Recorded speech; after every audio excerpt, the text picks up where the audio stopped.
All right, well, we're waiting. Let's see. Here we go. Look at that. We're live. I love when it works. It's like my favorite.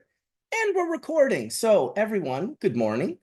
Welcome to Hash Church, Season 11, Episode 9, another solventless episode. Pretty excited for this one, not gonna lie. I'm just gonna set up this and we will go into my sponsors, our wonderful sponsors here on Hash Church. We're going to give a big shout out to Puffco for sponsoring Hash Church again. Puffco has clearly revolutionized cannabis culture, normalizing extracts with their incredible portable devices like the Puffco Preak, the Pivot, the Proxy. These amazing units deliver top tier performance and style, making them favorites in our community.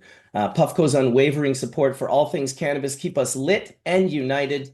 Check them out. Puffco's got your back. Next up, we have the Low Temp. All right. Definitely want to shout out Low Temp Industries. These guys have been making waves for the last 4 or 5 years. Low Temp Industries has built a reputation for crafting reliable USA-made solventless extraction equipment, trusted by the best hash makers worldwide. In 2024, they introduced the 30-gallon Mini Osprey, which is a compact hash washing system for those who need a solid alternative to hand washing or plastic washers without compromising small batch quality. Built with the same precision engineering as the full-size Osprey, the Mini delivers gentle yet powerful bottom agitation, ensuring consistent results. And that's why award-winning hash makers trust it, including Dammit Bobby, who should be on the panel today, who took first place in the full male category at Legends of Hashish back in Portland, Oregon, with hash washed in a Mini Osprey. If you're looking to boost efficiency without sacrificing quality, the Mini Osprey is a worthwhile investment.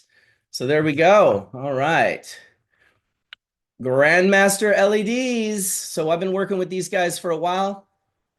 Get ready to take your grow to the next level. Grandmaster LEDs is bringing the heat with cutting-edge lighting solutions designed for growers who demand the best. Whether you're battling pests or chasing perfect yields, we've got you covered with the latest and greatest innovations. The UVC Tarantula Predator, the ultimate PM IPM bug light. This bad boy harnesses the power of UVC technology to zap out mites, thrips, aphids, and more, keeping your garden pristine without chemicals or hassle. Pair it with Grandmaster LED's top-tier grow lights and under canopy lights, and you've got a setup that's unbeatable for potency, flavor, and peace of mind. Waterproof, daisy-chainable, and built to last, the Tarantula Predator is your new secret weapon. Tune in to Hash Church to hear the pros rave about Grandmaster LEDs, then grab yours at grandmasterleds.com. You can use the code HashChurch15 at checkout for an exclusive discount. Light up your grow the Grandmaster way, because your plants deserve the best. HashChurch15, that's the discount code. And certainly last, but certainly not least, I got to give a shout out to, let me see here, to me, to Bubble Bags. My goodness. Bubble Bags stand out as the premier choice for water hash extraction, and it's no surprise why. We are the original innovators who set the standard for quality and performance. We crafted with durability in mind. These bags come with a lifetime warranty, ensuring you're covered for years of consistent use. The team behind Bubble Bags takes pride in their pioneering legacy. That's me, backing every product with unwavering confidence and a commitment to excellence, making them the trusted go-to for enthusiasts and professionals alike seeking top-tier hash extraction results.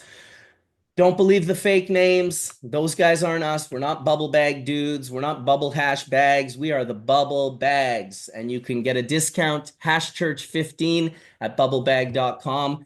Thank you, everyone, for bearing with me while I went through the sponsors. I'm going to let in our panel now. We have about 6 or 7 folks waiting in the panel. And we'll get going on another solventless episode. Listen, that last episode we did was very well received. People were pretty stoked on it. I'm guessing my headphones are not hooked up right now properly, so I'm going to do that because I cannot actually hear anything. Oh, there it is. There it is. I got it now. Beautiful. Sorry, guys. Welcome, everyone. Welcome to Hash Church. I see some familiars and some not so familiar, some people I haven't seen a lot. Dude, Dust, it's really nice to have you in Hash Church, bro. Hello, hello. How Yeah, are you? dude. Thank you for inviting me, man. Of course, man. Listen, I don't know how it's been this long to have you on, but we're excited to hear about what the strain hunters are doing, what the greenhouse crew is doing. You guys are consistently making, of course, you're in a giant, beautiful, epic grow. Are you in Thailand right now? Yeah. It's midnight in Thailand now. Just checking out the grow lights. The lights are coming on, so I was walking Beautiful. through. Yeah, this is how you commit to your specialty, right? Midnight in Yes, Thailand, yes. on Hash Church, in the grow room. I love it, dude. It's a pleasure to. I see also some familiar faces I haven't seen in a while, so it's a pleasure to be here. And thank you very much. Yes, man, absolutely. We're happy Hello, to have you. everybody.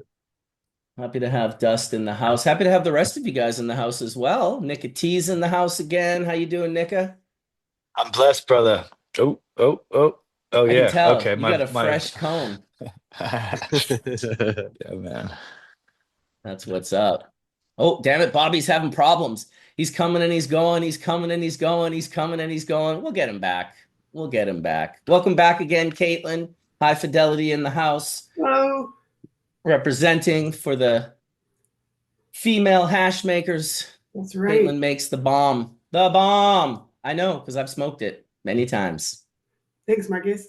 Always willing to go back for more. That's really kind of, when you get a lot of hash, you can always tell you don't need a contest to tell you what the best hash is. You just know, and this is something I do when I meet like a well-known hash maker and they pull all their jars out, and you guys can tell me if you're on this page as well. I always hit the one that has the least in it. Yes, definitely. Right? When the hash maker pulls out the 20 jars and there's like they're mostly full, but then there's this one in the corner and it's got barely anything in it, I'm like, what's that? What's that one? You're going for the mass choice.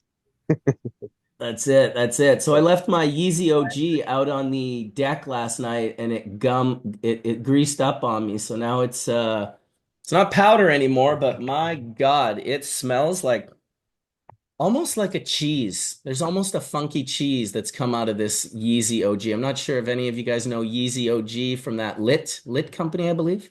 Lit Oh yeah. yeah. So pretty decent, pretty nice.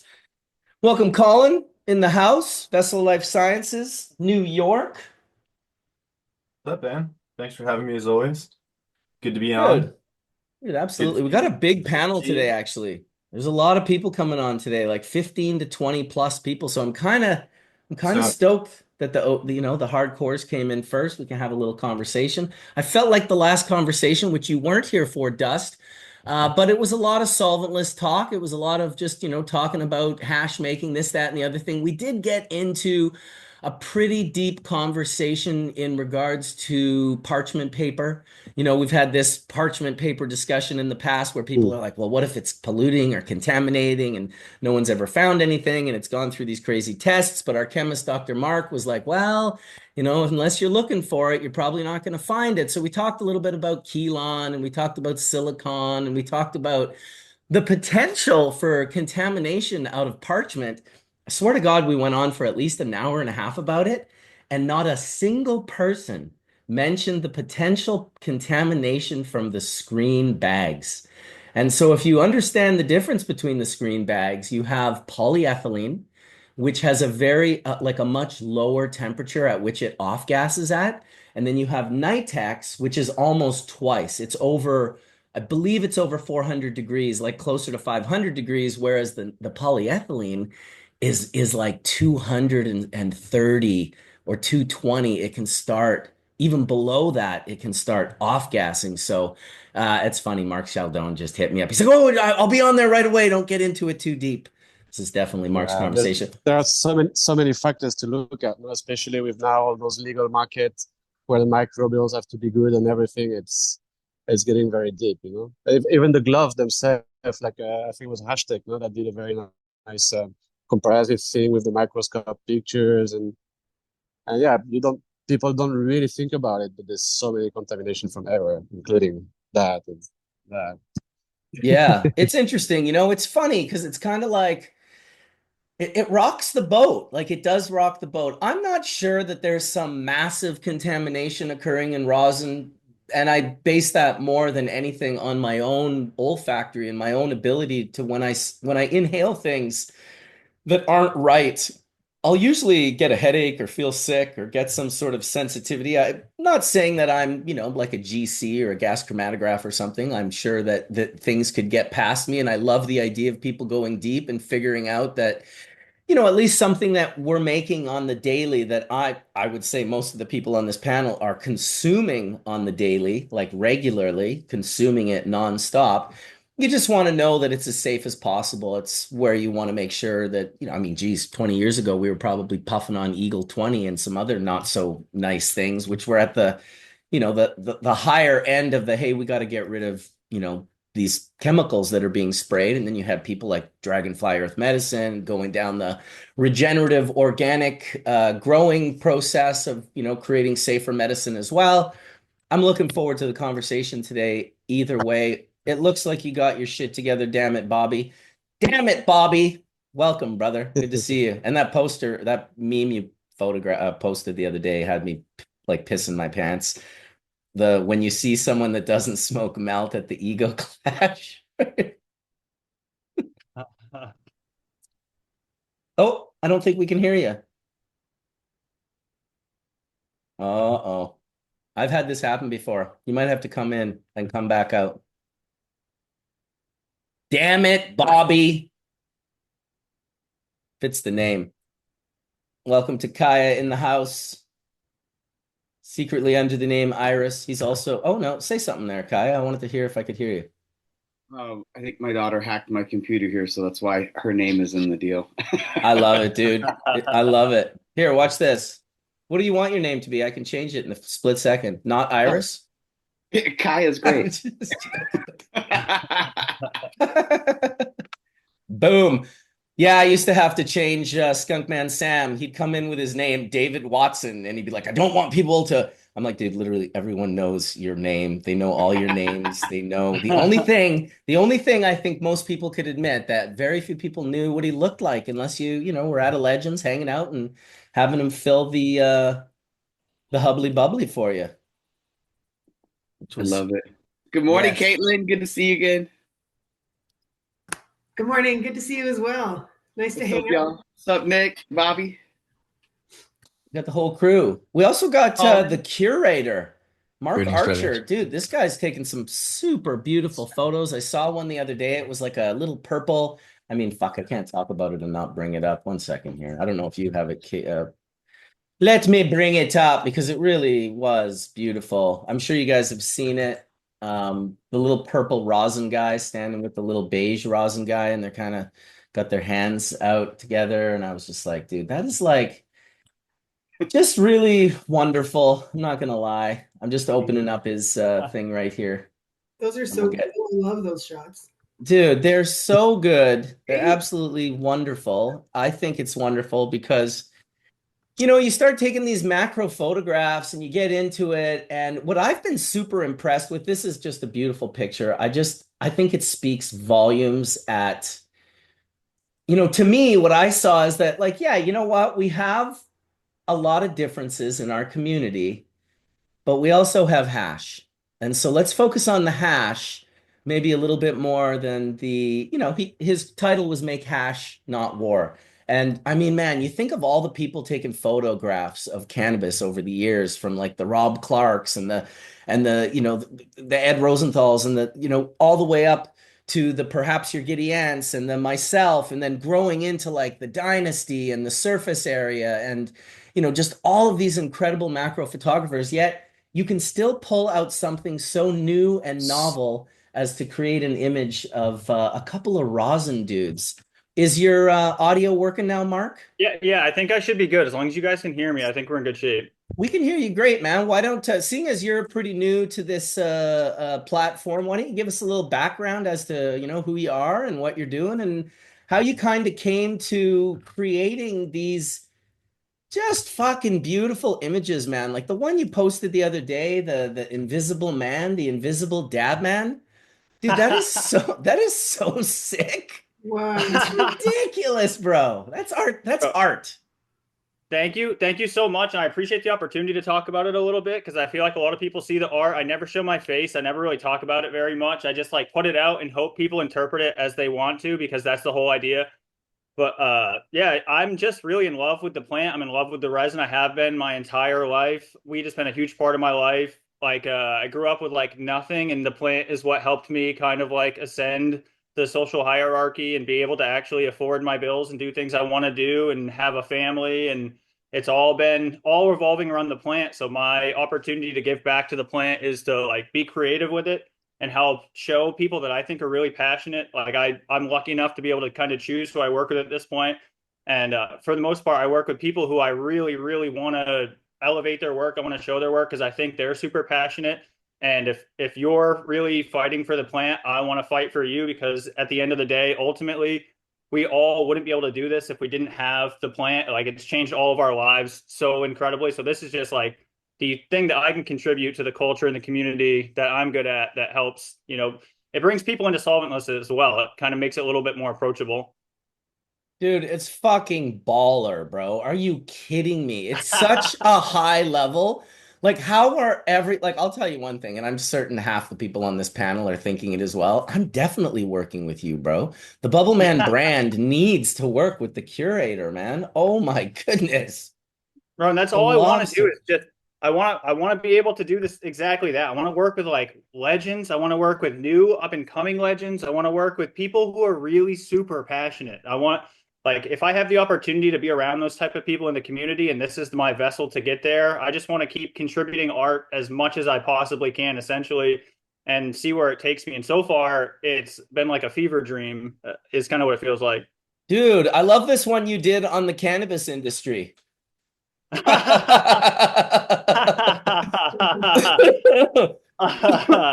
Oh my goodness.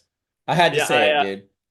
I like I said, I really appreciate the love. It's like I feel like I've been kind of in it's my basement is where I do my art. And I've been like kind of in my like basement dungeon, just like head down, just trying to come up with new creative stuff.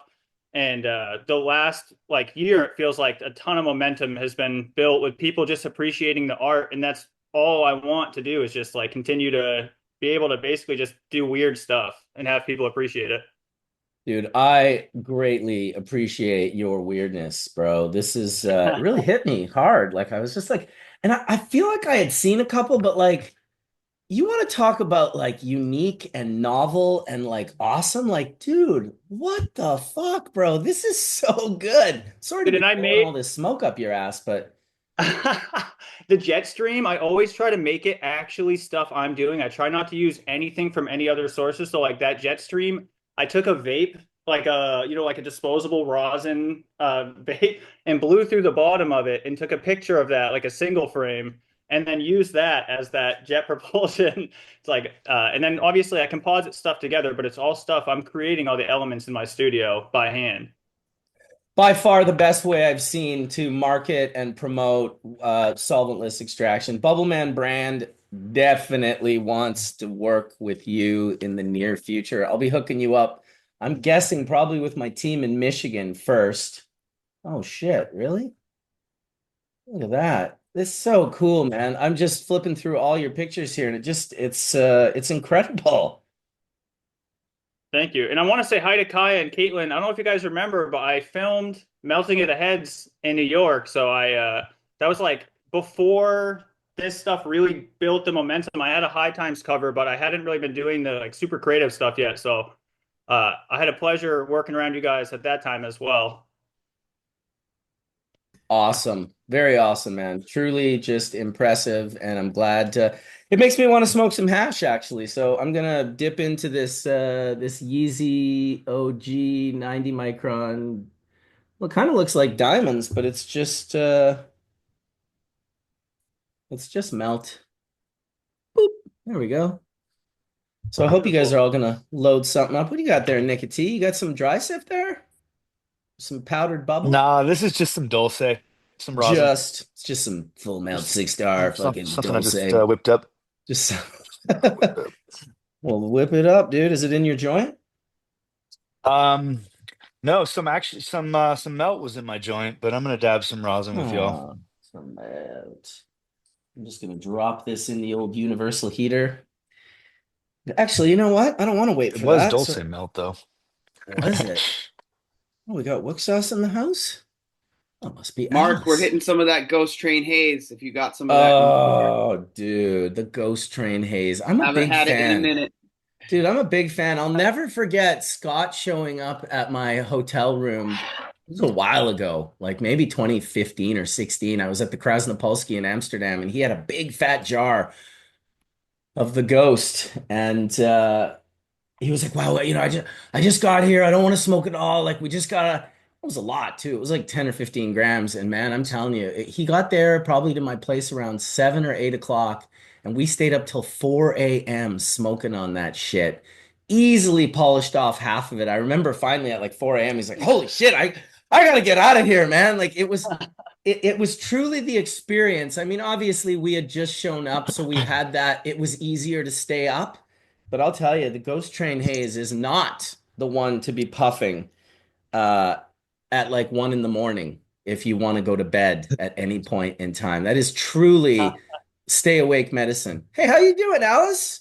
Hi, friends. I apologize for my delay. It's Little, Wook Sauce Alice. yeah. What's up, everyone? It's a little Brazilian delay. It's okay. 20 minutes. We're good. We're good. Good morning, Nice, friends. nice. It's Solventless Sunday. You're in Brazil. No, I'm actually just a Brazilian, right? No, I'm in United States, getting ready for Barcelona. I don't know if anyone here is also going, but it's grind time before going. So Yeah, yeah, I feel yeah, that. I feel that. It's going to be a good trip this year, though. Lots yeah. going I on. am anxious to see all the friends and to do the celebration that it's all about, like culture and love. Like I was even talking to Flynn about it. This is like my 9th year in Barcelona, y'all. Dust, you have to 9th year you see me over there, right? Yeah. But it's So, such a nice meeting. You know, everybody's coming together. You always see yeah. the faces you see only a few times per year, and it's so nice. This year will be my 21st. Damn, look at that. Yeah, 2004 was my first La Fiera High Life. I think it was La Fiera for some years, and then Spanibus took it over. But yeah, we've been doing this for a while. Holy smokes, decades. Yeah, For and the scene getting old evolved a lot people. in Barcelona. What's They that? have the scene evolved so much in Barcelona. You know, so have so much Oh, creativity, and some of the best hash makers also are over there. You know, like really dedicated people, passionate people. So it's really nice.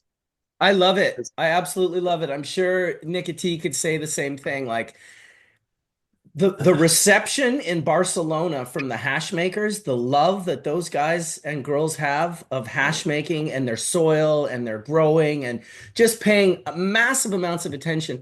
Every year I go there, there's people that just come out of the woodwork from the north, from the south, from the east, from the all over the country to just bring fatty jars of beautiful resin. And it's been, I remember Soma and we used to have to bring our resin there, and it wasn't till around between 2012 and 2014 that both of us, I remember it was absolutely the most ridiculous scene ever because there was a documentary that we were filming, and then Soma had a documentary that he was filming. And when we went to knock on his hotel room with all the documentary people behind us, he opened the door and he had all documentary people behind him.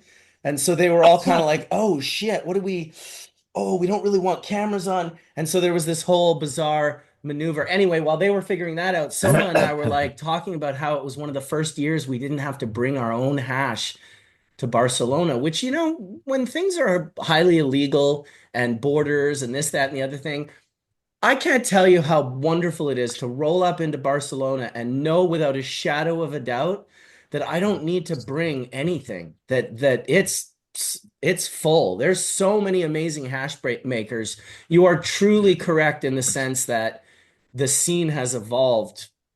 I mean, really, it might have evolved to the center of the cannabis universe at this point in time. I don't We think need to bring on some California's of those holding that. Italian hash makers from Barcelona. We need to bring yeah, some of them on the hash church. everybody, La Sagrada and Slide and all those guys. You know, it's only like I think people that do it for the There's love of the culture. So something Yeah. about the Italians and how specific they are, and just Yep. Something It's the about their food, culture y'all. and hash making I love. It's the They're a food, y'all. I culture. They're a think culture that like really respects terpenes and flavor in the first place. Like food is so important. It only makes sense that it would like translate directly to the resin. Ooh. Some of my favorite hash makers are those Italian boys in Barcelona. I love it. I'll say this: one of Yeah. my favorite Yeah. hash makers is Heavy Resin. Like she's one of the most Heavy badass resin and female. Doc Hayes, yeah, Yeah, for but real. dark Hayes and haze and her, heavy resin. they do one of the cleanest and most tasty hash I've ever seen. I'll never They're- forget their peach. I don't know if it's not peach rings, whatever that is, peach and lemons. Peach, it's one of the best hash I've tried like till the day. Yep, and they're lime. lemons, Saying a lot. Peach and limes, peach and lemons. I They're forgot. limes. Oh, no, They're it's the other one. limes. Yeah. Yeah. Love that limes. It was like a Yeah, lemon yeah. bean pheno he hunted. I just want to throw this out there. This is only my second Spanibus coming out this year, and I'm not bringing my own hash. So any of these awesome folks want to share with Kaya, boy, holla. For real, for real. Dude, you're going Dude, to I be got loaded. that SSS on my Dude. passport. I can't. I'm like so watched. It's hard for me these days to bring anything. Well, there's no I need wish I to. could.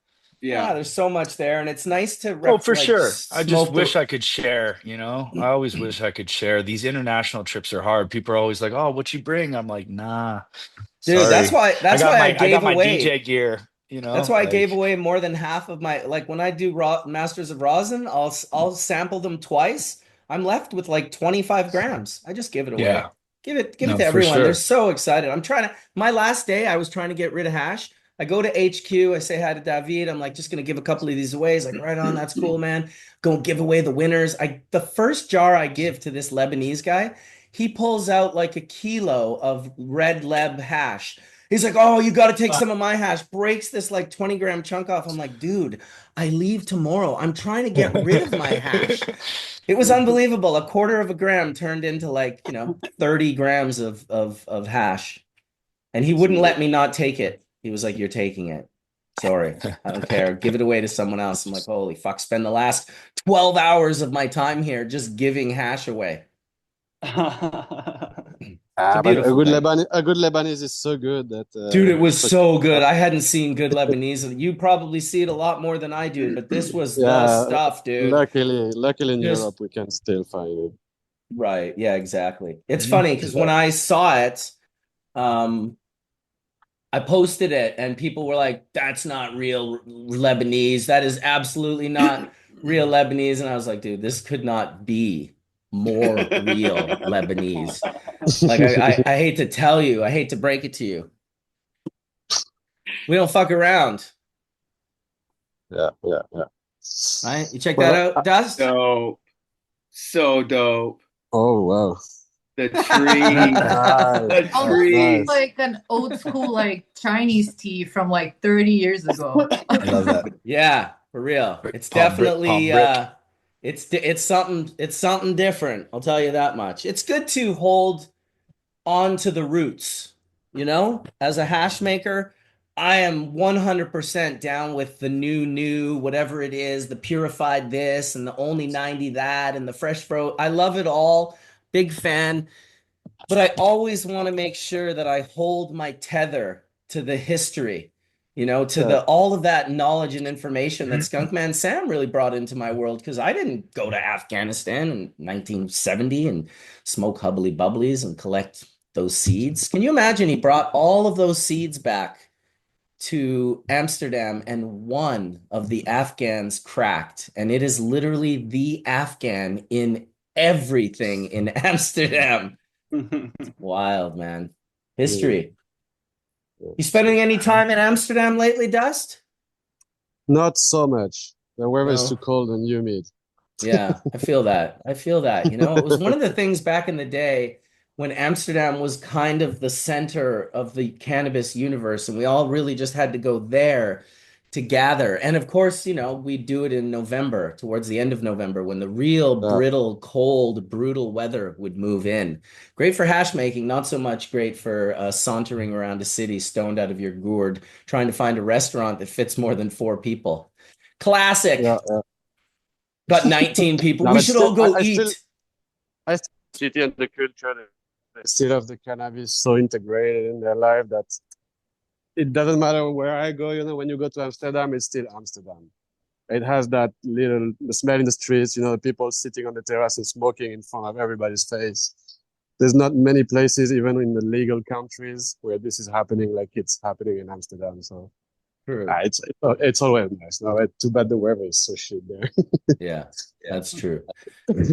We have the signs at our airport where you can smoke out in front of the airport, but it has to be like in this particular area, and it is literally right where everyone drops off to go into the airport. That's where it is.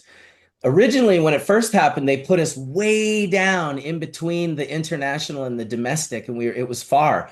But now you Yeah. can basically get out of your car and just light up a gagger and smoke that whole thing down and just walk into the airport reeking like weed and literally not have any problems. I'll tell you, the legalization or decriminalization or wherever medical, any of those that snuck their foot in the door, it eliminates them being able to use smell to get you. And without smell, I mean, smell was kind of, how we ratted on ourselves, right? You either had someone who told on you, or your loud ass dank weed would do it for the rat. They would tell on you, get you kicked out of hotels, get you, my buddy was driving his bike in Vancouver with a half a pound of Renee in his backpack, and they smelt it and like went around the block and cut him off and busted him.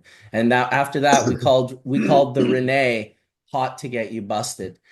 And to this day, I don't know enough about it still to this day. It would be great if Mark was in here, Dr. Mark. But the aromatic volatiles, I suspect in the Renee, they are not terpenes. That I really suspect they're thiols and thiolates. They're so dank. They're just so they transfer through water like without any dissipation at all.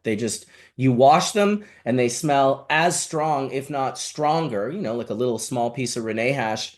It could smell like a half a pound of the flour.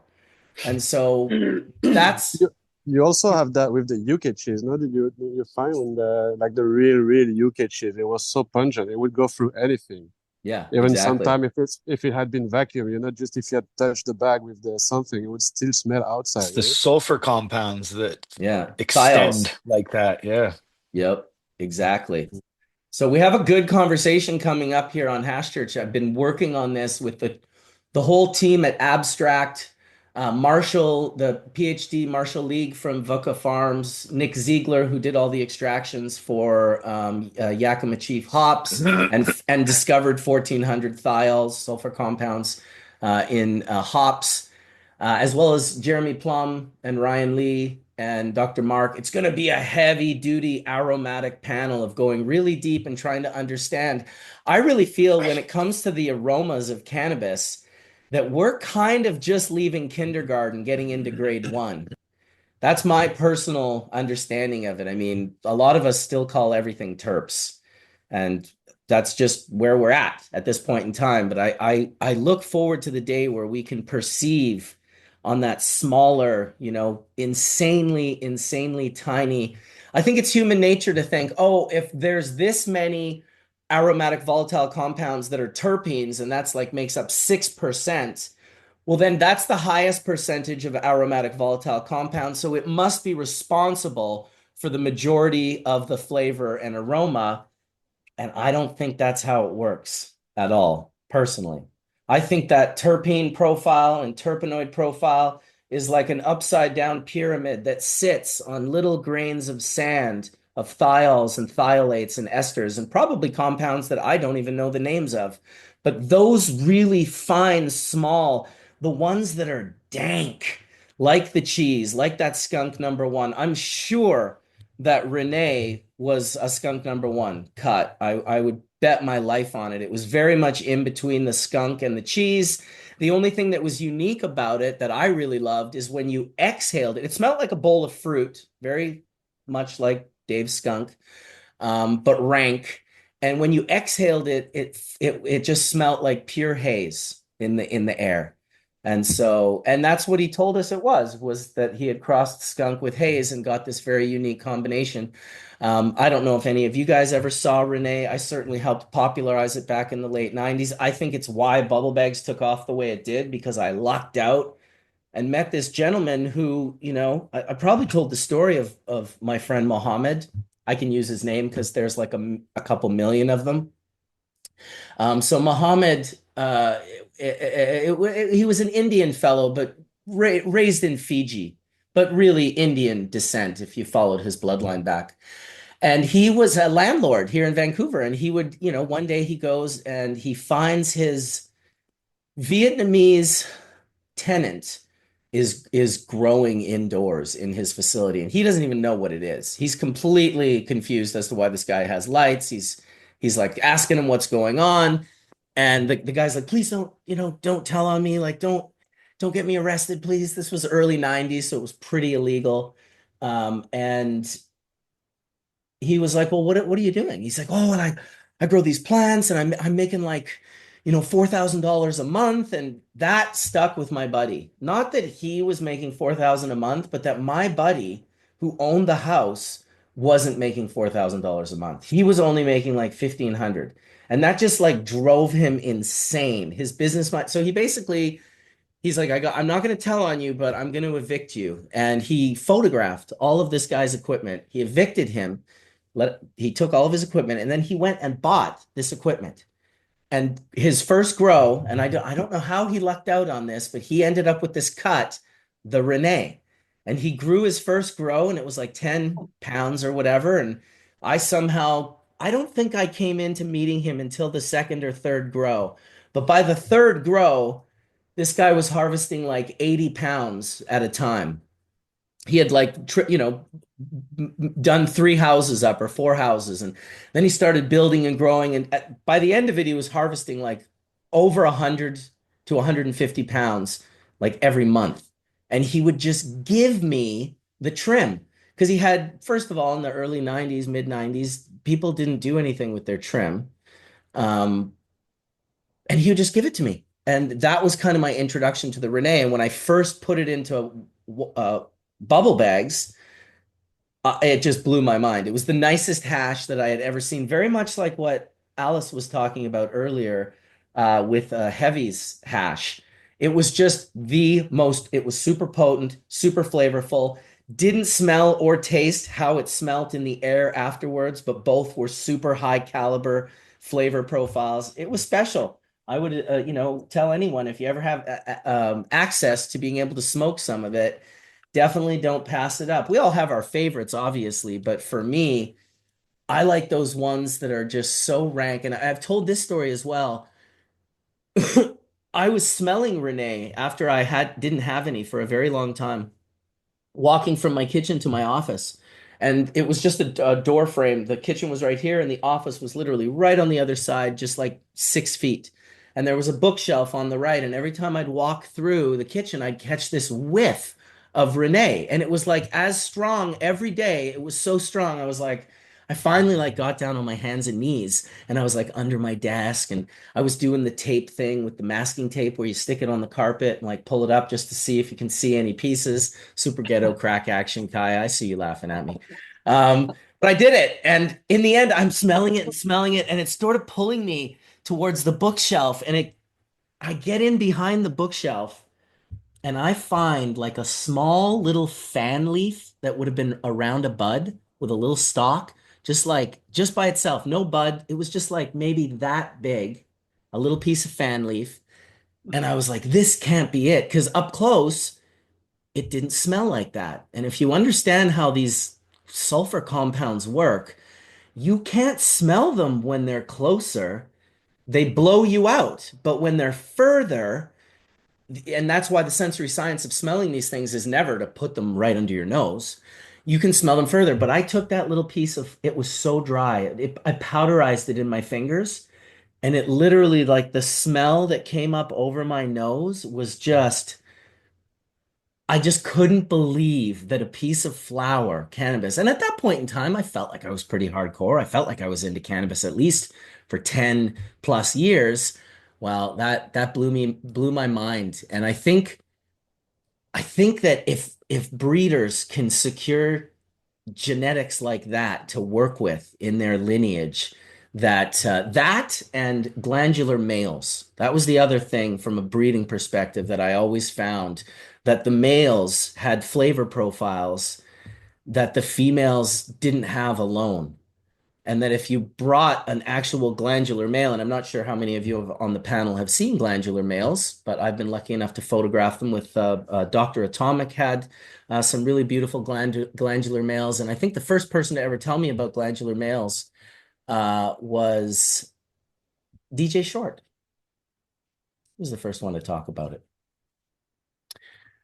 So yeah. How you doing, Jenn Doe? I didn't see you sneak in there. And Bryon as well. Hi guys, I'm good. Good to see you both. And Wook's in the house as well. I didn't say hello to him.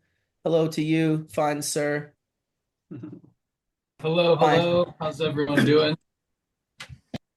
Chilling on a Sunday afternoon, getting ready to get into it. We're just kind of hovering, puffing a few dabs, enjoying. I got some of my packaging from Michigan, so I've been really enjoying like having my own packaging. My little wizard on the inside there. Pretty stoked on that. Yeah, check it out, Curator. Get some ideas. Get some ideas. Yeah. We'll be working on this very soon. I'll tell you though, like let's look at the difference. I just put some hash into the jar. When you have it in a clear jar like Calyx, how much better does it look than when you put it in a black one? Yeah, Hey? depending on consistency, like melts and stuff, yeah, you can't photo them at all in the 2 gram Myrons if like once they grease out because it's like so dark in there. And once you put enough light into the puck to make them look even remotely like visible, everything else is all blown out, like all the highlights on the glass and everything. Yeah, it's a real issue because everyone buys these Myron jars. Obviously, those glass ones are different. They're, the Calyx ones in particular, which I've used quite a bit of. They're more expensive. And it does seem like, your market for melts is a tight margin. You want to make sure that it gets out to the world and that people purchase it and use it. It's not a lot of people have a cold supply chain, so it's a little scary supplying beautiful material that is very much like, I don't understand why why we're like, it's just too expensive. How can we afford to cold supply chain your resin? And I'm like, I don't know. How did the spinach people do it? Because spinach is cheap, but they I think managed to melt keep should be that direct shit. to consumer. Yeah, man. That No way you don't have to doubt. rely on these retails to, keep that cold storage chain, direct to consumers. I feel like the only way we can put out melt and actually have it represent what we want it to represent. But It's And all either high direct to quality consumer solventless. or actually in the traditional market, working directly with brokers that have logistics of ice cream, like you're delivering ice cream. But it's That's not what I was just everyone. gonna say too. Yeah, it's not everyone that takes care of it like how it should. But Marcus, one thing that you were talking about, the Calyx containers, I actually even wanted to like ask y'all, do you all like that? Do you all like those jars? I mean, I like them for quite a while from like a different perspective than just, first of all, when I put hash into a jar, how long do you think it lasts? Not long enough, let me tell you. So do I like it as a long-term storage, keep the terpenes secure? Maybe less than some other jars. What I liked about Calyx, and then they sent me the black ones, which I was like, oh, that's what I don't like about all the other jars.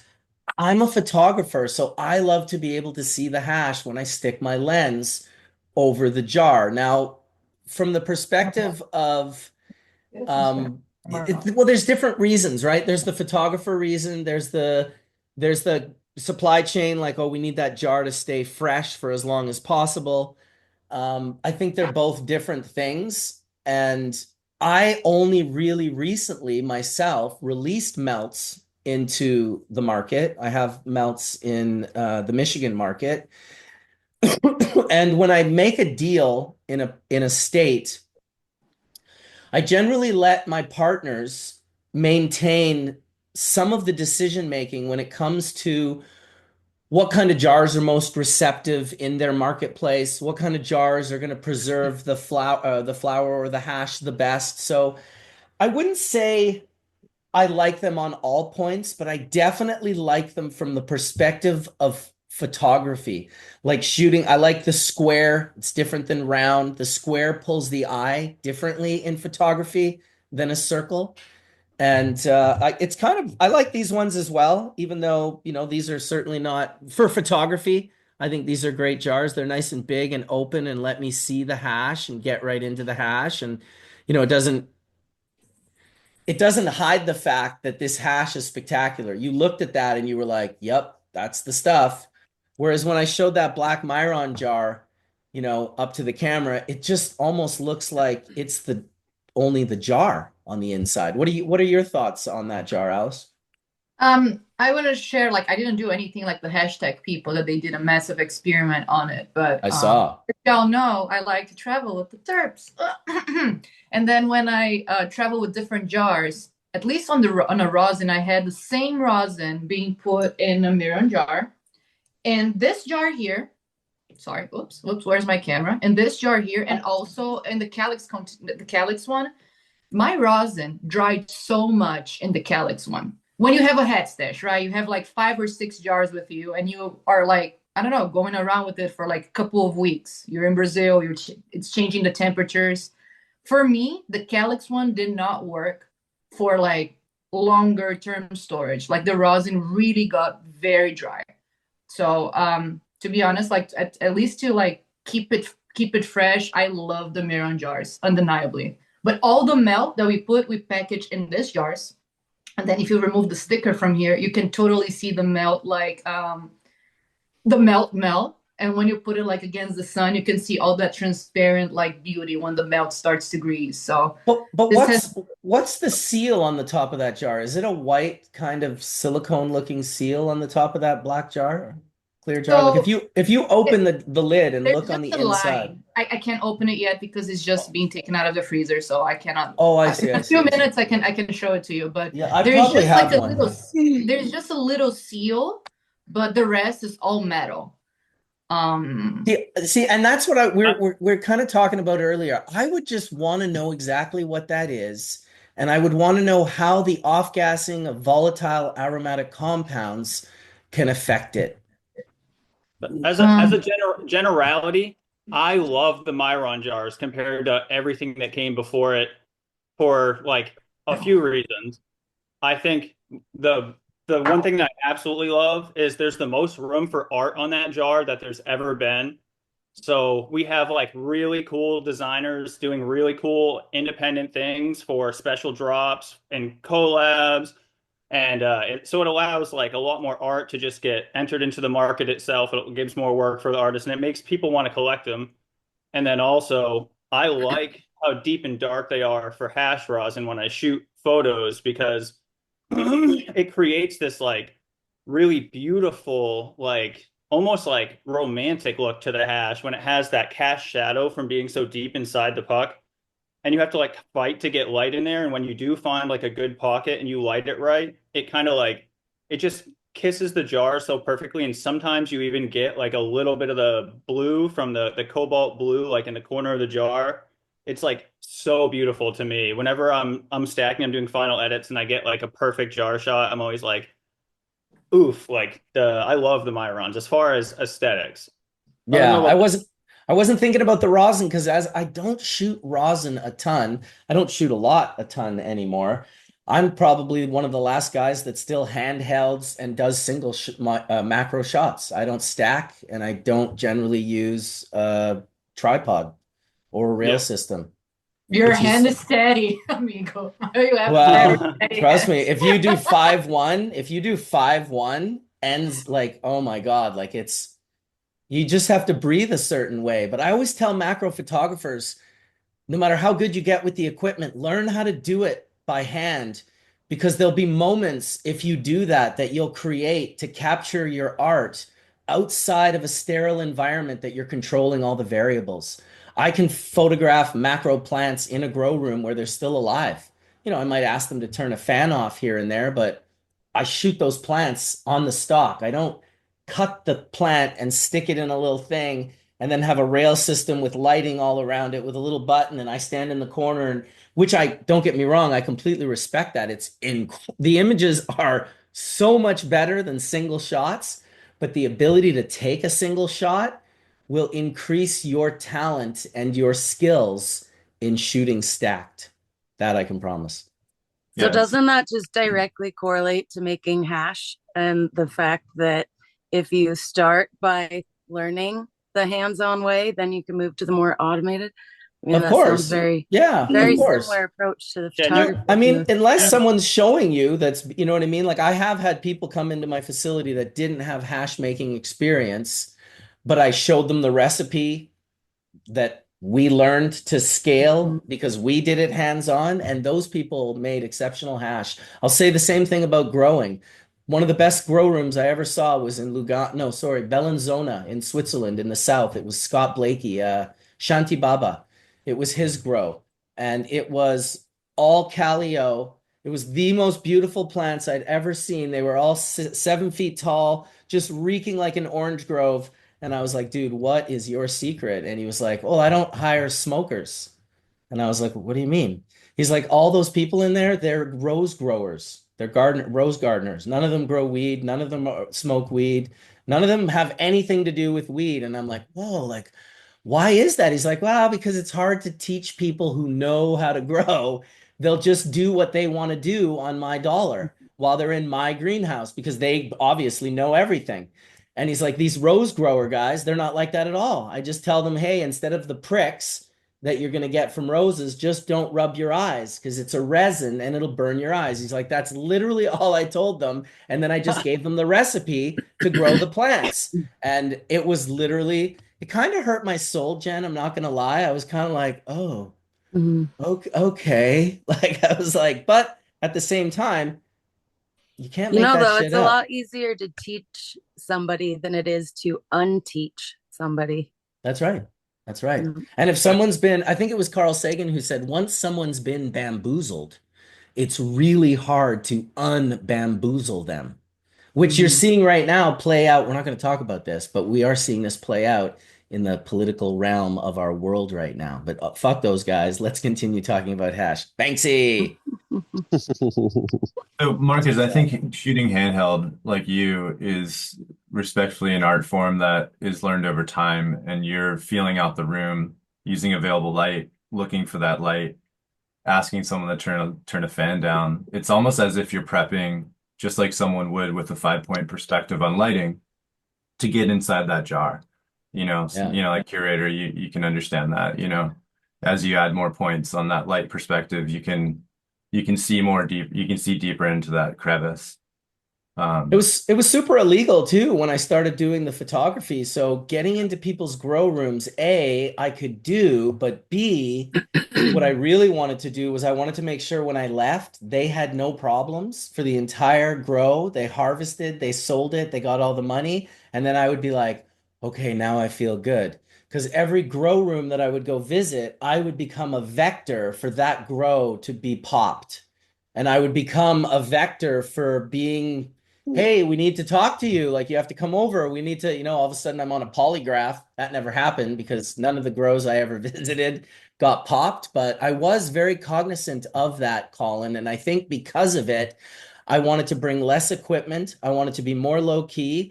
I never wanted to ask them anything other than maybe turn off a fan and can I come take pictures? I never wanted to be the guy that was like, I'm going to need to cut like 5 arms. I'm going to set them all up. I need a space 6 feet by 8 feet. I didn't want to do any of that. So I would just be in the corner of the room, just taking a picture of a plant in the grow room, literally, like sometimes with the lights off. It was, I think it's a different game now because the photography is on such another level. Stacked images are so, I mean, really, it's a form of AI where you're stacking these images in such a beautiful way when the algorithm's proper. Because I remember when stacked images first came out and it wasn't proper enough to trick the eye. It couldn't trick the eye. You could see these lines through it. Now it's flawless. It looks perfect. And I love it. Yeah, I mean, I, the I techniques I think have been adapted from, fashion and jewelry photography, and I learned a lot of that stuff like image stacking in the darkroom. Like I was holding up images that I shot when I was a teenager of plants that I've grown. I've kind of kept, I was going through 35 millimeter images in large format the other day, and I was realizing like I have thousands and thousands of images, and some of these are double stacked. And I did that with an enlarger at the time. And I think that concept is really, to your point, Marcus, kind of gotten to a hyper real point of view. I know I've used it as a hyper real tool because when you stack like, a bunch of literally 4K images and above on top of themselves, you get literally hyper realism. Awesome. yeah, More than a absolutely. viewpoint perspective, you can take two cameras and then you can actually have some movement. So it's, there's a lot you can do there. It's kind of awesome. It's I just want to say I did start just like you. Years ago I was so nervous to go into people's gardens for a lot of reasons. I didn't want to ever disturb what was going on there and or like you said put them in jeopardy legally from me being there with a camera and like showing people what's going on inside essentially. And then otherwise, cross contamination, I was going to sometimes like 3, 4, 5 gardens in a week because I live in Maine and we have such a huge caregiver market and it's also like I'm in southern Maine, so it's really clustered here especially. So I'd always have to be very conscious of like, not wearing even the same shoes, not wearing the same clothes, going into places, making sure I'm suiting up, making sure I'm, washing everything in between going, even my jackets, even paying attention to like what I'm bringing in my vehicle, what vehicle I'm driving in, like trying to be hyper aware, but always nervous that someday I might get a call that like, I track one thing from one place to another, but that never happened either, luckily. Yeah, that's a big one. Powdery mildew vector. Oh, I'm now a powdery mildew vector for all the grows that I'm getting invited to. That's no joke. The washing of the Yeah. camera equipment is serious business. You gotta kill all that. Those are invisible spores that can't be perceived by human senses without some sort of prosthetic. I showed a photograph of some powdery mildew last week, and it just makes my skin crawl every time I share this picture. But if we talk about powdery mildew, I usually have to bring it up. And so there it is, the horrible little like ant body fungus spores, like just nightmares growing all over your plants. And I'll never forget seeing people thinking that the powdery mildew was like, those are the crystals on my plant. Like 30 years ago, I was just like, dude, those are not the crystals on your No. plant. In When fact, I that is the first got fungus. Sorry, when go I ahead. first got here, Marcus, and I was like literally trimming my first pounds of weed, I remember that someone taught me like, "Hey, put the flash from your phone. If it shines bright, are trichomes. If it's opaque, it's powdery mildew." So I learned that like That's a good tip. Yeah, That's it a was good a tip. good tip. That is They were like, "Yeah, you have gotta know how to choose the pack, so just use the flashlight." Yeah, it's never a good Cheers. surprise when someone's like, look at how resinous this is. And it's like, oh, I'm so sorry to have to be the one to tell you this. But you should relook at that. But the nose, it's like you can't miss on the nose. Like it smells Yeah. like powdery mildew. Like Yeah. there's a Just smell on it. musty, Yeah, like Yeah. musty. Yeah, wet musty, clothes. tickly, like ugh. What a Yeah. There's only humble one nightmare for there's only real. one worse smell than powdery mildew. And that's the Bud rot. people who no, the people who get powdery mildew and then use sulfur to try and eliminate it. That is Oh the yeah, bane of my existence. that's And I it's sulfur had it smells so crazy. many rough. times in the hash in Spain, in the beginning, and in like 2014 and all. You could literally smell it, a lot of the bubble hash, because people at PM, they couldn't sell the flower, they throw it all in the hash, and it sprayed all the shit, during flowering, and it was terrible. Another big one we're smelling right now is chlorine from like hydrochlorous acid, whether that's in the cleanse or like a line cleaner or even the base of calcium in some of these salt nutrients. So yeah, I'd say, urea and chlorine are up there with no smells. The real cat piss. Friendly reminder, don't spray your plants in bloom. And don't ever put sulfur on them if you want to make hash, especially. Yeah. Marcus. One of the things I discovered when I was photographing cannabis, and it was actually DNA years ago, asked me to photograph seeds for them. They wanted to put it on the inside of one of their grassroot hats. And so I started photographing seeds, and it was really the first time I photographed like cracking seeds. And, I got all these great photographs of like, the bitument, that little membrane on the inside that like allows the embryo to slide out of the seed husk. I was getting all these photographs. And what I noticed was when the first true set of leaves come out after the cotyledon, which are the round ones, they have trichomes on them. They already have trichomes on them. The first true set of cannabis leaves. Now, I can't say that's for every cultivar. Maybe this was a special one and they were starting early, but I mean, trichomes have a job all the way through. So when the seed first, I wonder if I can actually find these, because it would be very good if I could find these pictures. I used to have them on my website. I've seen that a lot also on the macros from Oscar from Mr. X.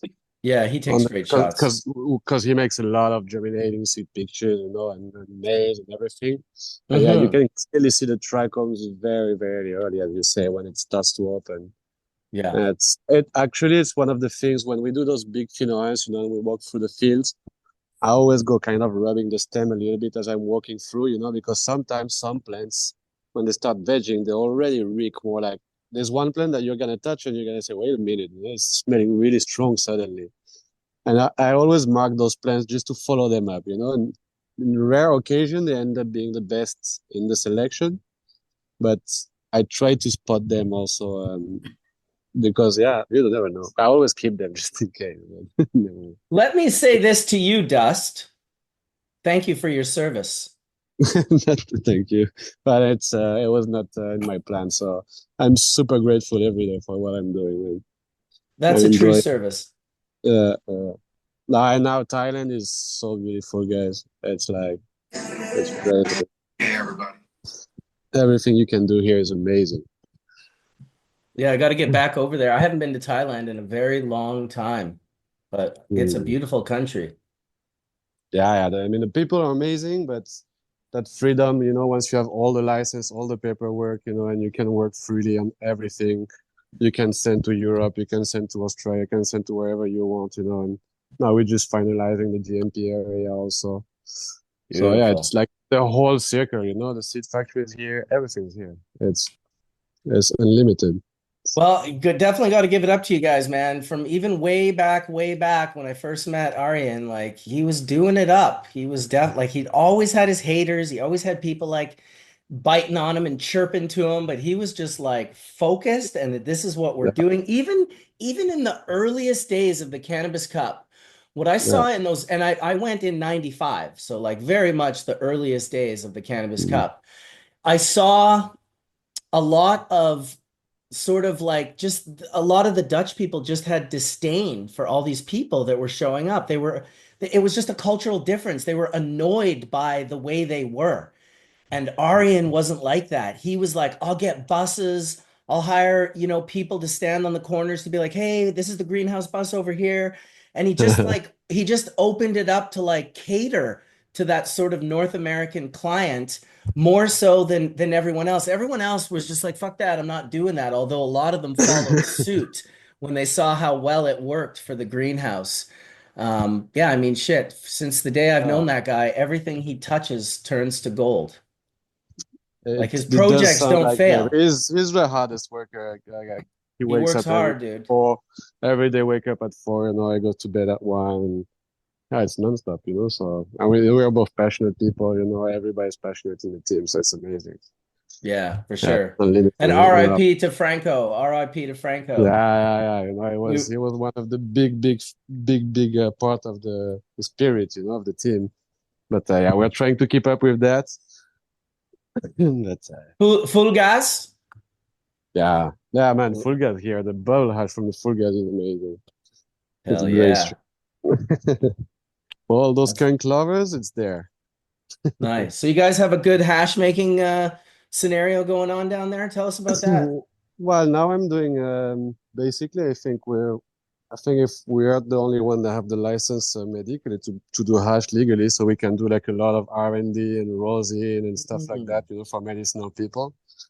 And yeah, here now, well, we've been doing the first year basically. I've been selecting all our seed bank over again for here, because we always do new selection in new countries. Because we don't want to bring a cut that's been selected in whatever country. You bring it to another continent, then you have to acclimate it for 2 years. And Exactly. so usually we always pop seeds where we go, make a new selection on site under the conditions of the sites, and from there we go. So we did that the first year. Second year, now I'm doing bubble of everything. All the strains we have, we've selected on 25 strains are finished now.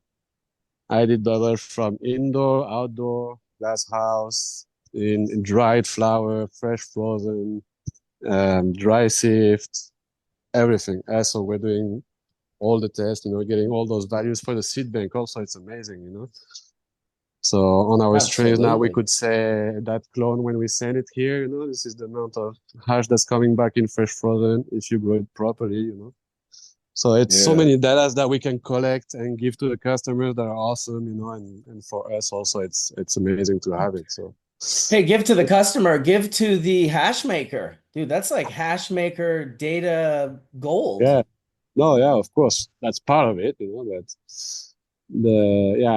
here the hash is still not legal recreational. So most of the people that want to do hash do it from themselves, But yeah, still it's a growing market and it's still very young. So it's gonna go good. But man, we found some really, really nice terps here, really nice flavors, really good hash makers. So yeah, it's amazing. Exotic flavors unique to Thailand, or what would you compare the flavor profiles to? From Thailand, we have two really nice ones that we got from the expeditions. One of that black mango thing that was really nice, and it's a really pungent. It has that like pungent, like the skunk, but on a more fruitier side. So I don't think it has any relation with the skunk because visually it doesn't look like it, and the area was really far away. But it has that really like rotten fruit thing, that sticks everywhere. Like I would love to know also what's exactly a terpene. That's one of the things here that the labs are not really up to date yet for the cannabis sampling. But that will be the next phase. But that black mango is really good. And all the terpenes here that we found. The other one would be, it reminds me more like the Congolese. The other main phenotype that you have in Thailand, that is like that is between the tiger tail and the squirrel tail. It's very, very close to actually also to the Congo that you guys have in Canada. And so this is not really my favorite type of flavors, but it's a great plant to grow. It's big flowers, super, super nice construction on the internals, So yeah, it's beautiful. But I still prefer the Indian plants. I think from all the landrace we selected, the Indian plants were my favorites. Well, you're living the dream, dude. That all sounds really good. Makes me want to go to Thailand, actually. Yeah, no, you should. We have the facility. Come to the facility. Yeah, well, I'll definitely hit you up if I come to Thailand. Dr. Mark, you look like it's like the first day of teaching. Like university just started and you're the professor. You're looking good. I did brother. get my hair cut, I have to confess. Well, it looks good. I need to It Morning, grows Mark. so quick. Hey, how are you, Jen? Good to see you. Oh, Bryon, Colin, how's everybody today? Hey, Nick, what's going on, man? Yeah, Marcus, so I was just sort of listening after I was eating some breakfast or lunch or whatever you want to call it, that first meal on Sunday, right? And I heard chemistry. I heard someone say sulfur, and I'm like, oh, sulfur. Then someone said chlorine, and I'm like, okay, they're talking chemistry. Let me go. I got to go to Hash Church now. We're We felt your talking. ears burning. Yeah, well, I think you said something about sulfur, right? And Just sulfur. talking about like funky aromatic compounds that are different than terpenes and terpenoids.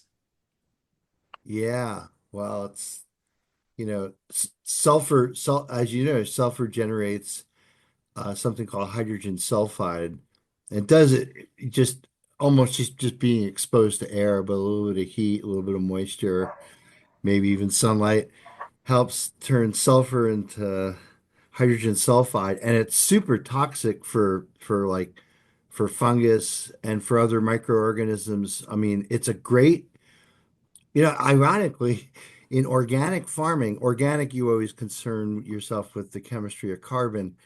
And so, like, yeah, what's allowed in organic farming are mostly like, what are called biopesticides, or sort of like, secretions from other microbes that are meant to have antibiotic activity and ultimately kill fungus and other harmful microbes and everything. And, those are the so-called regulated pesticides that are allowed in some of the cannabis jurisdictions, although there's nothing that's ever been approved for use on cannabis. But sulfur has just been used for Coon's age, and it's ironic because it's not organic at all. Well, I guess it's organic in that it comes from Mother Earth, but there's no organic chemistry of sulfur. It's just elemental sulfur. It's S8. That's the formula, right? There's no carbon in there at all.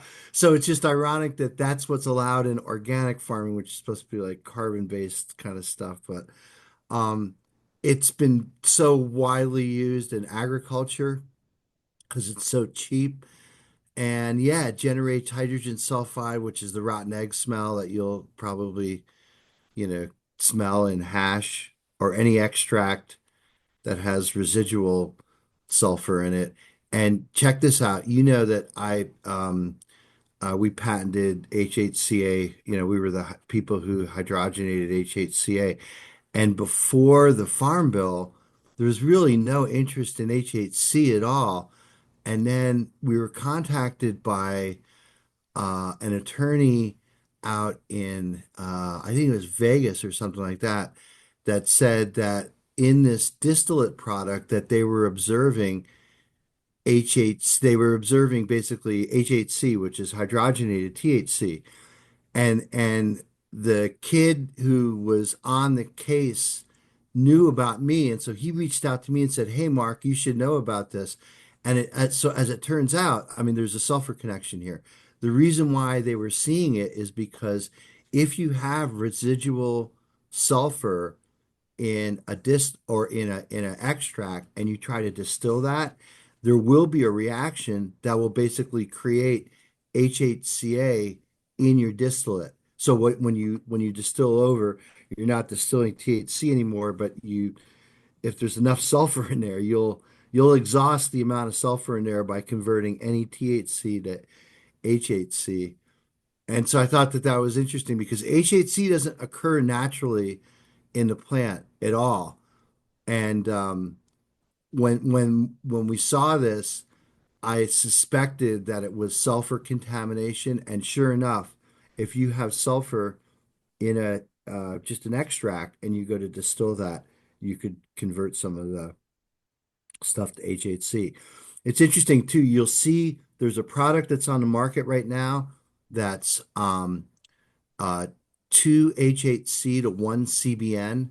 So what they're doing is they're taking THC and they're intentionally treating it with sulfur to do what's called a disproportionation reaction, which generates 2 moles of HHC for every 1 mole of CBN.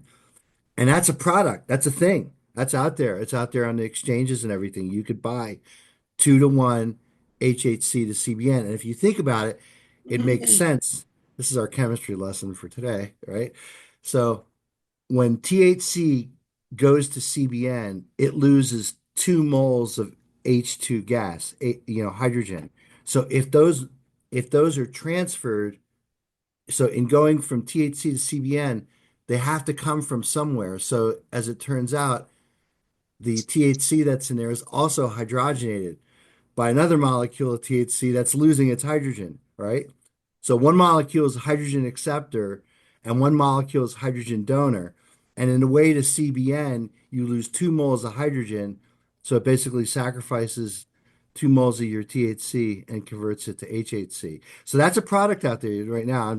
I think I'd said that already, but you'll see that You rate. can do it from CBD, right? Also, that's Well, I've read what you do from CBD, there's a step between CBD yeah, and that is the acid catalyzed cyclization ring closure of CBD to THC. Then uh, once you're at THC, yes, you could then go on to HHC and CBN. There's actually catalysts that will take you right. So the thing is in order to go from THC to CBN, you have to lose 2 moles of hydrogen. So you need a hydrogen acceptor.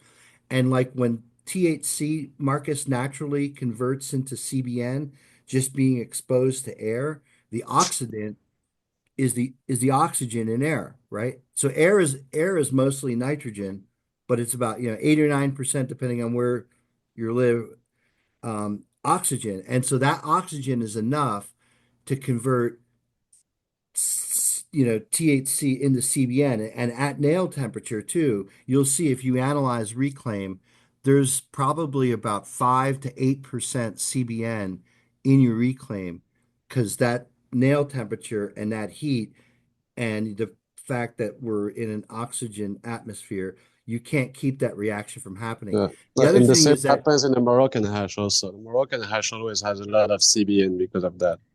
if you move distillate, so distillate, THC distillate is this extremely viscous material. I mean, like 50 times more viscous than pancake syrup, Marcus, for those of us who enjoy pancake syrup. We call it breakfast gravy here in Vermont. So yeah, THC is incredibly difficult to move around unless you heat it up. And so we use heat guns a lot, right? You heat up your jars or your beakers, and that's how you pour your distillate around. Well, if you ever see white smoke coming from heating your distillate too hot, what that white smoke is, so think about it, go back to our chemistry lesson, right? In order for THC to turn into CBN, it needs to lose 2 moles of hydrogen. So where does that hydrogen go? It doesn't just disappear, right? So what it does is it reacts with the oxygen that's in air to make water, right? So Mm. H2 plus 1/2 O2 goes to 1 mole of water. So what you're observing with that white smoke, if you're moving around distillate with a heat gun and things get a little too hot, that white smoke is basically just water vapor that's escaping. And it's an indication too that you're making a little bit of CBN, probably just a small amount just on the surface, but wherever things get too hot in the presence of air, you can't help. THC's metastable and it'll eventually go to CBN. All right, Dr. Mark, I have a question. Yes, sir. What are you personally dabbing? I don't know. The latest and greatest from Jake, I don't know. It's like, Okay. I gotta go look at the wait a second. Is there a label here? Oh, Lemon G. Sorry, there's a label there. I just couldn't read it. The Lemon G. Lemon G. But Infamous. Marcus, the other interesting thing I'll just say about sulfur is that in general, of all the fungicides that you could like, it's totally like more safe than using something like Eagle 20. Eagle 20 is nasty, and when you heat up Eagle 20, it generates hydrogen cyanide. I'm not saying that you should use sulfur, but I think like if you have to clean out a room and get it completely like fungal free, like maybe sulfur products are good to use there. They're, ubiquitous in the environment. I mean, they're used in our agriculture all the time, but I'm not saying that advocating for using it in cannabis, and I'm sure it fouls hash, right? You could probably smell it in the hash. Yeah, false flower too. But I mean, in all fairness, I think most nurseries these days use it because it's a good protectant against broad mites and that species of or class of really mites and super mites as we call them today. Well, and you got to wonder, like, even in the fragrance biome of skunky varieties, are those sulfur compounds there for a little bit more? I mean, again, it's like, I guess they're antennas that are directed out into the universe to attract pollinators or whatever like that. But, at the end of the day, those sulfur compounds, which are super effective, even at the gassy levels that they occur in cannabis, could they actually, protect the plant from fungal invasion? That's Yeah, interesting. I'm not You advocating can for see that. You can see that when you put many phenols in the same environment, especially in like if you grow in Congo or in tropical environments, the cheese is always more resistant than the rest. The Shiska berry was always more resistant than the rest. Hmm. You could have like a plague of fucking PM or botrytis and things, and most of the skunk crosses that were in a grow in harsh condition would resist much better. But most Hmm. likely, those plants already had sulfur compounds or whatever is going to create a better resistance to those diseases, no? That's always kind of been part of the selection in humanity, no? Also the Also, the strongest structure. I survive. think the structure of that cheese for some reason is kind of resistant. I'm growing some UK cheese right now. Yeah, for Kevin. the molds and stuff like that. But the Yeah, insect yeah, also is always different. Yeah, yeah. I got a clone of the UK cheese that came to us that we sequestered and quarantined, and then we got it tested, and it came super hot for hop latent virus, and we did all these studies on it. And Kevin McKernan at Medicinal Genomics was really thanks to Medicinal Genomics for allowing us just free reign with their equipment. We spent I think 8 months, 12 months just studying this one plant and then going through cycles and flowering it. And then we found when I put it outside in September through October, it got completely purple. And all these anthocyanins just it came through. And then I gave the plant to Kevin and he tested that plant and it was completely free of hop latent virus. And it was really interesting. So he took that and he's been recreating this with other plants in his Jamaican lion, and he's been finding success with this. But my point of saying this is that that plant in particular, what I learned from it is that it's really resistant to mold, PM. You don't see any PM on it, Oh, and it's extremely fragrant through like someone said earlier through the bag. It's almost like a sour diesel where it just wants to kind of just permeate through everything. But it's a really easy plant to grow, and I think it's one of those ones I think isn't probably in a lot of modern contemporary work. So, But but it's it was always terrible for hash making because the resin was so oily and sticky. yeah, Trichome is so fragile. At the moment you put it, because in the time you didn't have the cold rooms and everything, no. But yeah, I remember it used to clog my bubble bag. Like if I'd make bubble hash from exotic cheese, it would clog my bag sometimes. yeah. And you oh had yeah. to have the perfect setting for the exotic cheese, otherwise you were fucked. While the other ones were doing exactly what they had to do. Great So, plant. but I still love it. It's still in my top 5, whatever happens. So. Yeah, Yeah, the folks at Abstracts, I'm sure we're going to talk about this when we have that episode we keep talking about, Marcus, basically discovered that there's dodecanoic acid, which is a C12 mono acid that's super greasy and super long, right? Just a long hydrocarbon. That's the principal component for cheese, the smell cheese, I guess. I don't know if they've also identified that in actually cheese itself or things that smell like cheese. Maybe it's just some like, you know, they did. I think that's an how they. anomaly in our olfactory spectroscopy that these things both smell the same, but you'd like to think that maybe it's the same molecule. But there's definitely a lot of different components that actually make up the high notes of any fragrance that you're Yeah. smelling. But it would be totally interesting if that were actually the same compounds that were actually in cheese itself. Yeah. The one thing I wanted to touch on before we got too far away is like Dustin, when you're collecting data, the one thing I'd recommend is try to get CFU data. Like what viral loads are those plants collecting in terms of We started this like 3-4 weeks ago because it's pretty hard to source labs here that can do it. yeah. So Because we I did a think test with 2-3 labs. So that's why we sent 4 rosin samples, bubble hash samples. So we have to anyway because if we want to export the hash, we have to. yeah, we're finding And really strong evidence that every every genetic makeup carries an ability to carry less or more. And it's just yeah, finding those within a So population. that's funny you say that. We had exactly that comment with a friend like 3 days ago that Yeah, because he analyzed, they have a GMP lab in another country, and they yeah, analyze a lot of strain, and he's starting to have the same theory that some strains genetically carry less microbials than others. It yep, doesn't matter what grow environment they have, and yep. that's what Yeah. he's starting to see on the accumulation of data. So yeah, I No, think we've talked you're about that right. here. We've talked Yeah, about that in Hash Church. It's not resistance, it's susceptibility. It's a Yeah, different spectrum that keeps them from getting it. So that for sure exists. yeah. yeah, yeah. And if in a breeding program, it'd be very helpful. No, Move. definitely. That's yeah, but then the tests are still pretty expensive and very slow process here in Thailand for that part. So we're Sure. doing it on a smaller scale, but it's definitely something we are looking at also, especially now with all the German market, and Australia and all those markets that have super low CFU limits.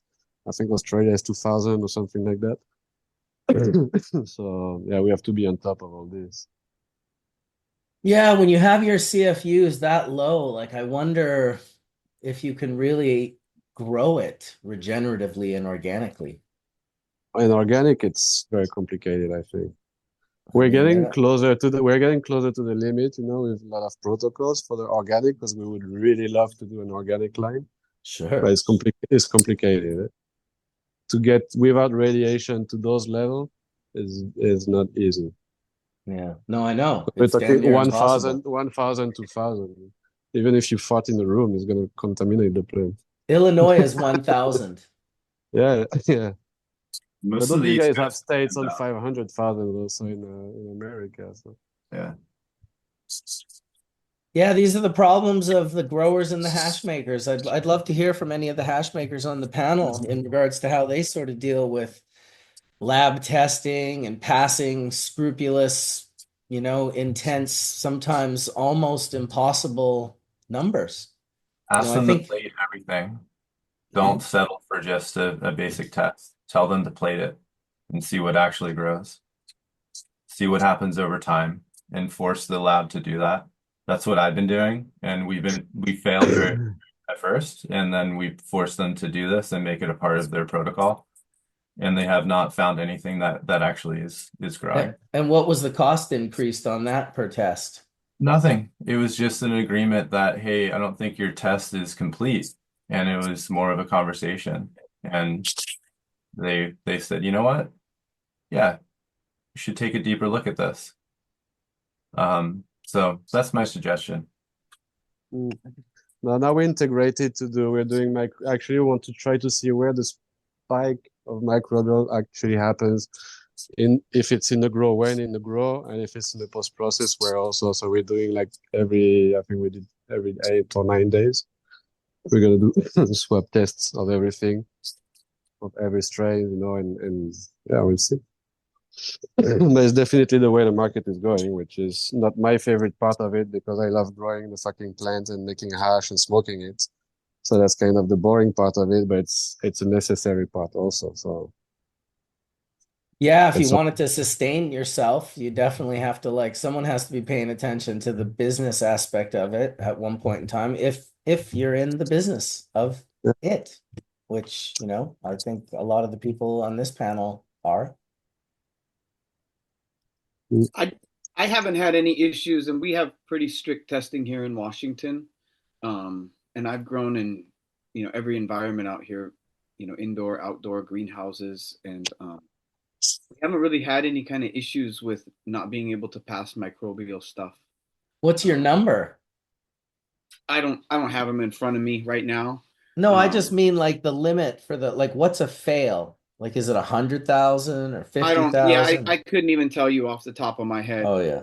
I bet you it's higher than 1,000, which is what Illinois is, which is insane. I think Michigan is 100,000. I could be wrong. If I am, someone will definitely point it out. Isn't that wild that they've got such a huge range of what is acceptable, And is there even really a standard, and have these tests been developed for cannabis? Because it was my understanding that a lot of the initial tests were actually stuff that was borrowed from other agricultural stuff, and it didn't really translate. That's And correct. adjust Yeah. things. That's right. And one of the biggest problems, if I could just chime in for a second Please. on testing in terms of testing for potency, is this unnecessary need to report potency on a dried weight basis when there is nothing that's sold at the dispensary that's dried. So what that forces the cannabis testing lab to do is determine what the mass of the sample is when it's dried. That means they need to dry it. Guess what happens on drying? They lose terpenes. They lose things like they start decar if these testing labs are are backed up like a lot of them are, the testing lab business model is all about numbers of samples and COAs going out to customers. They're just like a machine, like rabbits in a spinning wheel, right? They just want to turn that thing faster and get as many samples out the door as possible. So what they do is they usually put some kind of, well, they'd have to measure water content. And how they measure water content is using something called a water meter. And what that actually generates is not percent water, it generates something called water activity. And you could do this in hash too, Marcus. I don't know if you guys know that. Johnny B does it. Trust me. He's Yeah, got the water activity meter. He's the been water talking activity about this meter. for years. Exactly. So you have to correct. So when you report, like on a COA, you're looking at a concentration, whether it's in the percent or whether it's in what, milligrams per gram, right? So that means for every 1 gram of flower, you have X milligrams of THC or THCA, right? So when you're trying to determine those concentrations, the amount of moisture, I mean, think about it. When you harvest cannabis, it's what, in excess of 80, close to 90% of its weight is water, right? So when you dry all that water away, you're at various you know changes in terms of the weight. I mean, if you're at 11% water, if you're 11.1%, 11.8, whatever. I mean, all those things are going to matter.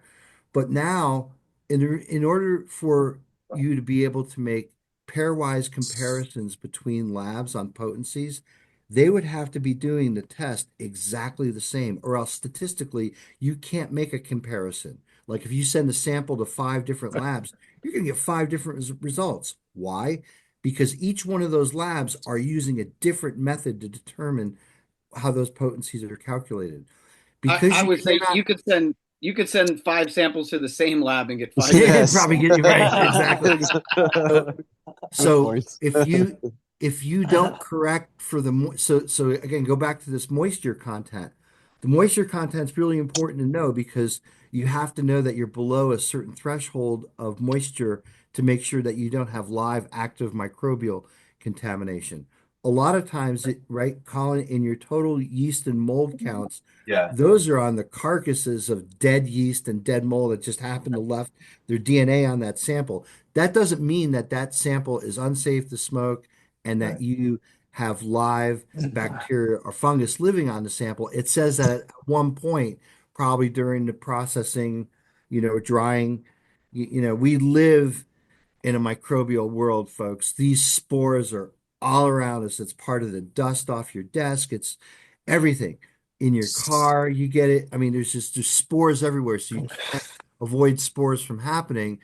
But I guess that's the whole downfall of using qPCR, because all that's doing is it's counting the DNA of not organisms that are live on there, but organisms that are dead. But that's a whole different can of worms. Where I was going with this again was just going back to the accuracy of potency, especially if you're trying to compare them between different labs, is that they have to use that moisture content to correct for what they're measuring. When you take a live bud that still has moisture with it and you make an HPLC sample of it, part of what you weighed out on your analytical balance has got water in it.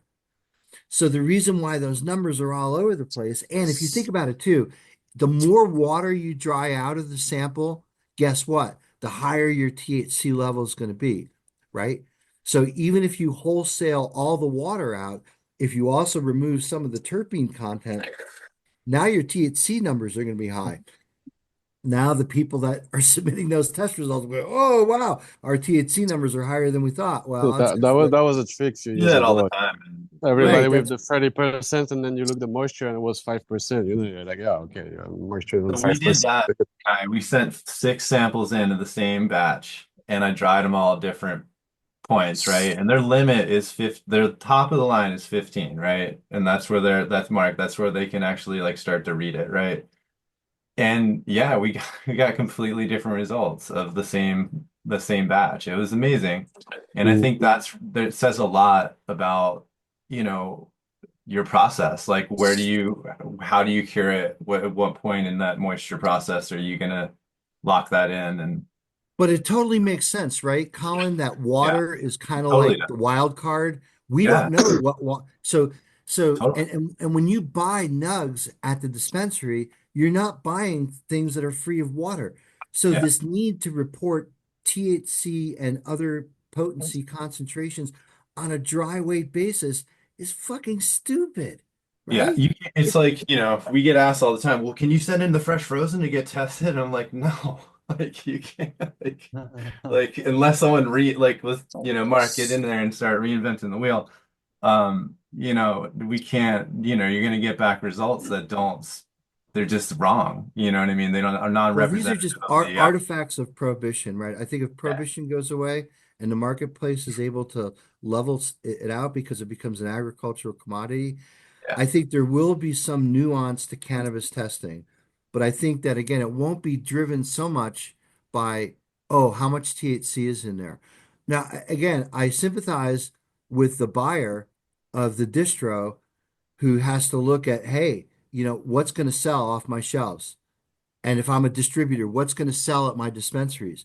I mean, those people they need some kind of metric, and if they see a COA and one thing's got 25 and the other's got 16, what do you choose? Especially if your business is now buying that kind of material and then turning it into concentrates, you're going to get a whole lot more concentrate yield out of a 25er than you would have from a 16er. But I'm not saying that that's, you know, I get it. I mean, it's to me that this is an artifact of prohibition because these businesses are so razor thin when it comes to the margins that they have to make. So they have to make decisions based on one number and one number alone, and that's the THC concentration, which I think we've convinced people here is a meaningless number.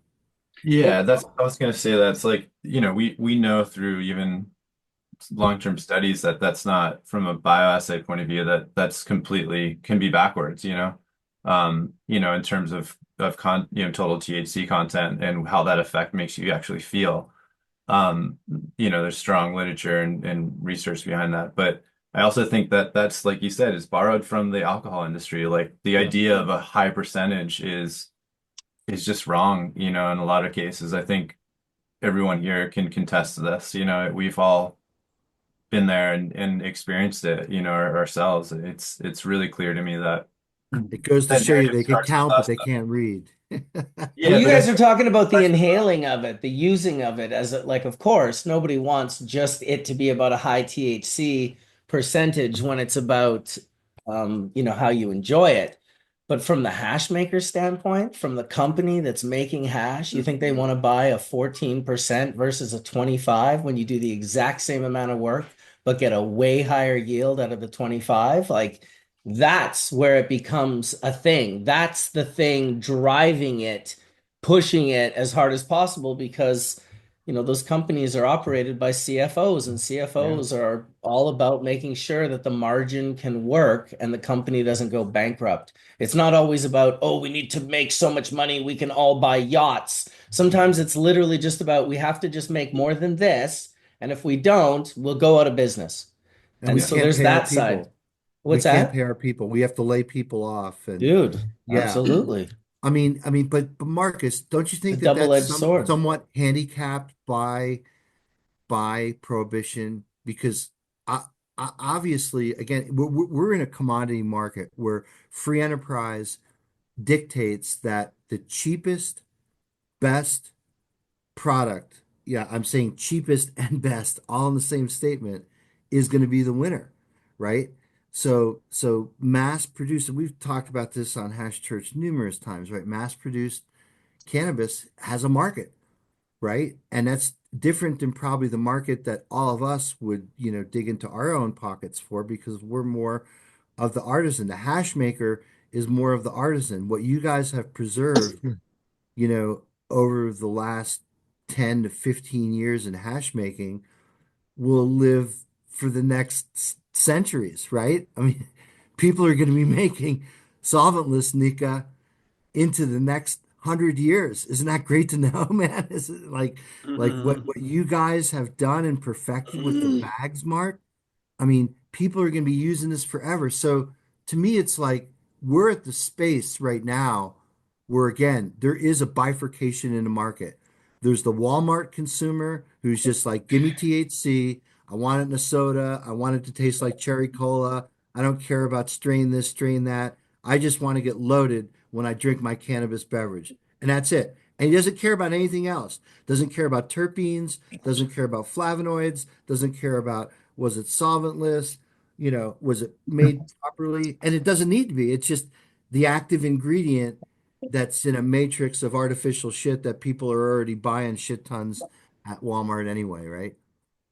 Yeah, it's like the hemp stuff. I tagged you in a thing that Kevin posted. He tested some, pre-rolls he bought, off of those, the THCA sites that are well-known brands from California, and he found microbial counts 30 times in the CT. Yeah. So, it's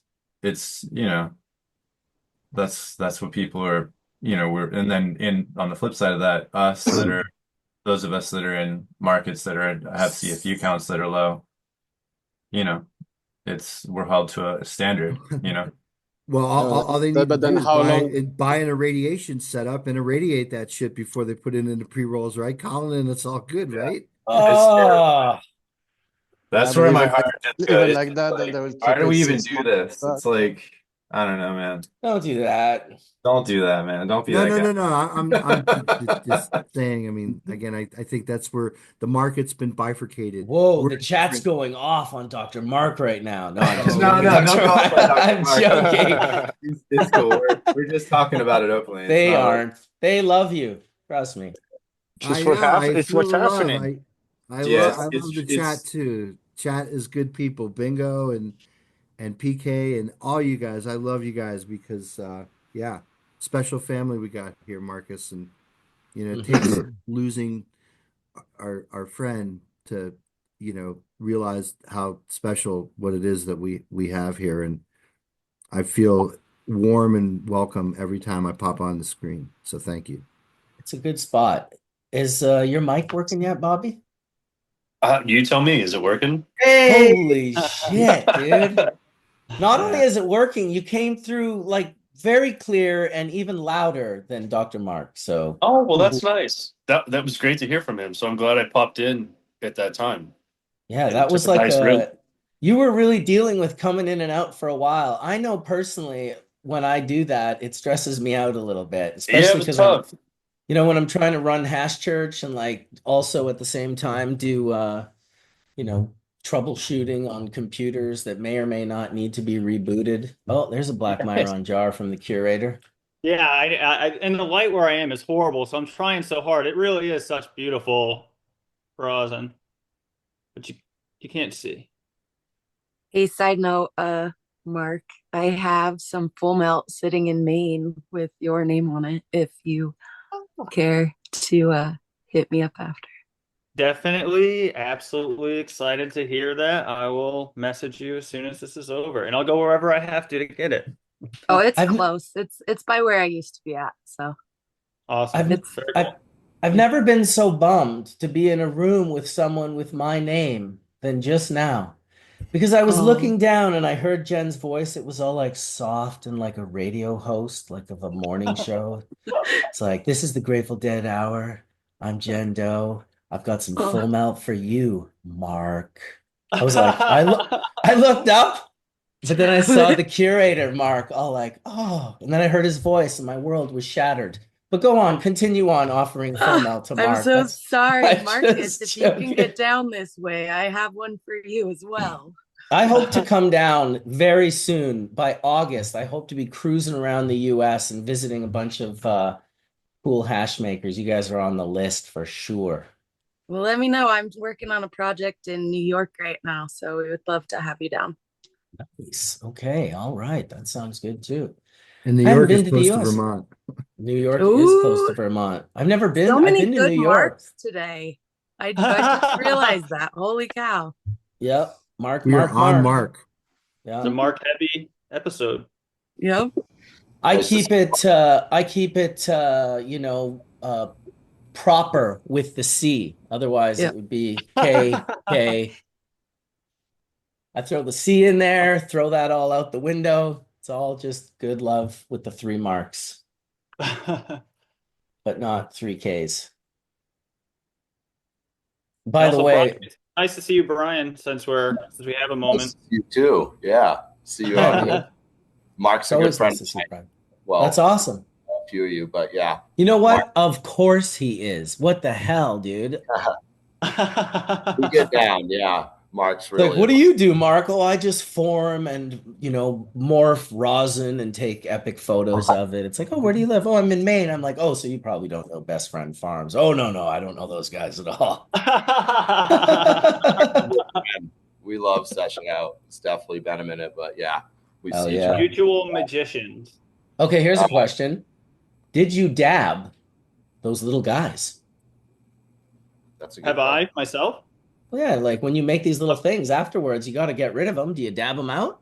Of Next course. time. I typically, because I get to make it with such good I would film rosin that. most of the time, I will I'll break it down, I'll take him off wherever I have him set up and I'll put him back in the jar. I try to keep him in one piece and then I'll slowly, We got to see a whole one melt. dab his leg. I got to say, from the company perspective, if I do one with you, I want the whole thing to be dabbed and videoed like super macro baller style. So the whole thing just like, oh my God, dude, that's probably like will become the value of it in the future. People be like, oh yeah, I love all that other stuff, but I just need the whole thing to be melting down in a giant banger. That's the one that's the video I need. I've had people ask me lately, especially to do it because the stuff's getting more intricate and everyone wants to see what it looks like melting. But I'm just nervous because in the photo part of it, like if I introduce anything for my environment while I'm sculpting, I can remove it, in my editing process. And so incredibly hard at the level I'm sculpting when I'm making all these things and I'm having to make like these tons of these like little snakes and I'm moving, I'm working with it sometimes for 6-7 hours straight from the freezer back. And I work in my basement, like I told you, my freezer's upstairs. So I'm like running up and down the stairs all day when I'm doing stuff I'm excited about. And so obviously during that process, there is particulate and like things from my environment that I'd be nervous when I do the video that I wouldn't want to like misrepresent the maker's work. I could definitely do it, but I'd have to be like, I'm already thoughtful in my sculpting process, but like more thoughtful. I mean, we could just add a disclaimer. Watching that little dude slide down the pin onto the banger would be a fire video, though. Let's be honest. I know. And it's gonna happen. I'm going to do it. I promise it will happen. Well, you're not wrong because, and I've shown this video before, but rosin is super, especially when it first gets pressed and it comes out. It's very much like it's like static energy. It's pulling towards my finger on either side that I put my finger on. And so in that sense, it's like a tractor beam for contaminant in the room. Any type of dust or debris or anything can just get sucked into your rosin when it's that like charged. I wonder if there's a way to ground the rosin before working with it and turn that off. So it's not like a little, just pulling the contaminant out of the sky. Yeah, I think if we tried, we could accomplish like a perfectly clean sculpt, but it would be us trying to create an incredibly sterile environment and then seal that off while I worked and shoot inside of that environment. A big, nasty hair just right in the middle of it would just be just be like, oh, Yeah, just 13 hours of crushing. sculpting and then a one hair you didn't see inside the rosin. But you want to know here, you want to hear something crazy, dude? And this is how fucked we are as a human race. Because I have been you in the past where I'm like obsessive compulsively just trying to release it as the most what I think of is the most beautiful perfect thing. And this took me a while to figure out, and it was really only for me. You may figure out something completely different. But what I figured out was that the majority of people um didn't always like what I thought my best work was.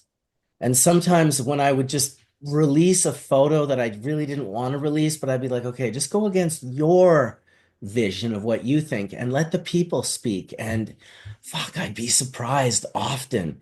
And so why I'm saying that is I bet you if you did a bunch of those melt videos, right? They went viral. The one that would get the most views by a mile would be the one with the big dark hair in it. And obviously So the much hate that would engagement. yeah, so much engagement, Jen. People are like, Yeah. what there's hating I can do? Where can I hate? Right in there. Oh shit. So funny. Yeah, it's funny because it's true. Hey Marcus, we kind of touched on this what over the week, but I think I looked into it a little bit, and that was the whole microplastic contaminant issue. Hmm. Do we want to go there? Talk about that at all? I mean, I would love to hear what the panelists think about such a thing, and yeah, and then I'd love to hear what you found. I did a Yeah, little research myself, not too much. right. Well, you had sent me that long text from somebody. I don't know. Is that individual on the panel right now or no? Who was that? Yes, that individual is called Grok 3. Right. So I'll kind of get everyone up to speed. So what we were talking about is when there's bag blowout in rosin, you could basically get microplastic contaminant in the rosin itself. And so I don't think labs are testing for this because I reached out to two different labs that are really good and they don't even know like where to begin. But there was a group at Lake Superior State that was looking, I think, in CBD oils, and it might be because again they were at a college, so they had to, do THC related stuff. And they just asked general question, like I mean, I don't know, man, microplastics is a pretty pervasive issue today in the world, and it's hard to think that somehow there's not opportunities for contamination of microplastics in the plant material itself, let alone in the process. And I tell you, Marcus, I did like look quite a bit on the web. There's not a lot about this known, but the one expert that got back to me from a testing lab it says, yes, we've seen microplastic and in rosin. So maybe, again, just something to look for, I guess, especially I guess when you get blowouts in your bags. I Colin, are mean, you? I mean, if you're worried about blowouts, I would also potentially be worried about the off gassing, depending on what the screen is made out of, because it Yeah. doesn't have to melt and blow out to contaminate. It can off gas at a lower temperature before Well, but it if broke or if breaks. you're off gassing, it's going to be fugitive in the environment. I mean, could you contaminate the resin? Possibly. But I would think, Mm. again, like maybe just under scopic analysis and all kidding aside, human hair is a very commonly found contaminant in all kinds of cannabis products, from gummies to I don't know if I've ever seen them in vape pens, but I've seen samples fail because of human hair. I've seen actually flower samples fail because of what they assume is a deer hair, because the deer like to brush up against it and everything. But I don't know, like if you're pressing and you're heating the polymer up, certainly like these, like you said, like things like polyethylene could essentially start melting. I don't know if anyone has ever seen their bags melt before. I mean, that'd be, again, a bag to want to stay away from because you certainly don't want it in these plastics. Sometimes what they do is they put low molecular weight stuff that they call plasticizers in the plastic itself to kind of give it its flexibility. And if you remove those plasticizers, then the polymers themselves become quite brittle. So I don't know. I mean, I would want to look at like almost taking blowout material and putting that underneath the microscope to see if you actually see like small little fibrils or other things that could be from when that bag blew out. I don't know. I mean, is anyone familiar with this at all? I'd love to jump in here and just point out that you don't even have to have a blowout. If you're collecting, when you press that bag, if you're collecting from where the bag was, not where the rosin poured out, but where the actual bag was on either side there, look at that, and sometimes you'll find little particles from the bag. So if you're collecting that part of the hash, like we don't collect that part of the hash. Leave Are you that seeing this under a on the paper. microscope, or you could see it with your eye? You can kind of see it with your naked eye. You'll see pieces there on occasion. It doesn't happen all the time, but and again, that could just be contamination that was on the outside of the bag, right? So you're working with it, you pulled it out of the deal, and there's a little micro particle there or fiber, right? That and that's on the outside of your last bag, and now that comes off and gets stuck on the paper. Okay, so Yeah. Kaya, you said particle and you said fiber. So have you seen both fibers and particles? Yes. Oh, geez. So this Yeah. is a phenomenon. I will say in 2017 when we were turning on a lab in Massachusetts, we were identifying because I was like just macroing everything that we were making at the time because of the first run. We saw like a spread of black like hairs, right? And I was like I was like, what is this? Why are there black hairs? And then I pulled them out and had them tested, and they were actually little fibrous pieces from that were PVC from our water line. We had a black water line. And it was a real learning experience then because you're checking everything going around the lab cleaning and is it the bag, is it something we're doing in the pressing, is it what is it, right? So um you saw this in rosin, Colin, or you yeah, we didn't see saw it this go in all the way through the process from hash, and it seeped right through the bags all the way into the rosin finished material. And Wow. when I macroed it, I was like, yeah, this is all got to be thrown out, guys. Like this So you can't. had to see that under a microscope. You couldn't see that with the Yeah, I human couldn't eye. see it. I could taste it. I'll tell you that. I was like, this tastes weird. Uh, Oh, yeah. And I called I remember calling my cousin. I was like, he's like, yeah, dude, I agree. So we had to figure it out. And, so sometimes it's not, what I'm getting at is that sometimes it's things that are pre-processed that are affecting the process that will follow you through that linear process. And then, yeah, like from the bag perspective, I've worked with Pure Pressure pretty closely before they were bought by Agrify, and Ben and I were doing the bag that had the double stitch and the liner, so it was double bagged. And we learned a ton that yes, there is off gassing, and I think the one thing that should be talked about is the set point. Like for instance, if you're making THCA and you're doing an hour-long press or whatever it's taken to get through that whatever amount of particular bag that whatever you weigh that out to be, that hour long is go at whatever temperature you're ramping up to. That's a long time to be using that bag. Those materials are not designed for that to be that under there for that long, under that set point of temperature. So that's one thing to talk about, but I don't think there's any evidence that I've seen that there's been any carryover of chemical constituents that are in the material. What are those bags made out of, Colin? I was actually just looking. I was trying to go to the Pure Pressure site, and now that they're bought by Agrify, the whole store's gone. I can't even like I have to go through the documents to figure out exactly what the chemical, or not the chemical, but the actual material is, because I don't want to paraphrase on the show. Well, let's Um, hope it's not PVC, right? I don't think it is. I Jesus. say that again.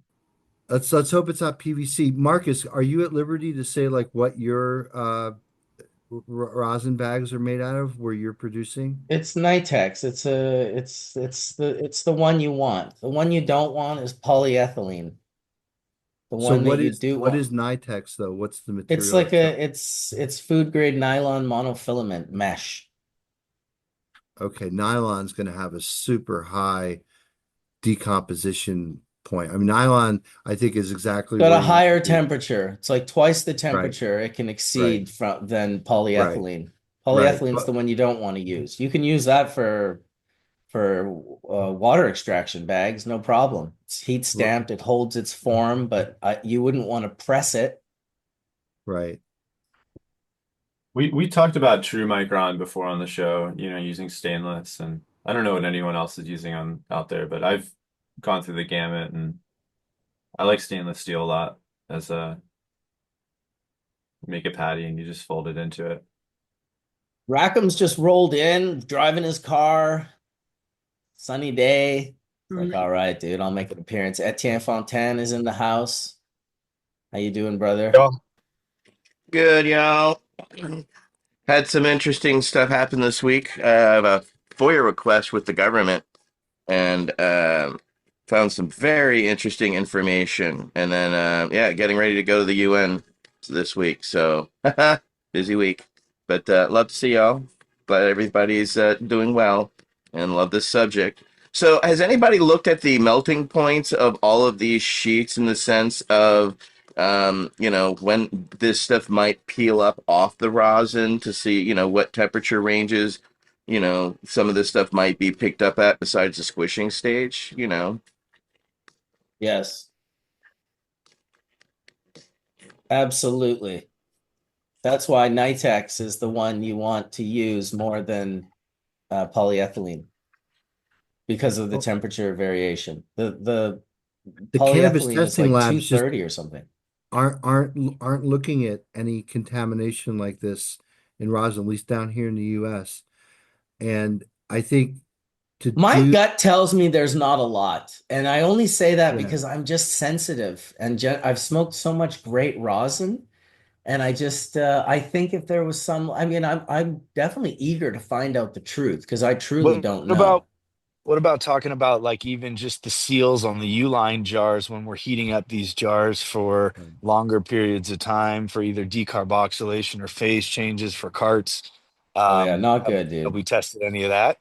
That's definitely not good at all. I use rosin reactor myself, and it just it's all glass, and the aromatics that precipitate back into a liquid at the top can all get back into the material. It's all glass, and that would make me nervous. I mean, I've always even been nervous of just leaving nice dabs in jars that have any type of seal. I remember back in the day leaving weed in jars, dank weed, and then that weird brown mason jar rubber plastic whatever that fucking thing was Rubber. would start like just degrading and just like falling apart and just becoming like full of holes or something, and you could just smudge it with your finger and be like, well, that's not good. And so I've always just thought that that's not ideal myself, but I use my own olfactory. If it doesn't make me feel sick, I usually feel pretty confident that what I'm consuming is pretty good. And I feel like a lot of the people that I hang out with seem to have a fairly high awareness level of trying to pay attention to as many of these things. It is crazy how just lacking a little bit of awareness, you could be like, oh, I didn't realize I was inhaling poisons for the last 15 years. It's like, oops. Welcome to being human. I kicked myself for ever taking a dab of BHO. Me too, dude. And I knew the first time I smelled it, I was like, this can't be fucking good. Dude, I'm telling you, bro. I'm in the same boat. I got a wicked headache. And then Buddy didn't believe that I had a headache. He was like, you're making it up. I'm like, I'm not making it up, dude. I have a fucking migraine headache now. Trust me. I know what a headache is. I'm very glad. In that sense, I will say, I am so grateful for rosin for displacing BHO, putting BHO where it belongs with people that love it, with people that know how to make it, with the right, it's got to be the right group. It's got to be that right class 1, div 1 rooms, chemistry, like amazing. My friends that love it, they love it. They're so happy. The flavor profiles, the fresh frozen runs, they just fucking love it. And I would fight for their fucking rights to love it. That being said, I feel like those guys, a lot of them are fucking it up today with all the filter stuff. Like the dudes that really know how to do it, they don't use all the filters and stuff, and they can make good product. It's not my cup of tea, but yeah, I agree with you. I'm just so happy. I'm so thankful for rosin just rolling through, mainly for young people. Because I thought, you know what a great thing for younger people, rather than be like, let's go buy cans of butane and potentially put all of our lives at risk. And have a bunch of people in the room with us that failed like grade 10 chemistry.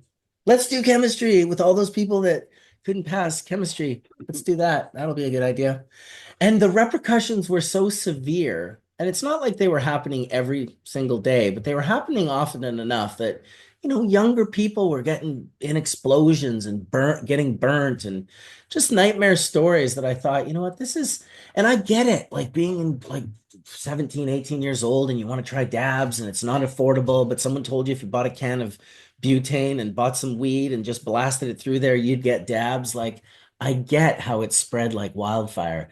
But the fact that it got replaced with a flat iron is amazing to me. Like I thought that was the greatest thing ever to happen to cannabis, because I did have a fairly skewed view when it came to the BHO thing, because I kind of at one point in time said this is worse. The only thing that was worse than this is the DEA and their involvement in cannabis, because I'd never really heard of people getting really badly injured and or dying from like just making an extract. Like it seemed like a meth. And in Vancouver for a while in the 90s and early 2000s, there would be these lab explosions and they wouldn't tell you right away, but you would know, you'd be like, guaranteed that's going to be one of these BHO labs. And so I have the utmost respect for the guys like Adam from Evolved and Jorge from Chemtech and the guys that are doing it from the groups that they take it serious and that's their specialty. Wonderful, do that over there. I personally don't like making solventless anywhere near a solvent lab. I'm not a big fan personally. I don't know how I can see Kayas already shaking his head. I don't know how you guys feel about that, but it I don't does even still. I don't even like walking through a BHO lab. I don't even want to see it. I'm cool. I makes want me to nervous. see it, but It makes every me time I nervous. do, I'm nervous too. It Yeah. makes me way nervous, and it stinks. I'm sorry, it stinks. I don't like that smell. I can't do it. That's what I was going to say. The smell permeates everything. It's going to contaminate your hash smell if you're making it next door. It's everywhere, right?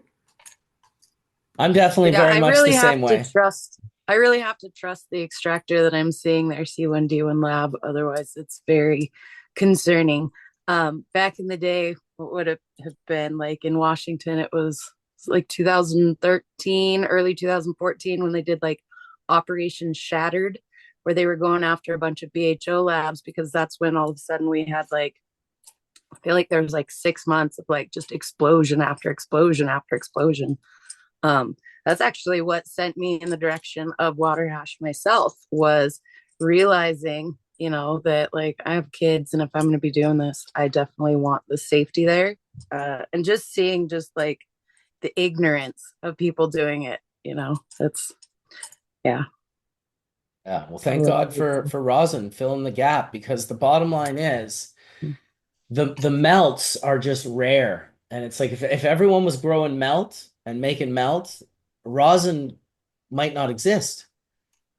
But because everyone isn't growing melt and making melt, I mean, you can purify that 4-star and 5-star into some pretty incredible product. It is pretty mind-blowing. I don't know why I feel this.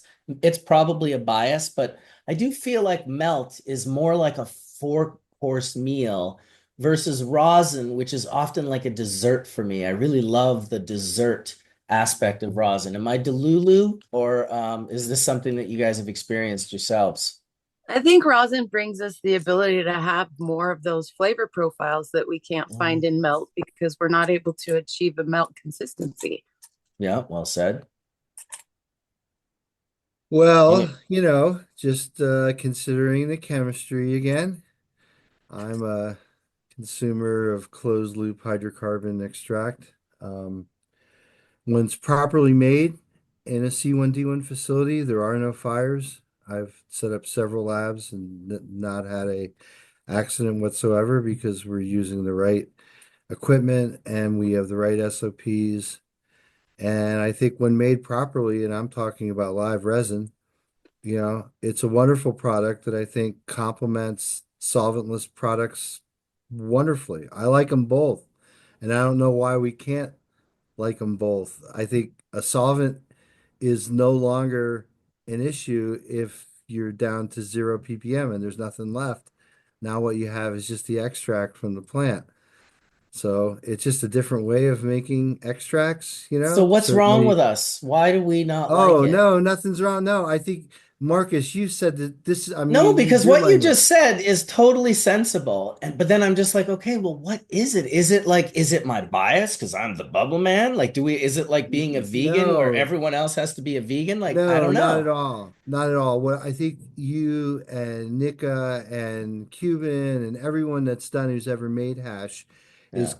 kept this tradition of high quality artisan product alive. We've Mm, always said that, cannabis is like an apple tree, right? And you don't just take an apple tree and shove it into a blender.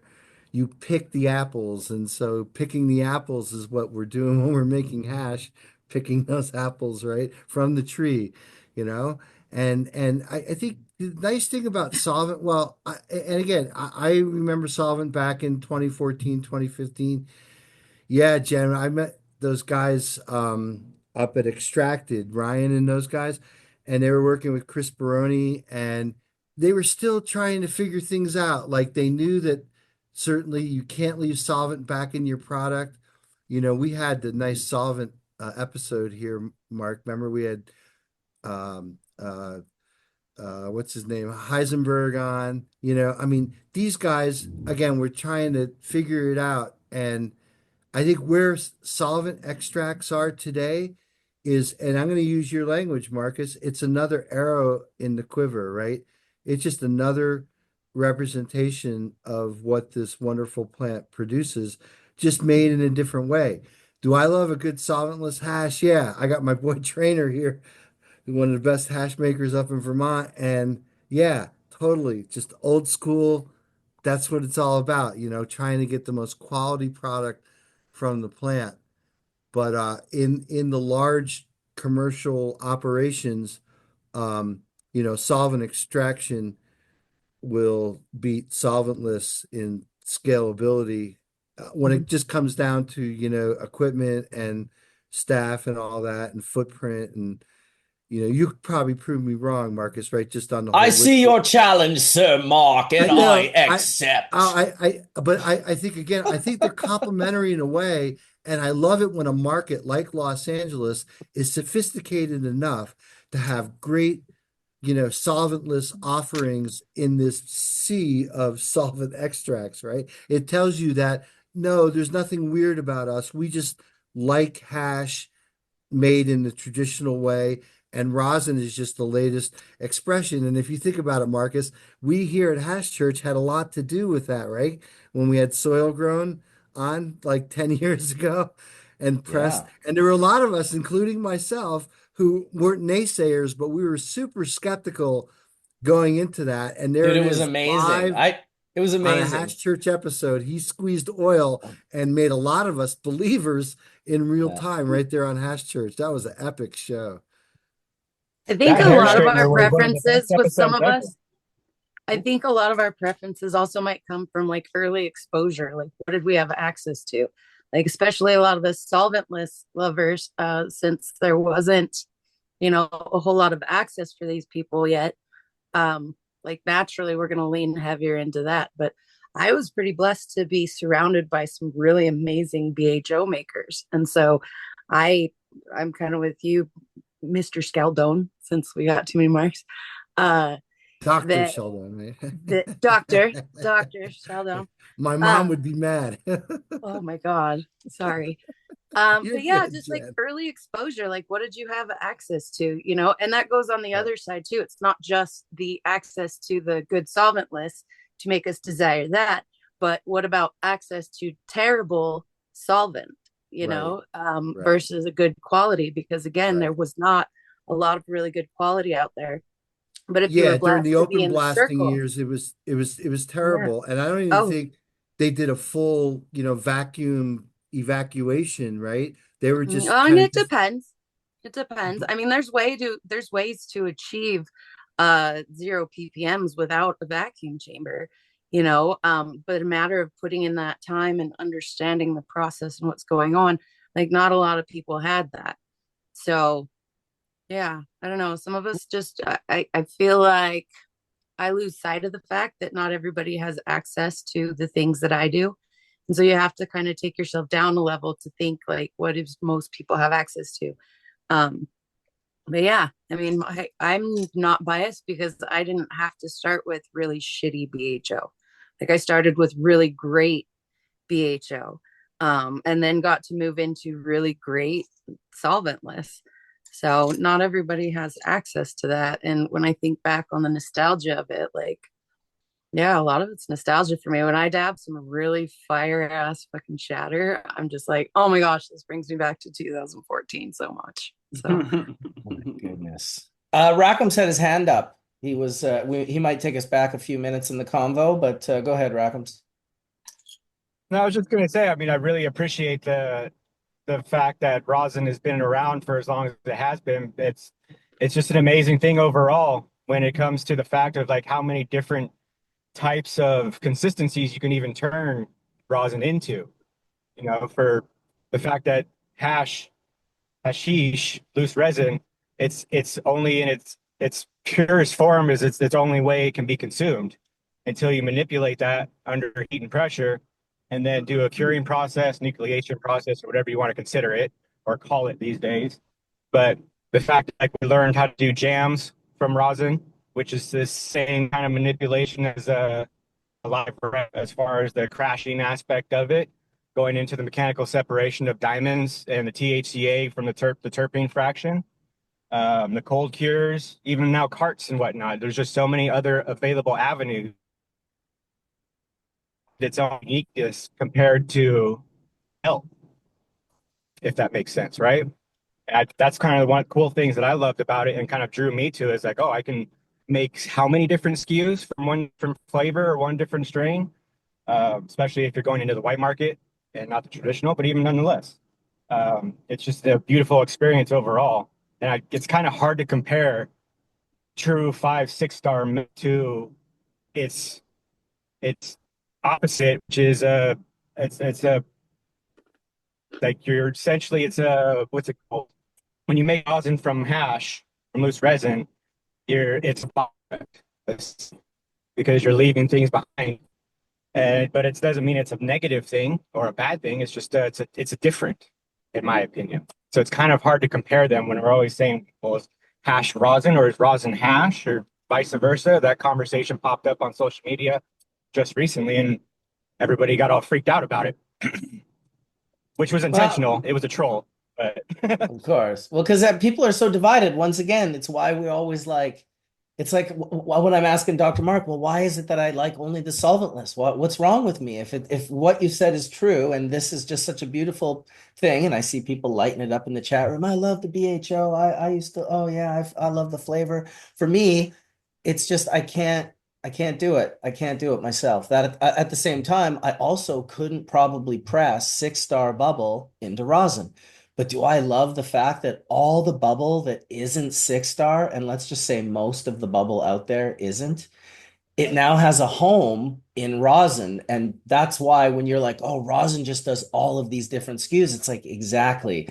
So what rosin is allowing is rosin, and not to say that the melts couldn't exist without rosin, but rosin is a helpful SKU to allow yourself to have a melt SKU or two to get that out onto the market and have melts available because it's getting basically funded by the rosin sales that you're doing. Hey, Marcus, let's ask Etienne, since Etienne's got, a nice window onto a retail situation. Etienne, what have you seen like in the last, well, since rosin's been introduced, and certainly like in California, there's robust markets for concentrates.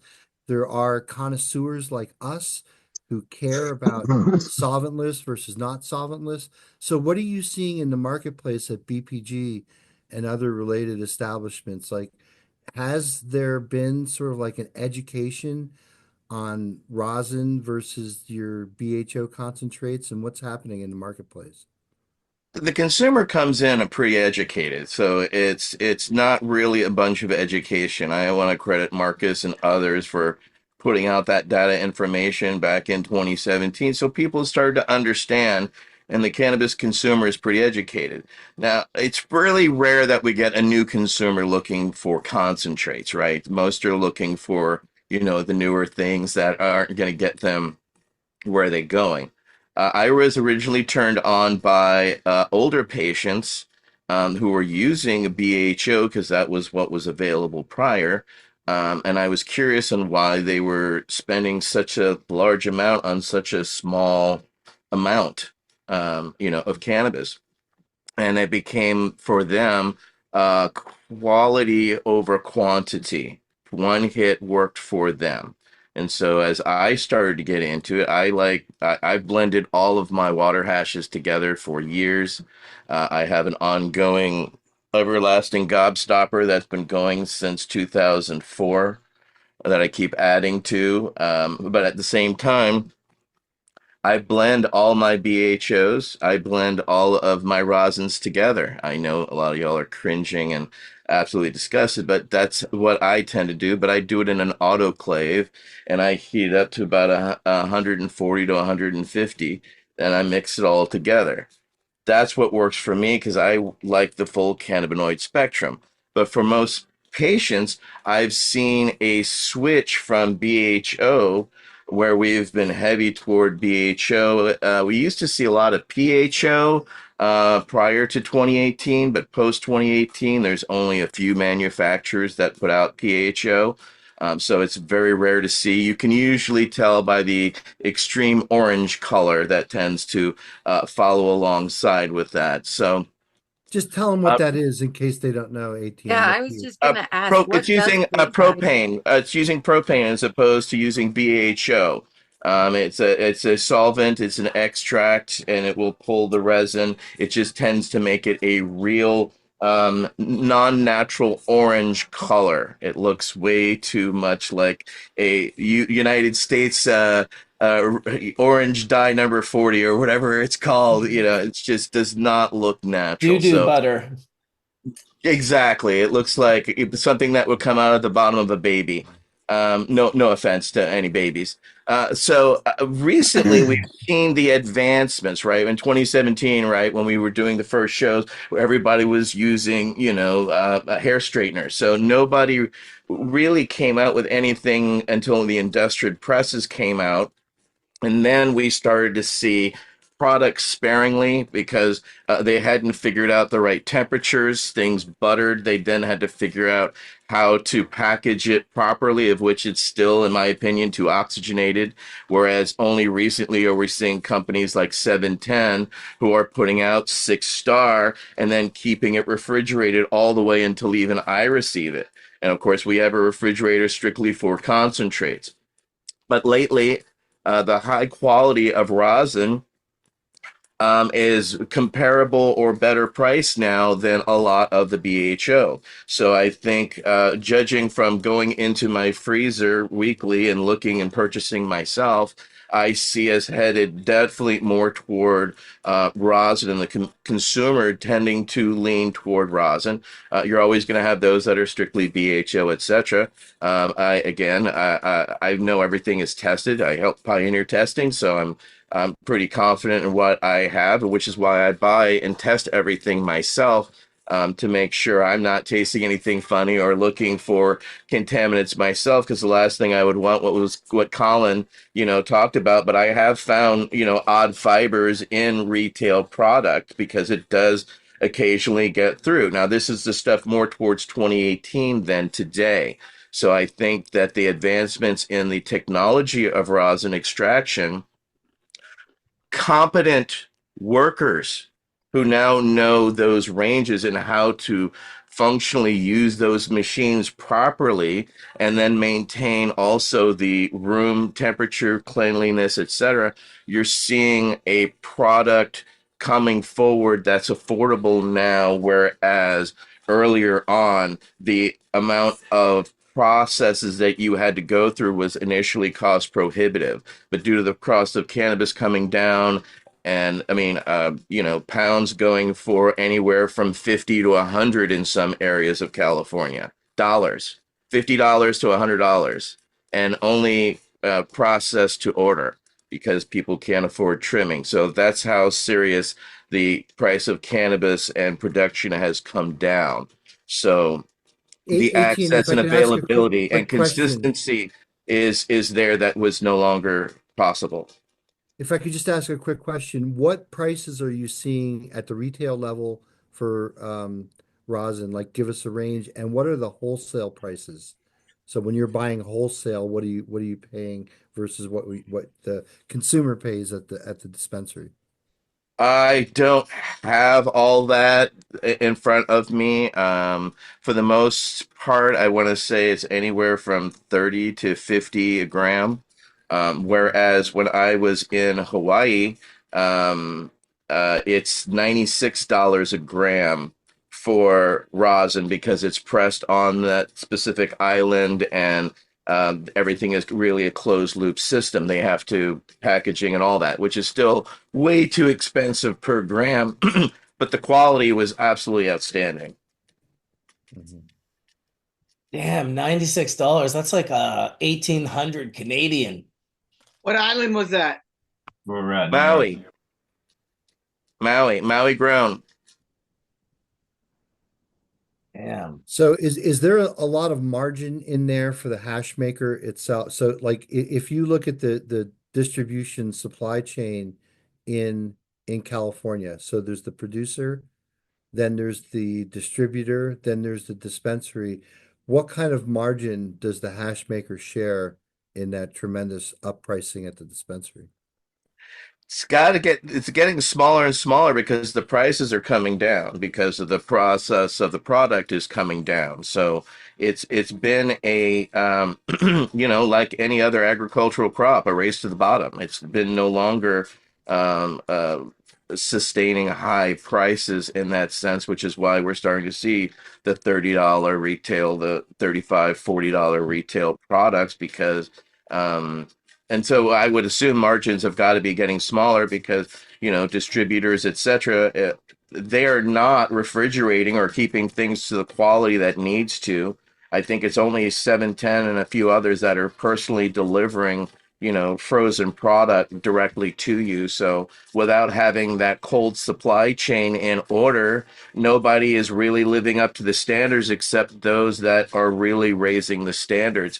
And those are the $50 to $60 sometimes retail price, right? The 710 costs a little more, but the quality is a little better, because of how they package. They also think about, their packaging. They've got that self-sealing. And as stated, they're 6-star when it comes to me. It comes frozen and, ready to transfer right into my other freezer. So it's getting better. We're not there yet, but at the same time, as more availability and more discussions like this, and as more people choose rosin, we'll see prices come down as, what's the next advancement, right? Yeah, There's not much really advancement in rosin except for high quality fiber, proper extraction, and proper methodology, and then cold supply chain. Scaling. Scale. Okay, fair. Scaling and no bags and no parchment. That's the future of that for the masses, I guess. But there's always going to be a place, in my opinion, for the more intuitive hash maker that's kind of more hands-on and just wants to, make that smaller, doesn't necessarily want to make 1,000 kilos, is happy to make like, 10 or 20 kilos. So, Dust, you're in Barcelona. So, what do you at the Strain Hunters? What do you see people looking at the retail? You're another retailer, so you can speak from your perspective. Compared to the BHO, you mean? Between the rosin and BHO? Ah, it's rosin, 100%. Spain used to be full of BHO makers. They had quite a lot of really good one. BCN Dab Master. That was one of the main one in 2014 when we opened. He used to make all those little figurines with the molds and the different textures. And yeah, there was a lot of really competent people. But now it switched completely to rosin. I think the only thing that survived that is not solventless is the vapes. You still see the vapes that are from distillates from CO2 or BHO or whatever. But yeah, all the rest is rosin. And even that, the rosin is taking over slowly on the vape, I would say. Interesting. Yeah, because people now have better techniques. They select strains that are really good for vape, like they're starting to really figure out the thing. So Love it. Love it. you used to, how it used to crash and everything before with the live rosin, and now this is over. You get super stable pen even in the heat and the cold. So yeah, it's nice. Well, decarboxylation, it's a magical thing. Yeah. I like to stay away from that term decarboxylation when we're talking about, cartridges. Really, because I think overall decarboxylation has been known as a marketing term for edibles. But other than that, to get a cart that's still really tasty, we're not getting 100% decarboxylation. Yeah, we're converting some of that THCA into THC via this phase change, but it's not 100%. And I think that adding some CBG in there allows us to go even less conversion, which allows us to go less temperature, less duration, and still see stabilization. So I don't know. I like to talk about that because I don't think it's a full decarboxylation when we're talking about vapes. It depends on how you're decarbing. If you're like watching bubbles, then the likeliness of you decarbing fully is probably low because you're wanting to be careful. All I know is what I learned, and Dr. Mark, you can confirm or deny this, is that, and I learned this mostly from Corey, the guy who created the rosin reactor, and Andrew, the CEO of the company Sample Automation, that, the mechanism of decarbing it and monitoring it, they have this little program that monitors it through their computer. It's got these little tiny solenoids, so there's no big burping. There's just these little like psst, psst, these little shots of burping that release, and you can get very accurate. I will say with my own live hash rosin vape cart, which I think the first one we did was in 2014, the ones that we sold down at Harborside there with the Blue River and Tony V. They crashed. They ended up crashing for sure. Like we didn't understand, stabilizing the resin. As I went through that for a few years, and I don't know what level you found where it does stabilize, but definitely like even with a small percentage, it can still do these micro little they're not connected. They don't like turn the whole thing into a mass, but they do look a little cloudy. And so you can tell me if that was accurate, Dr. Mark, or not. Yeah, well, I mean, so THC acts as a crystallization inhibitor for THCA, right? So it's got much of the same features of the same molecule, except for that carboxylic acid. You're absolutely right, Nika. I mean, well, a couple things. Like when this hemp thing took off too, recognize that CBD is a solid. And so like CBD distillate that has like 80 or 90% CBD will start crashing out. And so that's when people started looking at the different diluents that are used.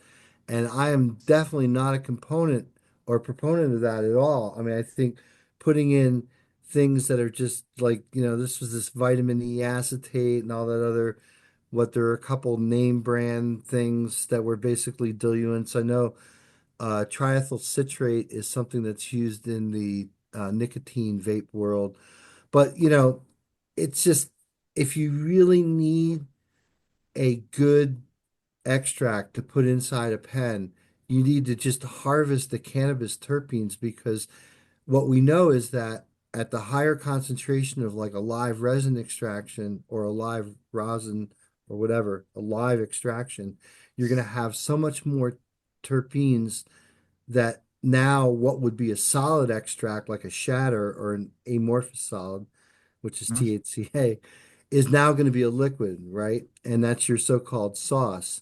So that to me, Nikka, is the real magic. I Cultivar mean, allocation is really important. That's why I choose things that have those less viscous right. consistencies, higher terpene levels. I think And it's the strain vape that we specific, just isn't it? released It's in strain specific, New isn't Jersey it? was 9.6% terpenes. Yeah, definitely cultivar specific, 100%. Yes. And even cultivation specific. Yes. Oftentimes, we won't use specific, cultivations that run a certain nutrient line that produces higher THCA. We won't use that for carts because it is going to convert. It's going to take longer to convert. We're going to have to use more heat, more duration, etc. So, yeah, I think cultivar allocation is really important. Yeah, well, if you think about it, so we all know that different cultivars have different flavors. Those different flavors and the way that our nose senses them is different manifestation of different terpene profiles. And the different terpene profiles have different saturation points for THCA, right? And so, yeah, there are certain terpene profiles that are able to dissolve a whole lot more THCA than others. So, yeah, familiarizing yourself with the right cultivar. And you bring up a great point too, Nick, which is like it's not just the cultivar, but it's how it's cultivated. You're growing for oil here, and it's a different cultivation practice than if you're growing for bulk flower, isn't it? Yeah. Definitely. Or even if you're growing for, bag appeal compared to, I don't know. There's so many variables in it. Yeah, I think flavor's the biggest variable. I think you're right, Nick. It's like once you get to a certain THCA level, it's very hard for that batch to sit in the oven for that long to really truly convert. But Um, when you're breeding for biomass, so for just, large plants, large nugs, that doesn't necessarily go hand in hand with breeding for oil, or does it? Does it? So the more trichomes, the more biomass, the more THC, right? I mean, is that the way it works in Not general? necessarily, because oftentimes, people are using heavy carbs towards the end of the cultivation process to put on a thicker, waxy cuticle, which might give you more bag appeal, more trichome coverage and appearance, outward appearance, but the actual oil within that trichome head is going to be less. So I think that's a big variable is people just carbo loading these plants towards the end to make them look like there's more trichomes. And then you're going to see different structures in the trichomes. Even cultivars that are just have trichome density, crazy trichome density might not wash very well due to the fact that it's an oily or greasy consistency. So finding that tactile consistency that is viable is an important factor as well. So what are some of your favorite strains for oil content? Like if you had to select a garden today, what would that garden be full of? What's number one strain? I mean, right now we're running a ton of Bloom Seed Co. cultivars. So I was we're gonna say running a black maple. ton of the black maple. We're running a bunch of the candy fumes, the rainbow guava, um, and some of this new TMZ line is exciting me, which is just more Skittles candy terps, but hitting it with some of the lemons and the limes, and there's a lot of that's amazing stuff coming out of the Bloom Seed TMZ. Co. camp as far as viability in washing. Right on. Sorry. Agreed. Is the TMZ from Soulfire? I think I don't know. I'm seeing it come out of Bloom, but I didn't follow the exact lineage, so I apologize. Right on. Yeah, Yeah. there you go, Kaya. Kaya's Great. Coffee still doing work in all markets. I see it. Yeah, I got a care package. Hey. Wicked. Yeah, he's got fire. What are you puffing over there, Bobby? Oh yeah. Some sour. I ran for a buddy down south in Southern Oregon. Yeah, tell us a little bit about what you've been running lately. Maybe the last 5 or 6 different cultivars you ran and what was special about them. Maybe if you saw any Yeah. melt or not. So I've been running that Sour Irene 18 a lot from Pip, Souvenir Seed, I believe. That one's great. I mean, that's what I want to smoke. So that's really what I'm trying to fill the garden with. And people seem to like it. It produces well, a lot of biomass, and it washes well. So and it's fantastic melt. So you don't have to press it, if you don't want to, if you don't need to. But that's been probably my number one. And then from Tsunami Seed Co., the Waves, I've been running that, and it's a great plant. It's extremely vigorous. And it's just a really good growing plant compared to anything else I've run in the last year in the garden. I really like that one. Check out his work, Tsunami Seeds. So he does really good Yeah. stuff. All right, Tsunami. Cool. And then the Bloom, I run a lot of Bloom stuff too. Like Joey's a great dude. He sent me a massive care package not long ago, with a bunch of the TMZ stuff. So me and my buddy popped a ton of that, and we've been running through it. And I run a ton of that black maple too, because it falls under that what I want to smoke, and it's great in the garden. So they do really produce a lot of strains that are really, really good for people that are producing solventless. So definitely check them out. And most anything, the Dulce is wonderful. We've been running that. It's like a cross to a Lemon Heads. I think the Lemon Heads 4 Dulce. That one's really nice. I like the Lemon Heads a lot. Being from the archive crew from way back, like I smoked so much lemon peel and lemon heads and lemon cane, and love it. It's definitely one of my favorites. It's that Ohio lemon G comes through so strong through there that it's great. I remember someone mentioned earlier Justin and Neil, from Refine from Seattle, like they're doing the BHO way back then. I used to run I was the buyer for a dispensary in Vancouver for a long time, and would stock their product heavy because once they figured it out, they knew what they were doing, and they were untouchable in that world. So touching back on that, there was some fantastic BHO back then, and those guys helped introduce me to some of those strains that I love now in solventless form too. So it was great, getting to meet them and work with them over the years. They did a lot for the community too as well. So that was really cool. And I think they're even making hash over there now and doing rosin too. So even them, they've closed one door and opened another. I'm sure they're still doing the BHO and all that stuff too, but I'm sure they're finding that the rosin is probably a little bit more of a sellable product for them now, because that's where people are kind of leaning towards. Hey, Bobby, you're talking about the cats that extracted? Refined, Yeah. Yeah, so I just want to you remember the picture of Ryan holding the Dragon Ball? Yeah, for sure. I mean that picture blew up on the internet. I was like, He oh, was in a Dragon Balls, helicopter, wasn't Dragon he? Ball. He was. I was there the day that they took that photo shoot. I remember when they Mark were was flying the showing it. helicopter, actually. That's Yeah, amazing. yeah, And Justin's still a really good friend of mine. I still talk to Justin all the right on. time. So No, yeah, that's a good crew of folks. Yeah, and you know the market evolved around them. I mean it it really. did. Yeah, Yeah, I mean, it was just a terrific time. God, it seems like it's just yesterday, but this is like 10 years ago. yeah. It hey, was a long time ago. I ended up working how with a rec farm in Washington named Scored Marijuana, and we had them process some stuff too. You know what I mean? So it was cool to see that kind of go full circle after I quit being a purchasing manager for a spot and then started working there. To have Justin and Ryan and them process that material was kind of cool. Totally. Neil was like my first plug back in college in like 96. He was the first dude to hook me up with Zips. That's so epic. And Neil's a great And guy, and Ryan actually gave me like my first real dab. for And I sure. would meet him at the mall and fill his truck up with material to run way back. So I That's got awesome. those guys. Yeah, I know they used to go to those mothership auctions and stuff super heavy and just like provide the dab bar for everyone. So that was cool. They've definitely been around and done serious work, and I have a lot of respect for those guys. Marcus, you would have loved this. We were there with Tony V and Pinsky back in the day, and these guys were making dab tacos. So they took one piece of hash and made like the taco shell. Yep. Then they put some other hash in the middle. That was the taco. Then they drizzled some sauce over, and we were I doing dab a dab taco or tacos. two. Yeah, Crazy shit, man. Crazy shit.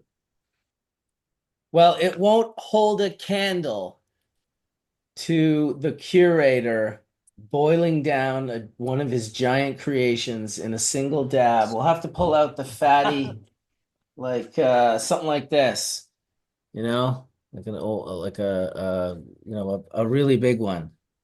The real Maybe this grail, one. big fatty. I'll bring it with me. You know what we got to do is make some solventless diamonds art and then melt those. That would be fire. Yeah, it would be definitely a different melting point. They would melt slower. Be different making point as well. So, Caitlin, talk to me about that. I'm really curious about that. How do you make solventless diamonds? So one of my favorite topics, so thank you for asking. I'm one of the only makers in Canada putting solventless diamonds out on the market in the rec market here, and I'm super proud about that. So for me, I was watching all of these cool things happen online, like watching Rackhams and watching all these cool folks, and I just decided I had some extra material to play with. I found myself a recipe and was like, I can make diamonds, follow the instructions, made some cool diamonds, and then I've made them so many times now that I've really started to understand what's going on. And so the neat thing about the solventless diamonds process is that it is a mechanical fraction technique, but what I've found is that I personally press that rosin under a few different temperature sets. And what we get on those temperature sets is different terpenes melting at different temperature ranges. I haven't quite taken it as far as sending those fractions out for testing to figure out exactly which terpenes are melting at which temperature, but they are all clearly very different. They taste different. They smell different. The texture is different. And for me, I go through a couple of rounds of those pressing and collect all those fractions separately. And that's what provides you with the terp sauce. And then after that, you're left with an amazing THCA powder, like a white, dusty, crumbly powder. And when you melt that down, when you do that at the right temperature, you get to turn that into like a nice gooey powder, a nice gooey like puddle. And then you manipulate that puddle into the diamonds themselves. So for me, I like the snake method. So I've got my big puddle, I roll it and I collect it and I pull it into these big, long, beautiful pieces. And then I cut and break those pieces into tiny, tiny little diamonds. You then have a really cool spot because now I have 3 products. Now I have a terp sauce. Now I have a solventless diamond. And when I combine them, I have a diamonds and sauce. I went so far as testing them all separately. The sauce is like a 50% THC, and I came back with an 18% terp ratio. The diamonds by themselves tested at a 91% THC and 0.02 terps, so no terps. But then when you combine them back together, you get about a 70% potency, 8 or 9% terp ratio. So it's kind of an interesting product. You can really play with how potent you want it to be, how flavorful you want it to be, it's such an experimental thing to do. What temperature and pressure are you pressing at? Can you say? Can you say that again? What temperature and pressure are you using? I'm using various temperatures between 130 and 220, but I do a couple different presses within that range. And then I use the full pressure on my press. I have the Helix.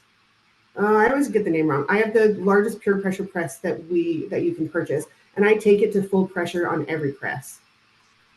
Long's Peak? Yeah, that's the one. Thank you. I always get the names wrong. Pure pressure, yeah. I had that unit for quite a while. It was quite fun. I quite like it. It's very precise. You can really dial it in the way you need.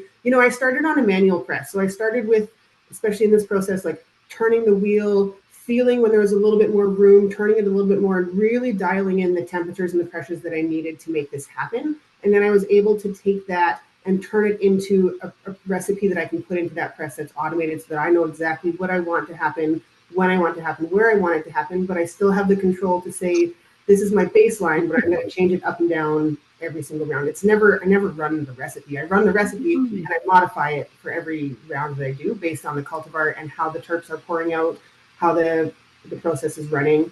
It's quite a process. It's taken me a long time to really dial it in. The first time that I tried it, we had like a 32% loss. I love numbers. I take data on everything. So yeah, 32% loss was not a commercializable product. And I was like, I'm going to make this happen. And I practiced it and I changed it and I modified it down to an 8% loss, which is actually a commercializable product. And then when I moved that process from my own personal lab to the lab, like the commercial lab that I work in now, because I am a rec producer, I maintained that loss at an 8 to 10% range. So scaling up really didn't affect the process. It didn't affect the appearance. It all stayed the same with just a beautiful maintaining of the product. As you Well, can see, thank you so much for sharing. and diamonds of sauce. I love the process. Yeah, How thank you long? so much for sharing. I Sorry. think there's tons of questions in the chat, but yeah, so length and is this on fresh frozen material?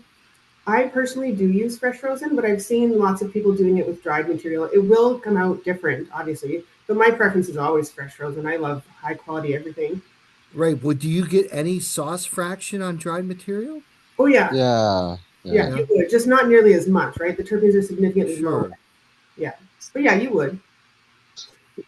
Man, the first time Rackham's walked me through his process, he was like, okay, so this takes about 8 hours. And I was just like, what? I was like, No. 8 hours, dude, this is a very long process. This was like way, way back when, and the first person who'd ever told me their process that did this process was Soil Grown, Phil, who came out and sort of showed the rosin process in the first place. He was the first one to sort of explain to me that he was, kind of, getting, there's, I guess the process is pressing ever so lightly to press out that terp fraction, right? Yeah. From your pressed rosin. So you gotta go super low pressure, low temperature.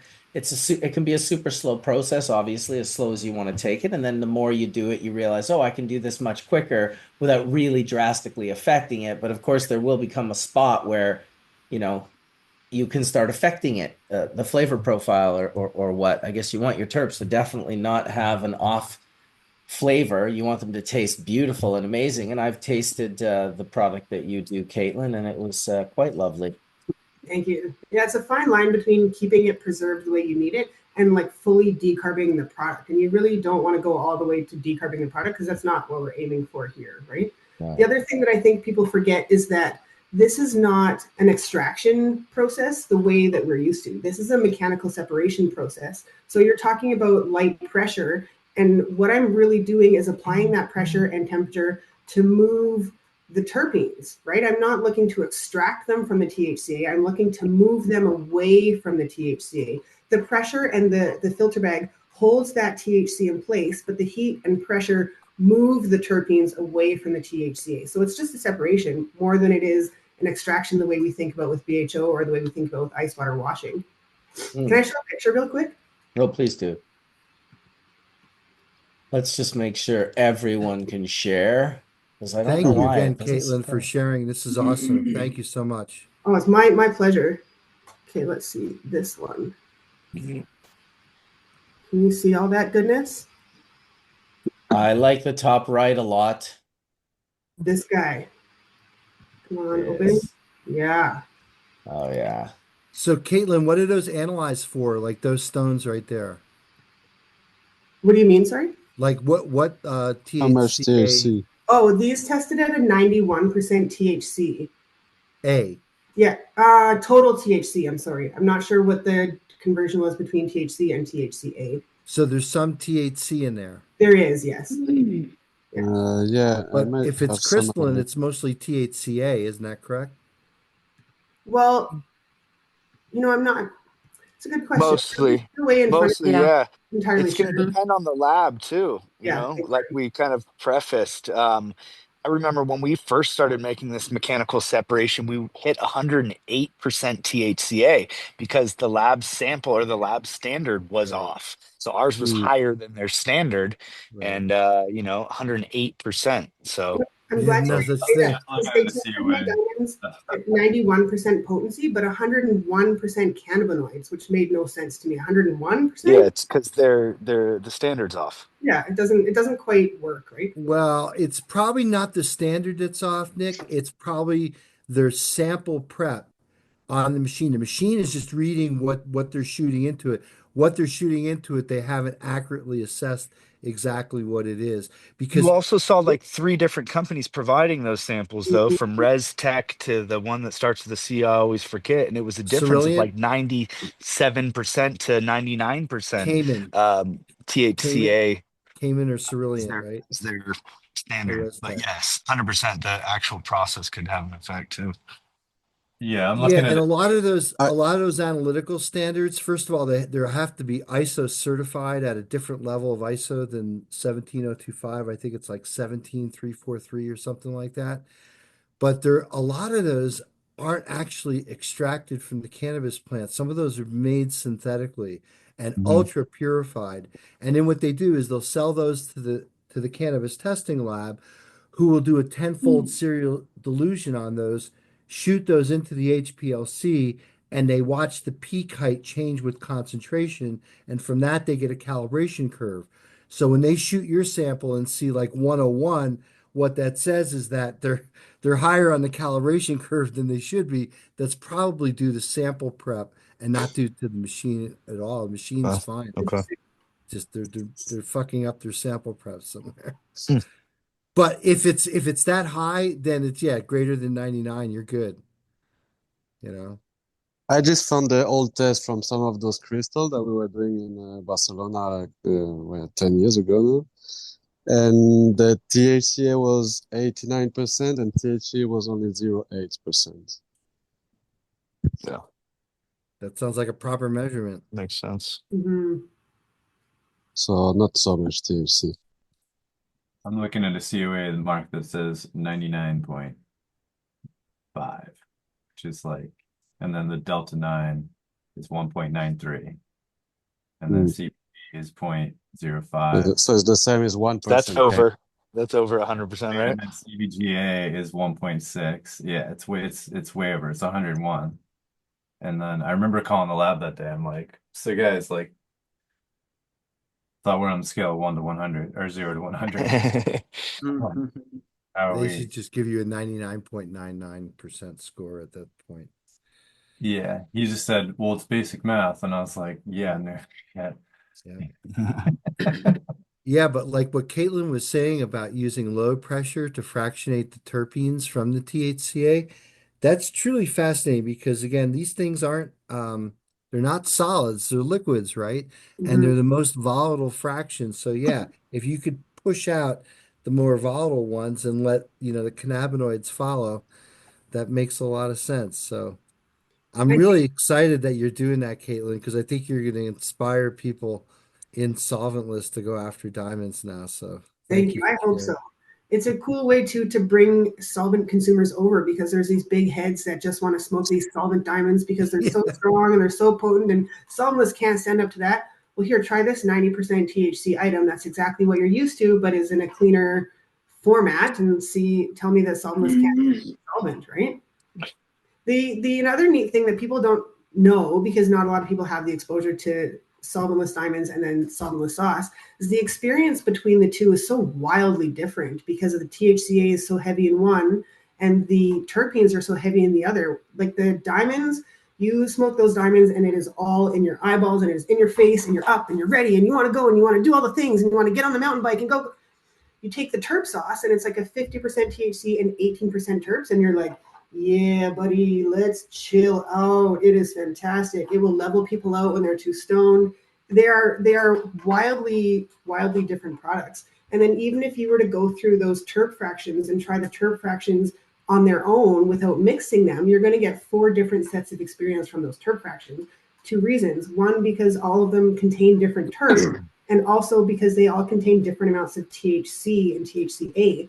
The 4th fraction, for example, happens at the highest temperature. And I think that fraction has the most THC in it. It's stickier, it's thicker, it's a little bit harder to manage. And then when you try that fraction by itself, it does personally feel a lot more potent. So I think the temperature ranges that I'm playing at start to push on the edge of that THC conversion, and I'm starting to get some of that in that terp fraction. So there's a lot of variability to be had here. And I feel like I could hand you guys my SOP and you would probably come out with a different looking product than what I'm looking at, because everything in this is so different. It's so producer dependent. It's so cultivar dependent. It's a really fascinating product to me. I'm very excited for more people to get on board. The more formats we have in our category, I think the more people will get in. Well, someone mentioned a company called Beurre Blanc in Quebec, and apparently they're selling diamonds and sauce in Canada now. I'd never seen it. Apparently they're I've seen them. okay. Yeah, I'll leave it there. Yeah, Right. they're in Ontario. They are. Okay. I don't know why I You would said know them, Quebec. Marcus. Really? Yeah. Final Bell. Okay. Final Bell. Okay. Oh, Okay. so it's maybe Lindsay was part of it for a minute. Yeah. Cool. Awesome. How long is the THC malleable when you're like pulling it like cane to make your rods? How long do we have to play with it? Barely any time at all. So you really have to, I've really figured out my time and temperature, and then the surface that I work on has to be not too hot and not too cold. So there's kind of a delicate balance between taking the pan from the oven, playing with it in the pan, taking the paper off the pan, manipulating it while it's cooling, putting it back onto the pan because it's a warm space, putting that pan back into the oven to get sort of the temperature that you need again to take it back out to make it more. I feel like it's probably a lot of what you're doing between your in and out of the freezer and your back and forth. It's that. Sometimes you've got like this giant big platter of the THC in liquid. You can get about halfway through manipulating it and it's rock hard. And so you're either just going to smash it or you have to rewarm it again and again. It's a delicate balance. You can press it into something if you have a mold, like you have enough window of time to get something out of it. You know, I've seen people do that and I have not quite figured out how they are doing that. So maybe there's just a piece that I am missing, but to me, in the way that I'm doing it, I don't know that I would have time to pour it into a mold. I think I'm missing something there, but I'll figure this out. You should press with your you have to press with your hot mold. Your mold should be heat. You should be heating with your rosin press, so you're melting into it. Another thing would be you can take up the crushed up THCA and you introduce it into the mold. So fill the molds and then melt it in the actual mold. That's what I was thinking would be the move. Yeah. So I've done that with press. Yeah, THCA I've noticed, and I know I had brought this up many years ago, but it acts along the same lines as sugar. So if you, Caitlin, if you want to get a little, and also Mark, to learn how to manipulate it some, if you start looking into different sugar techniques for making candies. So like if you watch a lot of these sugar artists that will work with just like straight sugar to do the tappies or the, you know, the cleared, like the bubbles, like the sugar bubbles, but they've got different things to where they'll have the heated on the bottom and then they have a heat lamp up top so that they're able to work within that heated situation to manipulate the sugar like that. But sugar that is cooked to about a hard crack stage, that acts the same as basically THCA when you're melting it down and whatnot. But yeah, for the molds, you're going to want to just pack in that unmelted in there and then melt that inside the molds. That was something I was thinking about trying. The other thing that I always forget that I do differently. So at melting of the heads was a year and a half ago. I forget. Melting of the heads. Something like that 2 years ago, maybe. Yeah. I spoke about diamonds and sauce there, and people came and asked me a lot of questions after the fact, and I learned I'm actually doing my THCA wildly different than a lot of people because I'm melting it on a flat surface in an oven. And a lot of these people are coming back to me saying they're melting their THC on their press plates in a jar. And that was not something that had quite occurred to me. So, you know, there's a lot of ways to get to this end product, and they all sort of result in similar but different things. And I find that also to be very fascinating that we can take so many pathways to get to this final item and still enjoy the same final product at the outcome. Yeah, I think the other thing I would say is that we got big, large heat pads, and we have a station where you can put a pan on top of it, and we use pans like you do to at least when we start to rod things out to further refine it. Mm-hmm. That helps us keep that warmth that Jen was talking about, to have the ability to keep pulling when the ambient air is cooling it down. So I think adding that heat light to the top, you can even just get one like farm store heat lights they use for like to keep your chickens warm at night. Because what's happening is you'll have the heat below, no heat up top, and so you're having to do this. So yeah, create yourself that space to where the inside is workable with that temperature. But I also take advantage of the cooling of the room and the cooling of the table because that's a critical point for me. I don't want to keep it hot for too long. So when I go back into the heat, it's a quick warm up to come back out because I don't want to maintain those diamonds at a heated rate for very long. So to me, it's a quick heat, pull it out, manipulate it, a quick heat, pull it out, manipulate it. I would wonder if keeping it under heat for too long with that manipulation would challenge the manipulation or actually change the color. Because I'd be worried about essential clarity if it would become like a more amber color or become less opaque or more opaque or essentially like not look at all like the product that you have just from pulling cane. I would want the final product to be more similar to that. Yeah, I agree. I've left HCA powder in the oven too long by accident because it's like the tiny little bit that I'm finishing up with, and I'm finishing up this other thing. I'm like, oh shoot, go back to the oven, and it's dark, it's red, it's purple, which is a cool novelty. But when I'm going for like that golden diamonds, this that you see here behind me, I don't want red diamonds mixed into it, right? Well, and at that point, it's the matter of decarboxylation, right? Because so you need to just find that appropriate temperature because it's not about allowing, it's going to be a consistent temperature is the problem without having that temperature in a situation where it's going to raise, and yeah, if you are heating THCA too long, we're decarbing it, so, but like same with like candy, like do a deep dive into candy art and how people are working to manipulate sugars and stuff because it's the same way with candy will scorch, sugar will scorch as well. I love that's how I treat the resin already. Like that's how I'm gonna think about it. I want to think about it as like a creative medium. So like I'll be so delicate when I melt it down. I just need raw THCA diamonds that I would then turn into a dust, fill basically any form, and then really gently bring it up to temperature to the point where it all became, viscous, and then slowly, obviously, then return that to cold, and then have that, if I have silicone, then introduce that to cold so that as I pull it away, the oil itself, the oil, basically stiffens up and removes itself from the mold. Fun, delicate dance, that's for sure.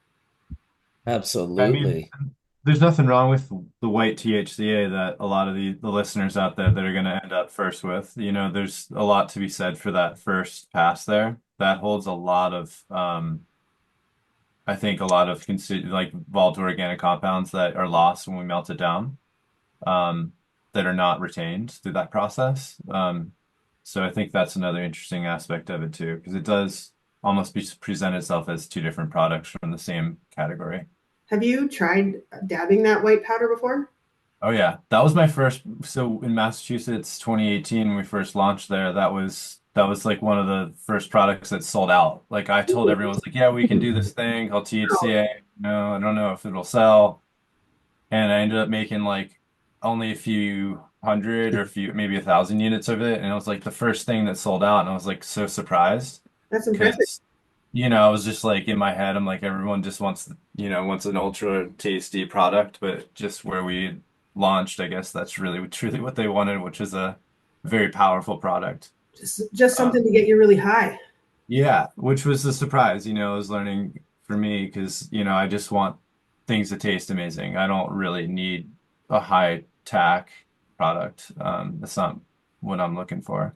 There's a producer here in British Columbia that launched just solventless diamonds on the rec market. And I think it was kind of mids received, fully turned into diamonds, but people, I think, didn't understand what the product was. They were really stoked on it. It was kind of a hot item at first, but then there was all these comments like, there's no flavor, the effect is funny, there's no smell on it. And yeah, it's a solventless diamond. That's what it is. But the consumer was not ready for that. And so it didn't take off the way it could have had the education piece been there for people to understand what they were smoking. So I know here in Canada, at least, we're still missing that consumer knowledge for them to understand what these varieties of products are. I think if I turned around in Canada and said, here's a white powder that's THCA, I'm not sure how that would go just yet. Yeah, I think a politician in a very short period of time would be saying that they found fentanyl in the THCA. Yeah. Definitely did. that terp fraction could go into it. You know, we used to put that terp fraction into like a cart, you know, That's what into we a want to pod. continue. How did We that? used to love that because it was like low THC but super high terp fraction. You know, it just tasted incredible. Yeah. Did you have to decarb it? Very slightly, Yeah. you know, a really light one. Very barely. I think we barely. It was very low temperatures. I think 140 for like an hour. Oh, that's easy. I get a lot of questions about that terp sauce in vape carts. That's going to be my next move. Should do it. I let everyone there do it. High terps, low THC. There's a market for that. People just don't quite know yet. It's great. I mean, I love it. I love it Caitlin, too. did you say that your terp sauce tested at about 50% THC? Yes, and 18. So is that THC, not THCA, correct? Because that's Sorry, coming out at the end. total THC is the number we often use here. I could go find the COA and give you the THC, THCA breakdown, but here we usually look at total THC. The labs here do the conversion of what the THCA will convert to on consumption. And so we get a total THCA number that is an assumed when you consume it, this is what it will be. Are the COAs delivered differently in the States? Yeah, because we can separate it out by THCA versus THC. That's how we determine our decarboxylation rates. Yeah. We get that. Now, I'm going to assume that if that was the terp fraction that tested at the 50%, that's going to be viscous. So that most likely is the majority THC, not THCA. Yeah. Yep. So technically, you could just use that in a cart because it's already 50%. That's what I thought, right? No need to add any extra to it at that point. And it's so runny, you turn the jar and it immediately spills sideways. So I think it'd be perfect texture for the carts. I've just yet to take the action of scooping it out and putting it in and seeing how it goes. It's on my list. The one thing I'd be cautious of is just too high of a percentages of terpenes is just very harsh. Yeah. So there's fine. You can also leak through the burning atomizers. What? Atomizers? You can also, move through atomizers if it's not viscous. Yeah. That's good to know. You have to play with the porosity. There's a lot of variables when you move into vapes depending on the viscosity of your oil. Yeah. Yeah. And the fluidity. High, medium, and low viscosity. So we'll play with it in each of them and see, I guess, which one makes the most sense for that particular product. It might not be the same cart we want to be using for our rosin. Mm-hmm. No, it's definitely not. It's totally different resistance. I mean, the whole thing is completely different. You know, that's to Nikka T's point. I think that's what we found was that we had to use a very particular device for it and very particular resistance setting. It's very, these are novelty products, man. Yeah, totally. Yeah. But at least here in Canada, it was well received. When we dropped our first Diamonds and Sauce drop for the province here, oh gosh, it was a while ago now. We had 100 cases, 600 units, sold out in 10 minutes at retail level. So we were pretty stoked for that. Fuck yeah. Right? Congrats. Thank you. It's a big deal. What price? What was the price? I couldn't tell you. I'm going to lie to you if I give you a number right now. I don't want to get it wrong. It was $600, 600 a gram. Right? I sell it to the province at one price. The province sells it to the store at a next price. The store sells it to the consumer at a next price. There's a lot of changes in that process. Dude, I know, and you're all stoked. It's like, yeah, I sold that shit for a great price, $16 a gram. And then you go to the store and it's like $89.99. You're like, what the fuck? The worst. People are like, dude, what the fuck? Why is your shit so expensive? I'm like, I don't know, actually. Like, what the fuck? Because you had to feed two suits between you and the Oh my god, the biggest, most fattest, plumpest suits, dude. I remember when Vail was like jacking up our prices. Just, every shop in Vail was competing and they were, everything was so much higher in the Vail Mountains than compared to the Denver Front Range. Dude. Makes sense though. It's all the tourists up there that have the money to be spending Beverly Hills of Colorado, yeah. Yeah, and the convenience of being able to get it there as opposed to having to get it. We give an MSRP, but they did not. They did not heed to our MSRP. They're like, "This is Vail, sir." No, yeah. We're just gonna like MSRP times 2. Rage the customer. It's like, but they're like you're tourists. Like, don't you want to take care of this like group? Like, make it so they come back every year. We had a few shops that really did take care of the customer. And those are the ones that move through product faster. And the tourists were in Summit County. Those are the billionaires. Those are the 1%ers. I'm telling you, Some of those people have incredible amounts of money, so fleece them. Dude, Yeah, we did well point in Summit zero County. zero 1%. We are the fucking 1% if you use the global population. Everyone on this panel is in the 1%. So careful how you use that term. It's like $30,000 a year. If you're above $30,000 a year, you're in the 1%. If you use the global population, not just like the population of your country, Horrible right now. it's Base. insane. Base. Insane. Does People that don't include realize. the 51st state? Yes, that includes us. Absolutely. Y'all ready for some gun rights? We're here for everything and anything, dude. I don't give up. I'm just like, as long as I can continue to keep 10 kilos of hash at my house, I'm not going to complain or make waves, but don't fuck around with that Don't tread on my possession hash document. stash. Yeah, possession document. Dude, that's Tread on my hash stash. 4,600 grams, baby. 4,600. Almost 5 kilos. Just from my This is For your me. it's your second amendment, no? It's Keep- an keep important the one. I hash. thank Johnny B. I thank Johnny B because Johnny B took me to get that here in Canada. That was one of the last MMARs. The people in my group that got that license in the 6 months that I got that license in like 2012 or 2014, whatever it was, we got grandfathered in. Our MMAR licenses, because it had the right expiration date, because we ended up in court fighting the government, and it became this huge thing that John Conroy and Kirk Dussault actually won this court case. Our MMAR licenses, as long as you don't move, because if I move and the address changes, the license is gone, and I have to go apply for the new MMPR or whatever it's called. So yeah, I'm happy to have this old school. I can have 100 plants. I can have almost 5 kgs, and it's mellow and wonderful. And I think everyone should have that. That going. We all deserve it. For a short time, I had 2 of those licenses at my house, and I was allowed to have 200 plants. I've seen even one license with that amount, and I was like, wow. I'm like, the whole time I've had this, I don't think I've ever grown. The closest I came would have been like growing clones to produce some plants for outside for on my But now deck. under the hemp farm bill, well, in the United States anyways, under the hemp farm bill, clones don't count as anything. So there's now this other fight internally, or protection for us, if you will. That farm bill is unbelievable. Like it almost seems like whoever wrote that, like secretly was looking out for the cannabis community, but while also just thinking, oh wow, this will destroy them more than anything.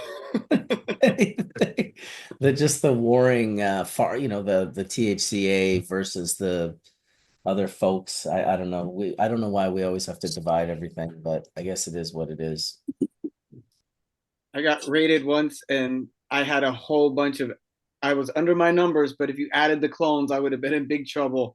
But the clones weren't considered plants, so they had to let me off. The clones weren't test that plants. shit. There ain't no THC in those clones. So yet. like It those was plants wonderful. aren't real plants until the day you harvest them. Those are the same people that make California abortion laws, actually. In Washington, it was, if it didn't have roots, it wasn't considered a plant. They had written that in the state law. So, damn. Or wasn't it like under 2 nodes as well? They had it like broken down by nodes at some point, or is that? yes. Was that now like all that's thrown out the window with the hemp farm bill overriding. Basically, it's a trip. Crazy. Yeah, it's crazy. Even when I first heard it, I was like, that can't be right. Like they could not have allowed, it can't be that simple that they made this mistake with THCA and THC. And then I thought, wait a minute. Yes, it is. What did the guys say? Do not attribute to malice, which can be ignorance. Yeah, in Washington State, they knew that loophole existed during medical days, and they had like a midnight session, and they closed that loop, and they basically said THCA and THC are the same. But because federal law trumps all that with this hemp thing, I think even in Washington, it's ollie oxen free. Yeah. Ollie Really Oxen lucky Free. to like close 4 sessions. That's wild. That's official legalese. Yes, for that sure. is. Actually, Etienne, if you could use that when you're speaking to the United Nations or the DEA or whoever else you're speaking to, you can just be like, and I'd like to quote my good friend Kaya, it's Ollie Oxen Free. Ollie. Sorry. Yes. Double up on the Ollies. That's funny, dude. Thank you. That's medicinal right there. Dabs and laughter.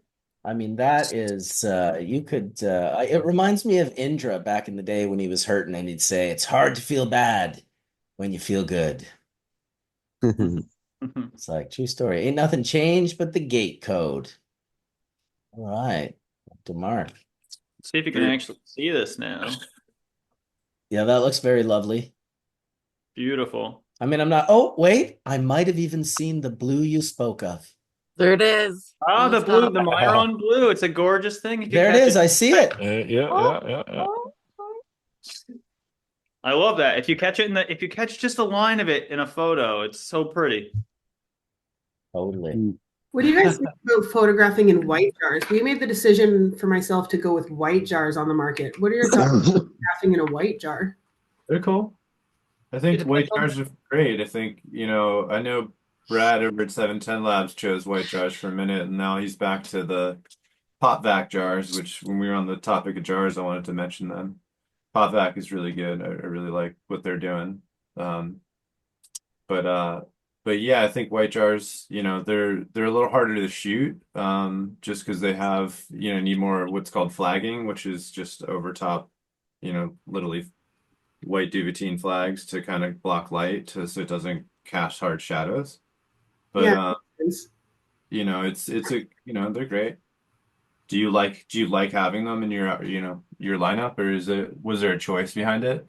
We flip-flopped between the black jar and the white jar, but like I do solventless diamonds as sauce, right? And as soon as I put the sauce into the black jar, gone. You couldn't see anything. So the obvious choice was the white jar.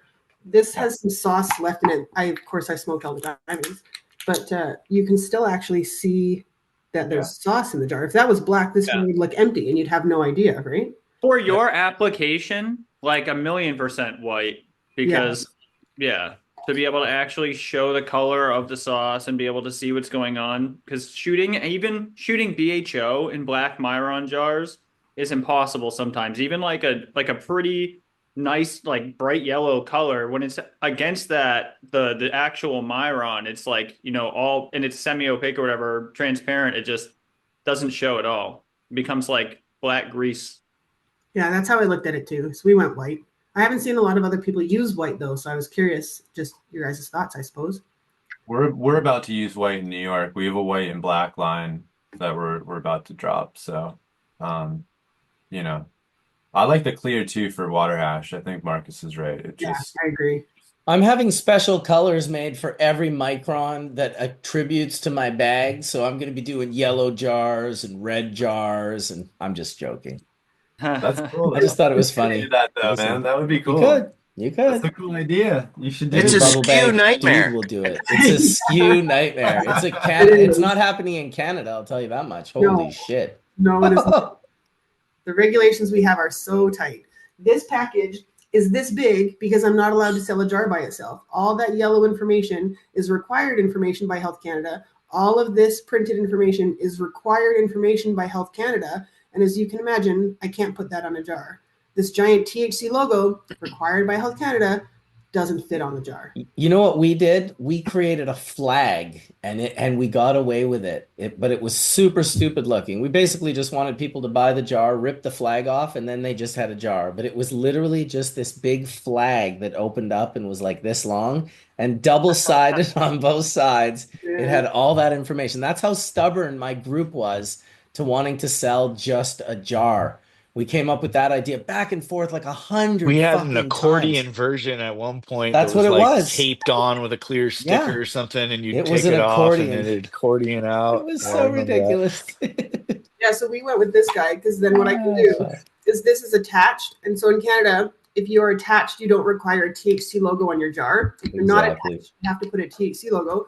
So I stuck my jar to my base, and then my consumer just has a jar. They don't have to carry around this big annoying thing because we have to keep all the regulations. It's a lot of waste. So yeah.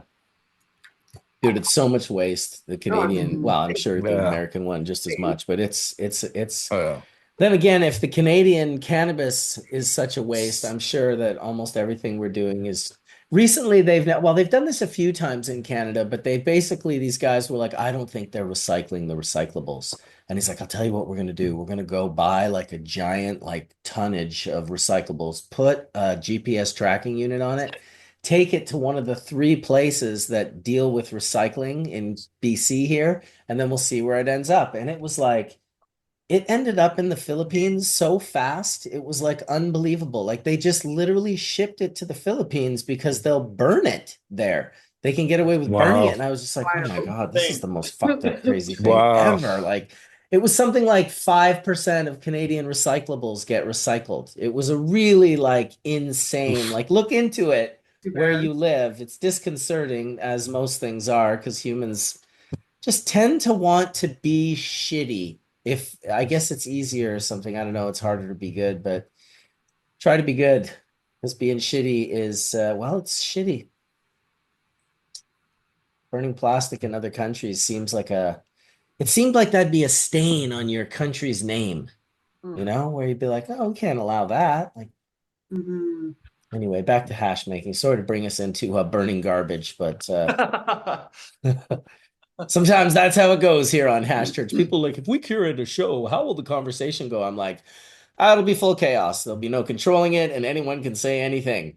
Is that I don't know if I don't know if we've talked about this, but you know, again, where all those fires were down in LA, and all those homes burned up, you know, a lot of the materials that are in the upholstery and, you know, curtains and shit, all that stuff is when it toxic, man. burns, it leaves a toxic soot behind. And you know that there's a lot of cannabis that's produced down in Los Angeles. So, I mean, you got to wonder at some point, you know, when air quality becomes compromised like it did during that fire, and even in the aftermath of the fire, I mean, all that stuff is still there in the environment. And I don't even think that they're testing for it anymore because they really don't even know what to test. There's such, you know, when you have that level of destruction, so much stuff is burned. But you'll know that, you know, when you burn certain plastics, it does leave a soot behind. And that soot certainly can be, you know, an environmental toxin that could probably be in cannabis and, you know, cannabis products. So it sucks to That's where think we about. look to the fungus, my friend, because you just know without even knowing that there's a fungus that'll just eat that shit up and fart out the smells of strawberries. Long live the funga. I didn't expect that coming. Okay. Long live the fungal farts. Long live it, Etienne. Long live it. Yeah, we got to Traversing find the fungus to eat those forever molecules is what we got to do. I guarantee you they will be here. If they're not already here, they're probably trapped in cosmic radiation pressure, traveling through space right now, trying to get to Earth as we speak. Mushrooms will definitely eat it eventually. Exactly. Yeah, there's no avoiding it. We're all getting eaten by mushrooms eventually. Curtains. And I'm here for it. I am here for it. I wasn't when I first found my first cordyceps insects in behind my house, just walking through the forest. I found these little like beetles and they had like mushrooms growing out of their heads. And it was kind of before I knew about cordyceps. But I still thought, ooh, what a nightmare. Like, man, holy shit, imagine mushrooms getting into you and just growing out of your body. I am very glad that we don't have that problem. I mean, there's candida and there's definitely arguments that could be made, but something freaky about having a big old mushroom just bloom out of the corner of your nose or your eye. That would be no bueno. There's still tomorrow. Yes, there's still tomorrow. We could get there. Science fiction. Well, and probably there's someone on this panel that has athlete's foot. That's, you know, that's a fungal infection. Anyone want to cop on the panel here to I have athletes. So what's puffing over by you, Bryon? You haven't said much today. Oh, just enjoying the conversation. I whipped up a little bit of some freshly cured melt actually right here. So this is some 120 micron old gas mask here that's just cured. So I scraped up this little portion. That's melt? Yeah. And then this is what it looks like kind of beat up right here. I just did this a few minutes ago, like an hour ago, actually. Nice. So yeah. What's the texture of that if you were to go to cut into it or squeeze it with your finger? God This forbid. Frenchie would squeeze that with his finger all day long. I think God bless you, Frenchie. Back up a little bit. Oh, oops. I dropped some there. It stiffened up after. It still has to be beat up a little bit more. But if you can see after digging into it a little bit, and I can press into it. Let me see. That might help to explain it too, like matted into it. Yeah. Wow. Yeah, it's just cured by a few days. Just whipped it up here. I didn't use any heat up front on this one. I just went room temperature from freeze dryer. This is a second wash, 120. So I just went right to the jar and no heat or anything about room temperature whip up or movement on it. And yeah, so it can be beat up a couple times. From there, I just basically shave it down from this hard jar here, give it a little shave tool, and then just kind of beat it up after that, get it soft and greasy, and kind of pick whatever texture you want to go with from there. Some cultivars can definitely go like super greasy, soupy greasy. Like, I've had a Kenvy Pure Kush, Topanga Canyon Pure Kush, the gassy stuff, Headband, Diesels, goes super, real greasy. So, yeah, I'm smoking on a bunch of things, though. I got some rosin going, some Headband rosin. I got the smell. I definitely rolled the doink up and got most of the way through it. So, rolled a doink up. I don't know why. I'm forever going to laugh at the word doink. Yeah. It's funny, right? It's like, yeah, I'm gonna smash a doink. Yeah, it sounds like other things, and it's a fun way to phrase it, the donut. Totally. I approve. I think I got that from Colin first. I heard Colin flipping that one around first. And rest in peace, King Dave, on that one. Yeah, big doinks with the Amish. Big doinks on the Amish, baby. Yeah, that's awesome. What are you smoking on, Marcus, or anyone else? What's going around today? I've been smoking on these melts, the Planet Bang Bang and the Papaya Bang Bang. Looked insane. Quite lovely. Planet Bang Bang is just looks like fucking diamonds, right? Just beautiful, clean. This is from Hatch Hash. He whipped this up. And it just has a really like strong sherb flavor on the exhale, the Planet Bang Bang. I think they're all like blueberry crosses or something. The papaya is very nice as well. I have 3 phenos of each of those. And then I got some Death Bubba 6-star. And I got some Yeezy OG 6-star and some MK Ultra 6-star. And then I think I have some rosins, but I don't even really know what they are. Well, I'll tell you, man, once the melts are in the quiver, the rosins sometimes take a back seat and even end up in the trunk if there's too much melt. It's just like, hey, listen, it's nothing personal. You just got to get in the trunk for you in this back seat. On that full-bodied melt tip. Dude, I fucking love it. And just hits beautiful through the banger, hits beautiful through the terp slurper. Clean, super easy off a dunk. It's just nice. How are you hitting it? Are you going like low and slow? You go back in, or just once? The bubble, I'll hit the bubble around 550, which is a little warmer than I like to hit. But the bubble, man, this is thick bubble. It's 6-star. It melts away to almost nothing, but it takes a while for the heat, especially as the hits get bigger, as you start smoking it more often. You're like, oh, I just got to put a little more in. And it's like, holy shit, like I got to heat this banger up even warmer. So yeah, I'll throw it in around 550 and be hitting it at like 520, 530. Whereas rosins, I would never hit over 500. What are you getting for your temp? What am I getting? A Dabrite? Or I got a Dabrite Pro for my D-nail.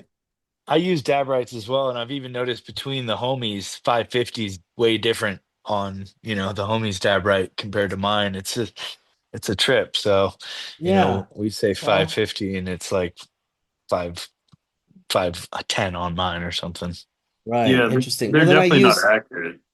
yeah, I mean, they're probably more accurate than like, I don't know if they are more accurate than a Puffco or less accurate. This as well, I set at usually 550 for melt.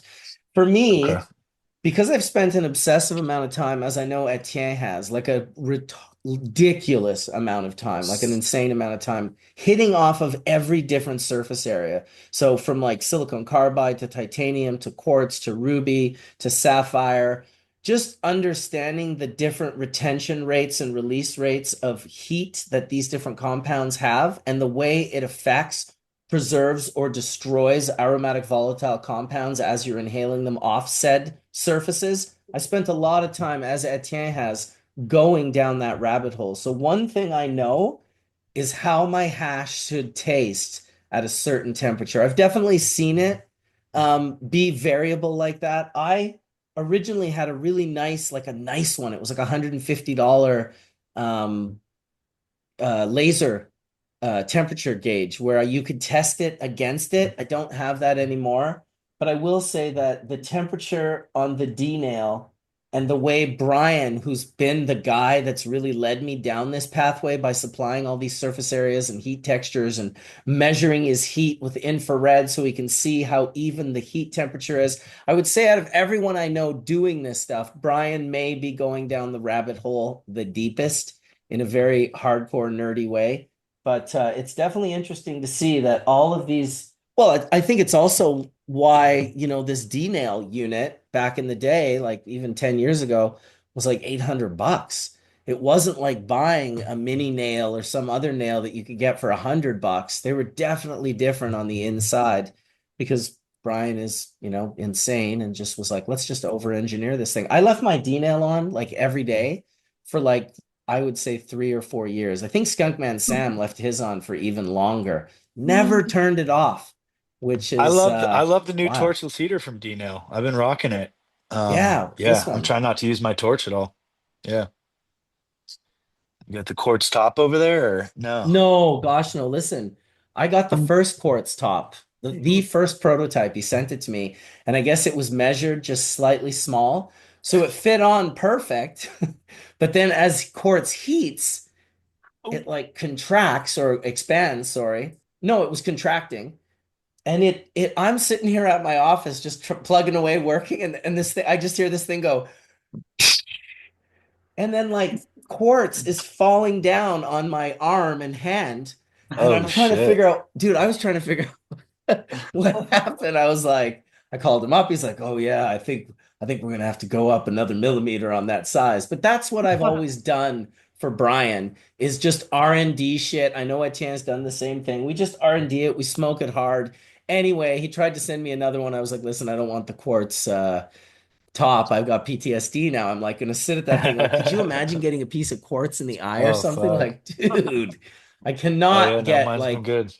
the whole reason I use this thing is because it's like safer than a torch. I love not having the sound of a torch. Like right now, as we're talking, I can have my banger getting heated up and it doesn't have that sound that in the background. So Just so we're yeah, correct on the physics, heat makes things expand, right? right. Expand. Cold Sorry. makes things contract. Yes, Okay, thank you. let's get So the it physics must, right. the weird thing is though, yeah, I'm sure it was expanding. This is the weird thing. It fit over top, Yeah. not inside. But it still expanded and somehow broke. But there was nothing on the The outside metal keeping probably it from expanded expanding. slightly. Yeah, Well, The maybe. metal. if you have different Maybe it temperatures expand. Maybe it and broke when part it of it is cooled. expanding, but part of it is not expanding, that's where you get the strain and it cracks, right? Yeah, this didn't crack, it exploded. And I Well, suspect yeah. what it must have done is it was fine when I heated it up. I probably turned it off exactly, Nikka T. I probably turned it off and then it cooled down. And as it cooled down, it was probably just getting tighter and tighter around the base of the or the top of this unit. Either Huh. way, it's a great unit, and that was one moment in time, and I I don't want to love it. sully the good name of D Nail. I do love this unit. Yeah, no, I love it. It lets me know what my hash should taste like, And I will say, surprisingly, like if I hit the same hash that I'm smoking out of this at 550 off quartz, if I hit it at 550 through this, it's very, very close to the same flavor profile. It's not far off. So, that's kind of how I judge it. That's how I judge it. Anyone down for a dab? We got about 20 minutes left before we shut her down, which is probably a perfect time for like 10 new people to come in, start us down the super deep rabbit hole of conversation. No, that was last week or the week before. Just to throw this into a different thing, your story Please. of that exploding and having the PTSD about it reminds me of the first and last time that I had a ceramic metal halide bulb explode on me. Yeah, while I was in the room, it was terrifying. It literally exploded. I never ran those bulbs again. Yeah, anyone that's ever been, just the sound of that, the pop and how loud it is, it's scary. It's awful. It's awful. And those bits, those shards of glass are so hot. Like I had like linoleum down on the floor and it burned through the linoleum. Like I was lucky that I had actually just moved away from that space. So I think I ended up with like one or two little scratches, little burns, but most of it like took out my entire veg that was right under that because it was just, and then the powder, there's like a powder in it that comes down too. Anyway, that happens once and you don't tend to want to go back to that situation. No, for real. That's hardcore. I can't believe you made it, Mike. What up, guys? How you guys house. doing? Sorry for being so late. Dude. I almost missed it. Thanks Dude, to I'm glad Kaya. you made it. Maybe we could finish it off with some of your like insane Barcelona stories, dude. Like I only met Mike fairly recently in the last year or two. He crushed legends with his full melt, showed up like a fucking class act, giant ice cubes, like proper cubes, keeping everything cold supply chain his shit through the whole contest, crushed the Barcelona legends. Crushed everything. I think he crushed Matt. I think you won like 2 or 3 or 4 contests while you were there. And then we ended up bumping into each other in the hotel when all of our flights got canceled out of London. So we ended up having well, I'll let you tell some of the stories, dude, because that was pretty good times, man. You gotta first tell this. That was a crazy time over there in London, man. I still won't forget that time that you talked us out of the security guys coming to our room as we were dabbing in the room. It was crazy, man. Dude, did you hear what I was saying? I can promise you, they are absolutely not consuming cannabis in that room. We have like the freaking disorderly conduct just set up right there, the rig right behind my leg. It was crazy, dude. It was a crazy time. But yeah, back to Spannabis last year. I came out there for 4 different competitions, and it was for the Masters of Rosin, Eagle Clash. I think I was doing the Dabadoo and some other competition I forget. However, I came out there with all my entries, and I got pulled over in a rental by the police out there, and I got caught with a bunch of my entries. However, yeah, I had left a melt entry, a backup melt entry, for Eagle Clash, and I ended up pulling my entry from Eagle Clash because Brandon had hit me up. He was like, "Dude, I can't make it out there. I need you to help me with the tables." So I ended up hosting the competition, and I used that entry, the melt entry, which was the Zebu full melt that I won with at the Eagle Clash in Mendocino, and then I entered it in Legends of Hash, which was with you guys. Yeah. And ended up coming out first place. I think it was against Rosin too, was it? It was You had Rosin and melt. You had melt. Yeah, but it was Rosin and Melt in the same category, I believe. It was, yes, exactly. Yeah, that was It crazy. crushed everything. It crushed everything, Insane. dude. It was so good. But yeah, tell the story about like, because I remember I was like, at one point I was like, dude, what happened to your hair? It looks like you got like someone clipped you with the clippers. Oh man. So as I was in there, I got locked up for all these entries, and like Dude, um, thanks to Terp's Army Lorenzo, he had hit up a lawyer to help me out, get me out in there, and so the way I was able to get out was I had to say that all this hash that I had was for personal use, and the only way they were to prove that was to take hair samples from like a hair follicle test.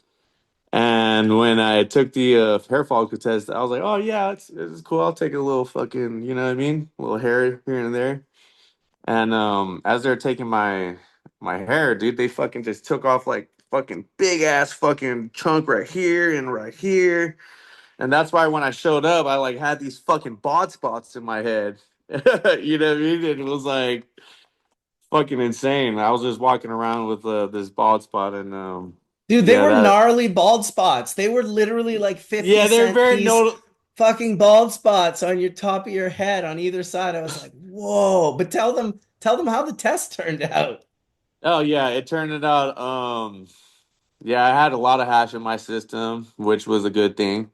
They ended up releasing me because I had a significant amount of hash in the test. So yeah, that was just the yeah, that was the crazy part right there. It's fucking yeah, they took my test and yeah, they let me out. I still have to go back and handle a bunch of court shit for the case, which is why I'm going back this year.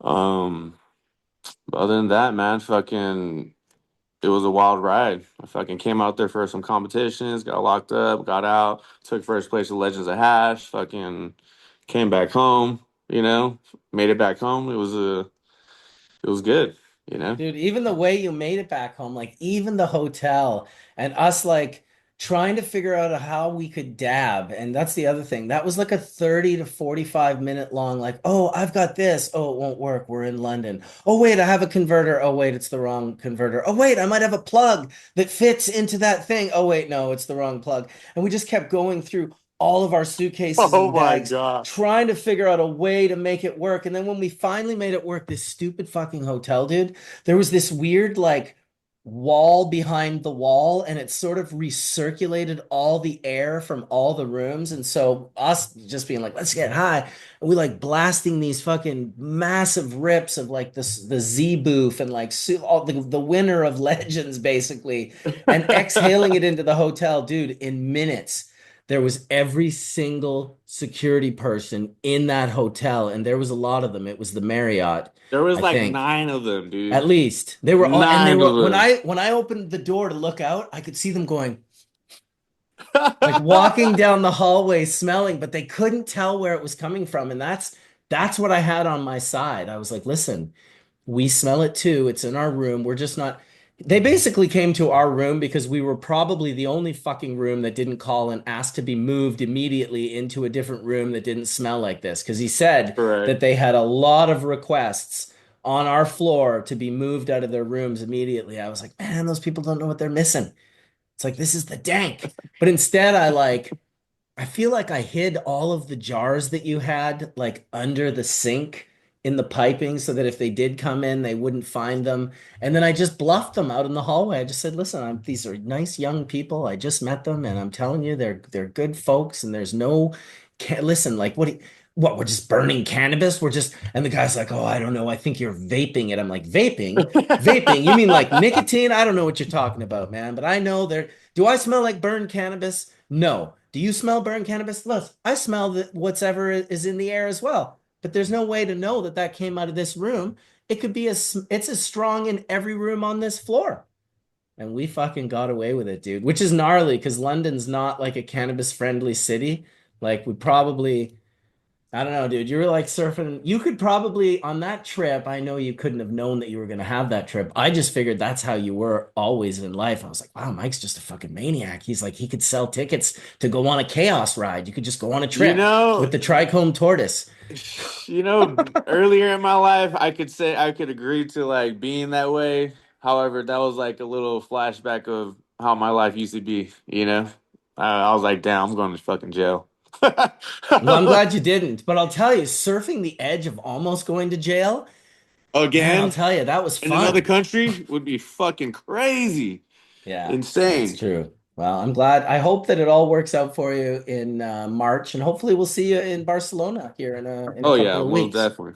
Yeah, we'll be out there for sure. What's Be up, careful. Bobby? So, buddy, be careful this year, man. Yeah, for sure, man. Careful. I'm Be definitely careful working on every that. year. Hey, Of Bobby, course. why don't you tell Mike our story of when we first met in Barcelona? Man, that was crazy too. I don't know. You might just carry like crazy aura. You know what I'm saying? Like It's he pulled possible. up on a motorcycle, and I just got out of a cab.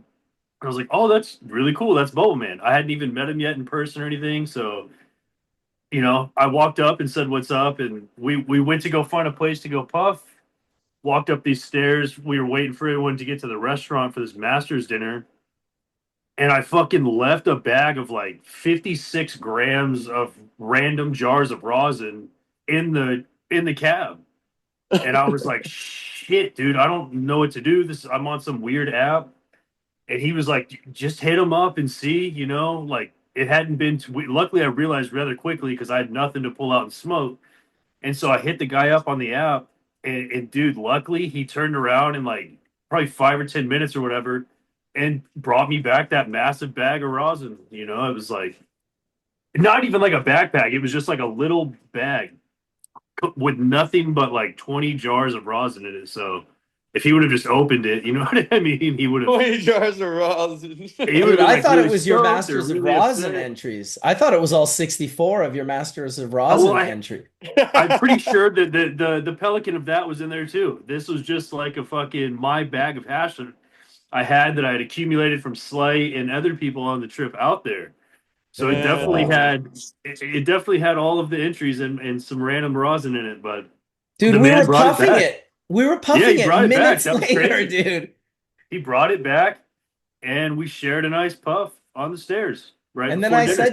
I said to you, I was so happy that you got your hash back because I didn't want to meet you that way, you know? Yeah, And bro, then that would have been a bummer.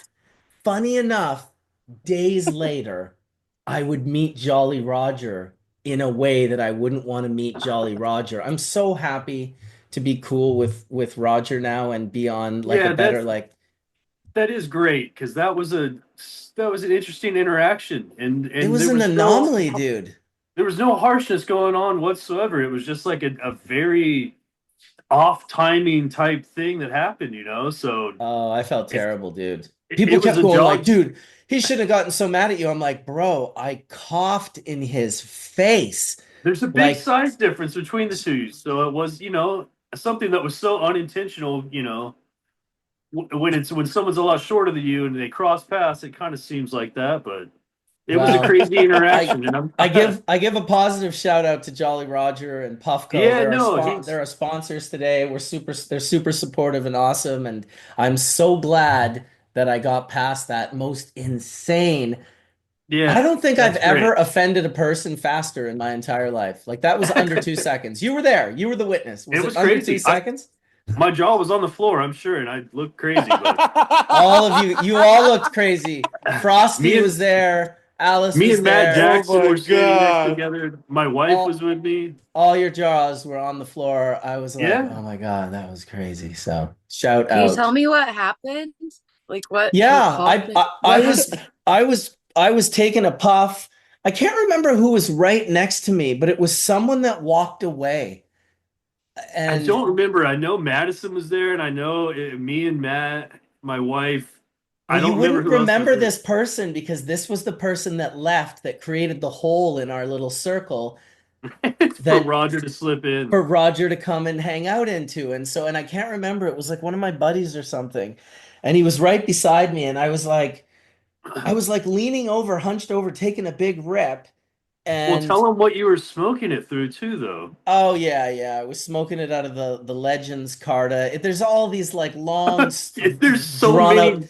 There was so many layers to it and I Oh, can't even get into Oh all of it. my But god, basically, it that was is just so I crazy. basically just I turned around because I thought my buddy was not there. Someone was walking up on this other side. I just turned around and like coughed out my dab that I just took, and I really did it like in his face. Like it was terribly rude and bad, and he was upset about it. And I was not reading the room the right way. I was thinking he was kind of being like dry sarcasm humor. And I sort of, yeah, it was like totally, I apologized a million times. In the end, And then like he I saw the said, Carta and it was like 10 times worse. Or well, I mean, to me it was, you know what I mean? To me, it was all on top of that, just this really, and yeah. then I imagine Bobby and Frosty all kind of being like, oh, these are two people that would totally get along, that are like having this Yeah, it was bad, crazy.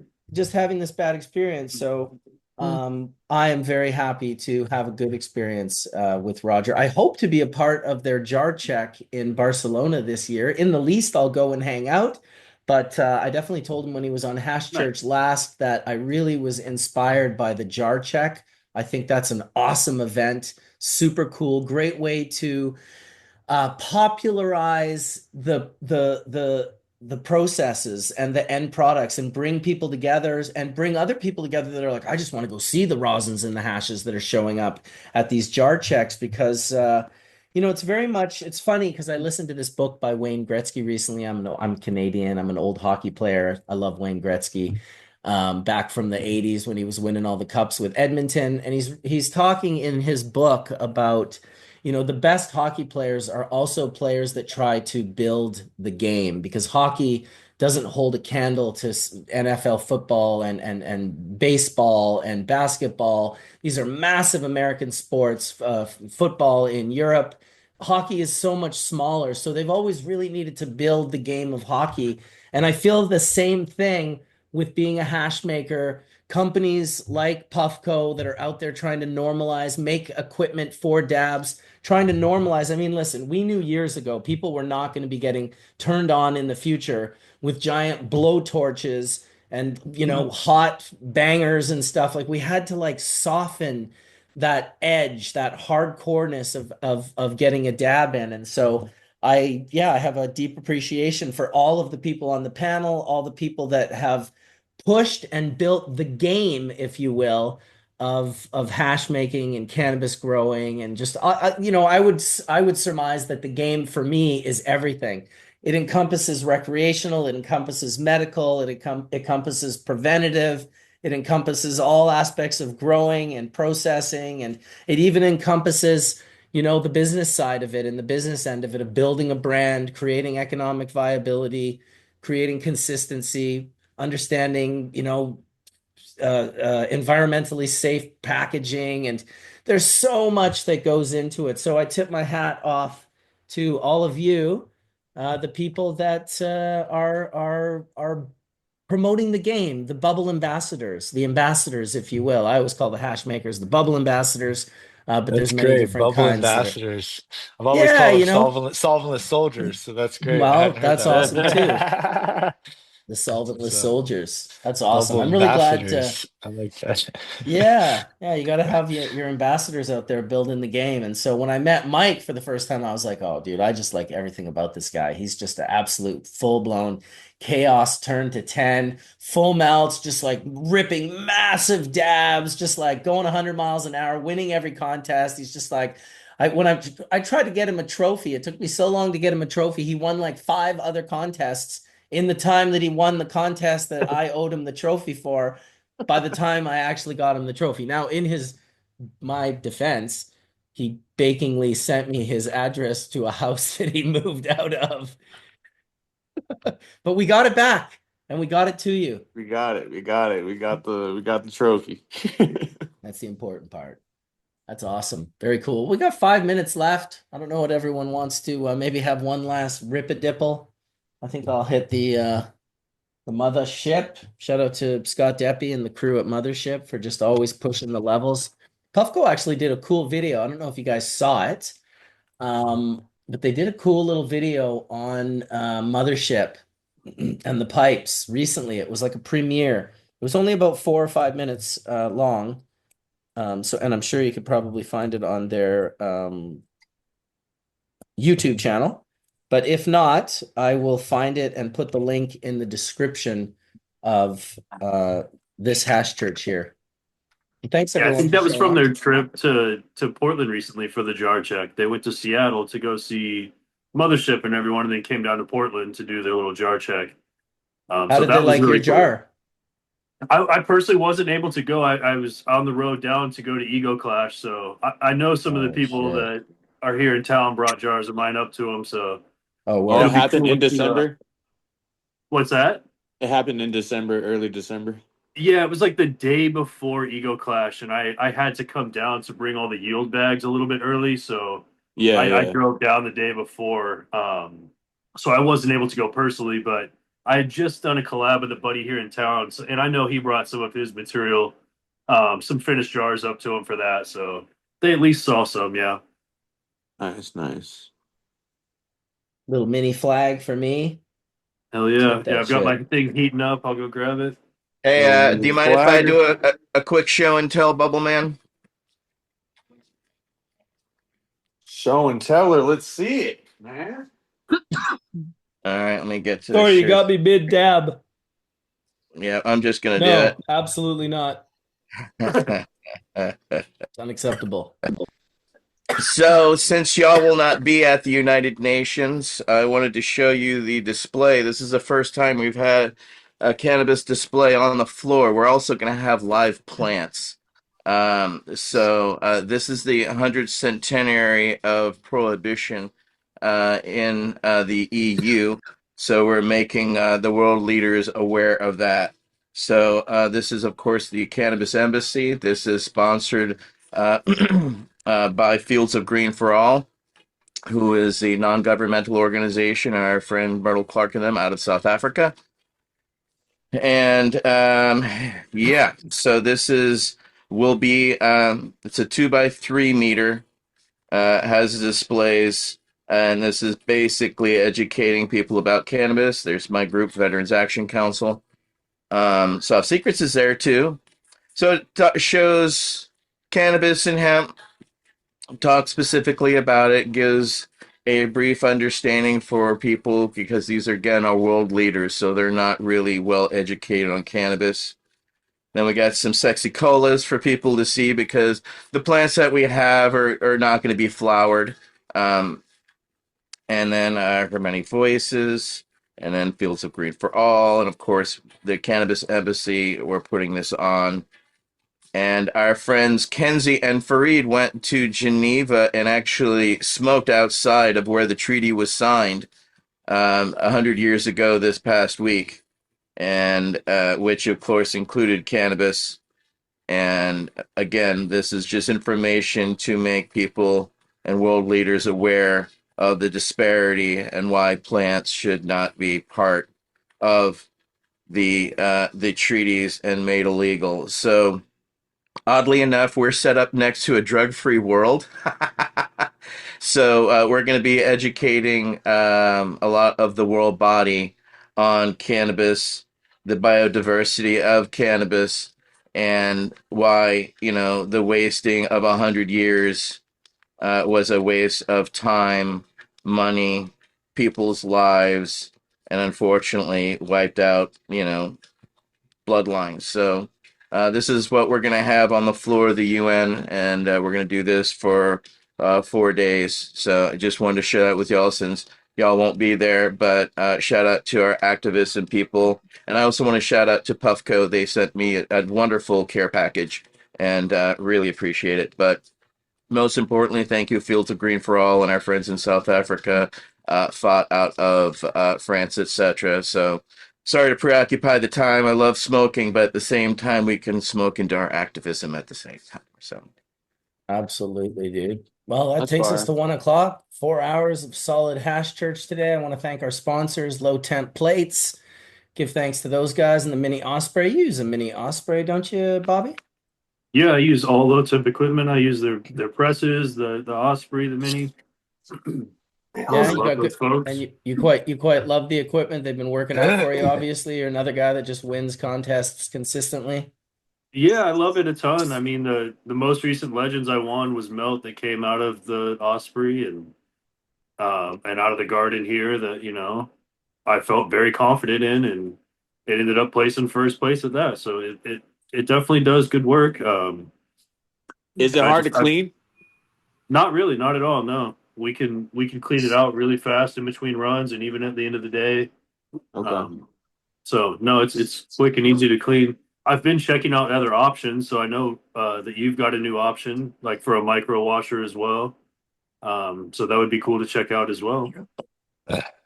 Yeah, absolutely. I use all sorts of equipment myself. We definitely have Ospreys and Hashtechs and Whistler Technologies. There's a variety of different equipments. Yeah, I checked out the hashtag mini option when he had one out at Ego Clash, and that thing was really cool too. You know, if you're doing the really small little pheno runs or something, that thing would be great. Doesn't take up much space at all either in comparison to the mini. Yeah, absolutely. Then you can go down into your 5 gallon and your 1 gallon bags. Then Buddy's got his little dial. That's pretty cool too. The little Yeah, for little sure. resin dial.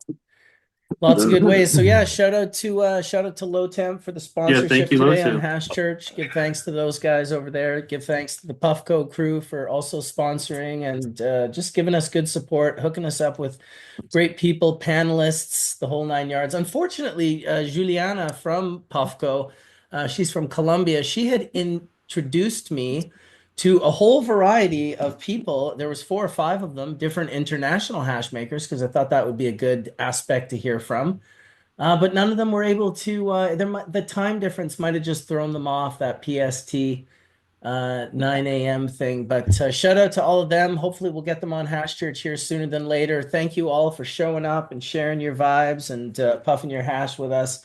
Thank you to the 400 to 500 people that watched today and hung out and chat and just supports the whole Hash Church community. Give thanks to all of you. Yeah, may the full melt bless your bowl sooner than later. Hash not rosin. Live by that. Thanks for the win. Peace out, Hash not everybody. rosin. Everyone. Peace out. Bye, Have a great guys. week. Thank you, Much thank you love, for guys. having us.